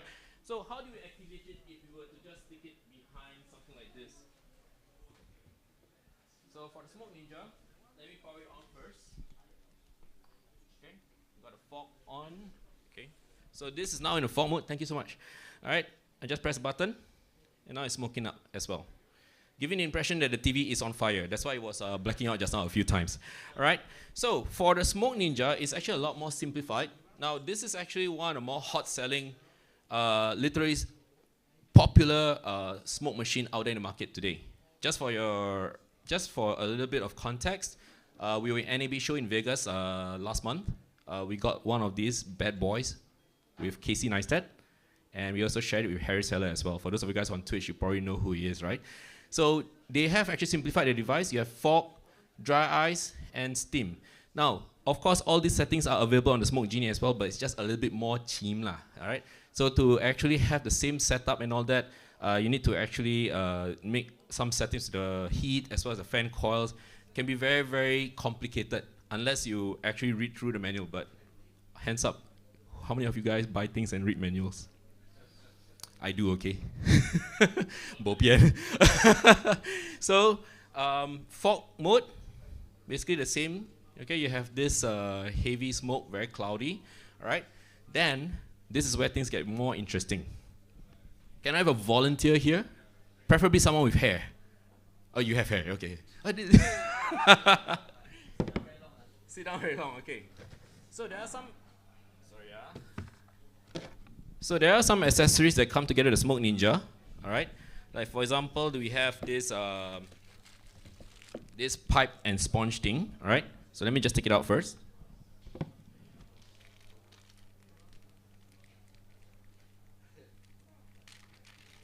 It's like a IRL unboxing time here. Okay, so we now have this sponge on a pipe that comes together with Smoke Ninja, all right? I'm going to turn on dry ice mode. Okay, first of all, we have here Justin, okay, my good friend Justin. We're going to have your hand, just cup it like that. So dry ice mode is very, very cool. Just now you saw the cloud, right? Now you can see that the smoke actually stays put. Okay, now we got a bit of aircon behind. Okay, so you can drop the smoke now. Very cool, right? Now, just to illustrate how safe it is, just now I already breathed it in. Now I'm going to show you guys that it is actually completely safe even on hair and skin. In fact, it might even make you look better. Okay, so welcome to Jin Yip. All right, we have a very special smoke mode here. All right, there we go. So you can see the smoke actually. How much wax you put? The smoke went off immediately. No, I'm just kidding because there's aircon behind. Okay, maybe shift over here, away from the aircon. Let's try this again. So we actually have the smoke. There, not much wind here. So now you can see it actually stays. Okay, there we go. Just look at that. He's on fire. Now, a lot of testing and a lot of surveys have been done to show that the average Singaporean at his age is always very stressed out. So this is how he looks like when he's thinking too much. That's why he asked a lot of questions just now. Okay, all right, thank you so much. No, sorry, no giveaway right now. Yeah. Okay, so next, we also have steam mode, okay? Steam mode is, well, steam lah, you know, it makes it look like steam. So for those of you guys who are doing food photography and things like that, you can use dry ice mode to create that kind of dry ice effect, which is a lot more economical compared to using actual dry ice. Richard, have you done food photography before with dry ice? What happens to the food after that? Toss away, right? Because dry ice is not safe for consumption or anything like that. Or the food just gets dirty. So with this, you can usually set to dry ice mode. After you're done eating, after you're done shooting, you can actually eat. Yeah, I did before. Yeah, straight away eat lah. Okay, so steam mode, you can actually pour it into your coffee. All right, so you can make it look like the coffee is perpetually hot. Because sometimes on set, it's easier to keep things cool than to keep things hot. Because after a while, especially in a studio where there's aircon, your boiling water will eventually be cool. And you know how it is like in a studio. Sometimes you want to make the tea hot, you have to warm up again, waste time, right? So keep it economical, use this instead to use the steam mode to actually get that kind of lift on the smoke. So it looks like the coffee is hot. right? So how do we actually elevate it? So maybe I can have Richard assist a little bit. Maybe turn off. Yeah, we do some backlighting. Yeah. Yeah. We want to see how the Aputure and Amaran lights actually kick ass with all the smoke machines here. Okay. So one thing I like about photography or even cinematography, when you introduce smoke to lighting, it actually takes everything to the next level. Like it can really create a very different texture. Like for example, maybe we just turn off all the lights here. We just have one light here in the back, okay? And then maybe we have the infinity bars are gone. Okay, never mind, we just use that light, okay? So now, maybe we can turn off the house lights as well. House lights. Can we turn off the house lights temporarily? Thank you. Okay. So now we have, in fact, we have the tubes here. Maybe, yeah, just bring it over here. Okay. So we have the light. We have the light in the back. Now I just want to show you a very quick demonstration. Just now you all saw the smoke coming out and all that with the light coming from the front, right? So now we have this. Can you see that now the smoke actually looks very interesting and the light actually has got this very interesting feel and look now, okay? So it's very, very cool to actually see this kind of thing. But now I've got aircon, so it's like fighting against aircon. Maybe shift over here. Yeah, thank you. This is the beauty of lighting, all right? So normally when you have lights just like that, okay, it looks just like every other production. So how do you set yourself apart? It's by drop test success. It's great, yeah. He knows what he's doing, okay? So when you actually have got a smoke machine, okay, for example here, you'll see that now the smoke actually tends to like follow the color as well. So if you're doing portrait photography or you're doing sort of like what do you call that? Food photography or anything like that. Just now I mentioned just now, food photography, normally I will light up from the back, then I just introduce a field light in front. Because when I put smoke machine like that, the smoke will actually be a lot more pronounced as opposed to having the smoke coming from the front, lit up from the front. You won't see much. Just now it was like, yeah, the smoke coming from the front and all that, it looks kind of like, that's pretty cool. But now it's like, whoa, right? So that's the main difference. So when you actually have light coming from the back, the smoke actually becomes more pronounced, all right? So next, I want to share something with you really quickly. This part is the technical part. Let me just bring my phone over here, okay? So the setup is very simple, very easy to set up. Let me just move the light here a little bit. It feels like a lightsaber, very cool. Yeah? So it's very easy to set up. You can actually play around the Smoke Genie to create all sorts of very interesting things. Maybe later on I'll get Mike to help me get detergent with water again, because yesterday we actually fill up bubbles with smoke inside, and then when it drops, poof, it becomes like cloud explosions. Very, very, very cool, okay? Yeah, so cinematic haze is something else also. For those of you guys who actually work on sets, you'll notice that sometimes we actually use smoke to create haze so that we have the lighting, it becomes more dramatic. All right, otherwise it looks very flat and boring. We want to have some sort of like a 3D sculpt around the products or even the portraiture around the person, okay? So we get the smoke to actually create all sorts of effects here as well. You can put it inside a freezer, you can put it in a car bonnet so it make it look like your car broke down. You can even put it inside bottles and tubes so that it looks like a science experiment. You can even put it on objects like a ball, all right? Like just now, I don't have a ball, but I use his head, same thing, yeah? Spherical shape, all right? So this is very important for those of you guys who also are still wondering whether it's really, really safe. First of all, I don't have the slide for the SGS one because that was very recent. But SGS, which is a company based in Singapore, they actually did the safety check for the liquid as well as the machine to make sure that everything is actually safe for inhalation, ingestion, touch, and breathing. Okay. So on top of that, Actors Equity Certified Food Safe Smoke Formula. This is super important because in the USA, there's actually an Actors Equity Guild that actually supports the creators and the actors on stage. So things like Broadway and all this, right? If an actor is listed under this program, and then they come to a stage and then they see the smoke machine is not certified by this, they can actually say no. Okay, I got 50 seconds left. We're going to speed run through this. Okay, so on top of that, you can also use it for industrial purposes, but most of us are content creators. We actually do it for other stuff. And then the batteries, I mentioned this before, field tested by all these very, very amazing directors as well. Okay, and even the industry people are also using it for all sorts of applications. Okay, all right. So I'm just gonna jump quick to show you guys a quick video. There's no sound, but this is the introduction to the Smoke Ninja. So the Smoke Ninja is small and compact, just came out last year, and believe it or not, it actually successfully filled up Kickstarter in 2 minutes.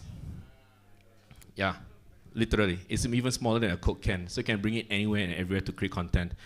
How much is this for a Smoke Ninja? Well, coming soon to City Music, perhaps we'll probably provide a demo unit, but I can assure you it's less than $300. For a smoke machine, that device, that size, safe for use for all sorts of content creation, I think is phenomenal. All right, so that's it. Speed run of our Smoke Genie and Smoke Ninja presentation. Thank you so much for coming to Tech Creator Showcase by City Music. Just want to say thank you to City Music for giving me this airtime, and also all the other speakers as well. All you guys for making it down today. I know it's a weekend, but thank you so much and have a good weekend. God Thank bless. you, Mezame. Thank you very Cheers. much. Right. Woo. Smokes. Holy smoke. Okay, so I think we are almost at the end of our 2-day Creator Tech Showcase 2024. But we will not kick this off until we have our lucky draw. Like I mentioned, lucky draw, the prizes. Wow, see our wheel come out already. But before that, I would like to first thank our sponsors. Once again, without them, this event would not have been possible. So they have been very generous with all the prizes. First of all, the main sponsor, City Music, for hosting this place. E&E, Shure, Audio-Technica, Amaran by Aputure, Sennheiser, Mackie, Zoom, and finally Samsung. Okay, so right now I'd like to introduce the final boss. Okay, the final boss. Please welcome our marketing director, Mr. Ho Sin Long. So he's going to be giving out the prizes. But first, we're going to take a look at what we're going to get first.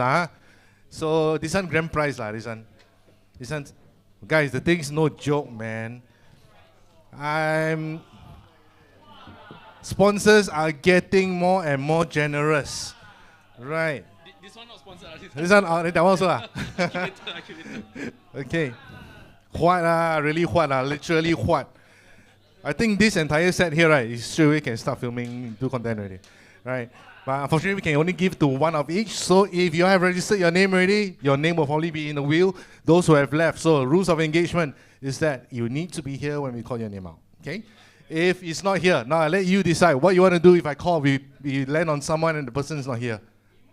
Remove No, I say one Okay, so remove. So you need to be here. You need to come in up front, take a picture, take a prize. Okay? So we're going to roll for the first one first. The first one will be a Zoom H1N. This is the Zoom H1N. We're going to roll on this one. Right, so maybe spin the wheel, please. Thank you. So first one, come on, let's go. This is for the Zoom H1 MVP. And we got AJ Chen. AJ Chen, all right, please step forward. AJ Chen, congratulations. You get yourself a Zoom H1 MVP, courtesy of Zoom Corp.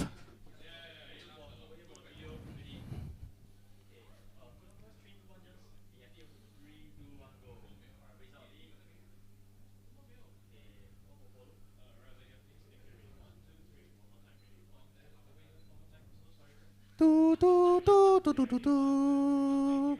Do, do, do, do, do. Thank you very much. Congratulations, Zoom H1 MVP. So we're going to move on to the next one. The next one, this is the Mackie M-Caster. Right, this one cool. Plug in everything. Straight away can start streaming already. All right, so this one, next one. Okay, let's spin the wheel. And who's going to get the M-Caster live? And we're going to stop at Lucas. Do you have Lucas here? Lucas, yes, you have? Okay, awesome. Today, call all here because you all know the prize today.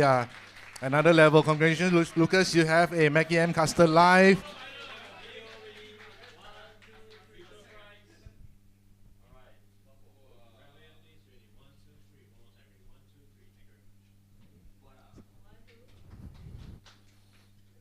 Congratulations, Mackie M-Caster Live.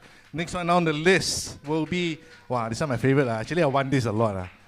This is the Audio-Technica AT2020 USB XP. Okay, so we are giving this to one lucky person. Let's go, let's roll the wheel. Today, the wheel very smooth. Okay, let's see. And And we have Han Wong. Whoa. Oh, today I call, come up. No skip one.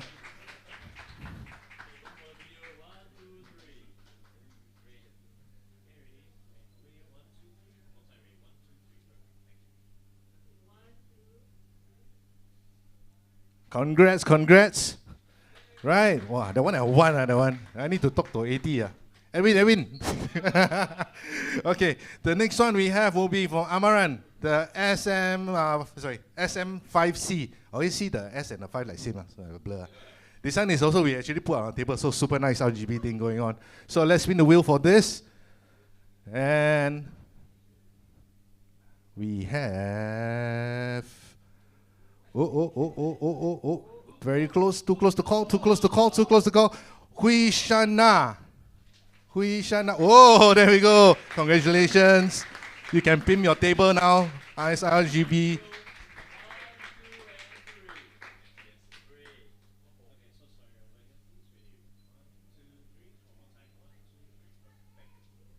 Congratulations. I'll go one more.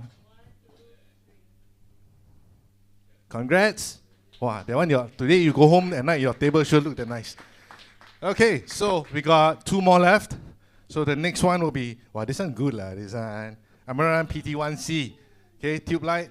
So this is basically the second prize. After this, we are going to the grand prize already. Okay, let's go. Spin the wheel. Who's it gonna be? Who's it gonna be? Too close to call. Jurin Chia. We have a Jurin Chia here. Don't have really Really? Calling once. Calling twice. 3 times. So Jurin Chia, if you're watching this on stream right now, too bad. Alright, next one. Alright, let's see. Oh. Cornell. Do we have Cornell here? Going we have? Alright, awesome. Congratulations, Cornell. PT1C for you by Amaran.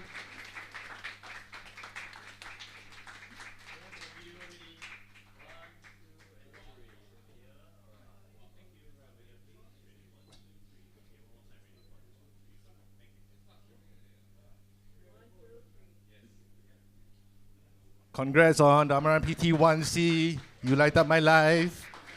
Okay, so grand prize. When I saw this, I was taking out from the inventory. It's like, what are the prizes? Then this guy came up. Come on, guys. Amaran, damn generous. Okay, so this is the Amaran 60DS. Okay, so this is the grand prize. Can I ask for your participation on this one, the last grand prize of our Creator Tag, to stamp your feet while the wheel is spinning? Will you do that? Let the neighbors know we are live here. You ready? Are we ready? 3, 2, 1, go!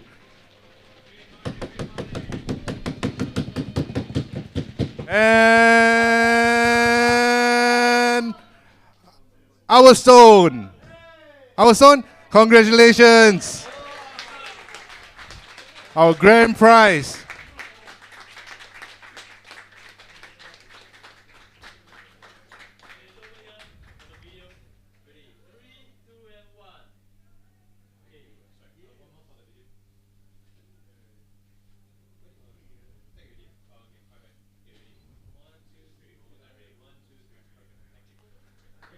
Congrats on the grand prize. Oh, one more. Am I in frame? Sorry. Congrats. Thank you very much, Sing Long, for helping us to present the prizes. So I think this concludes our Creator Tech 2024, 2 days of awesomeness. The team, guys, the team that put this together, the City Music team, everyone from the back to all the way. Wow. Big round of applause for those guys, right? So before we call off the Creator Tech 2024, can I ask for everyone to come forward? Let's take a group picture. Okay, it's a Singaporean thing now. We must take a picture first before we go. Right? Let's take a group picture. I'd like to invite everyone to come on to the front of the stage. We have to squeeze a bit, but yeah, it is doable. I will, as usual, go and hide.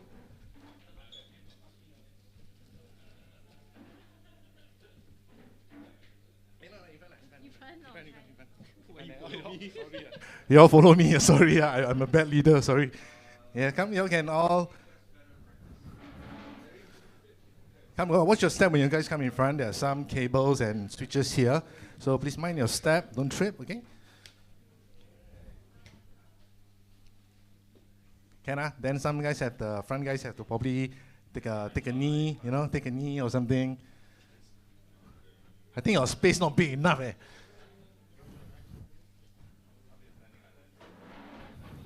Okay, I think we can bring out the chairs back as well.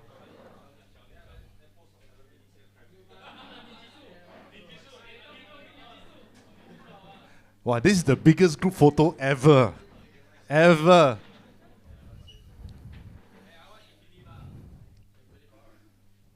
Awesome, I think we have everyone there. Okay?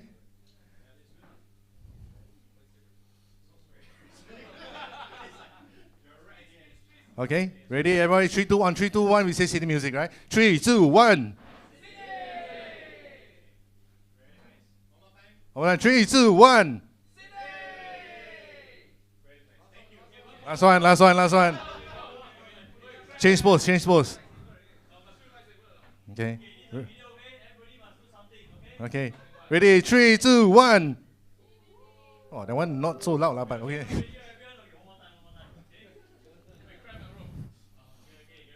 Ready, 3, 2, 1. Awesome job, everybody. Thank you very much for visiting City Music here today.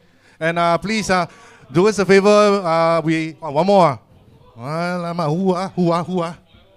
Who? Always one more. Okay. Let's one more. Good spot. Okay. Okay, everybody. Ready? 3, 2, 1. Wow, she spammed the thing. Thank you very much, everybody. Please remember to drop us a Google review. We've got some stuff going around with some QR codes. Do us a good one. Leave us a Google review. So that's all for Creator Tech 2024. We will see you next year. Thank you very much for coming. And bye, everyone on Facebook and YouTube. Hi, bye.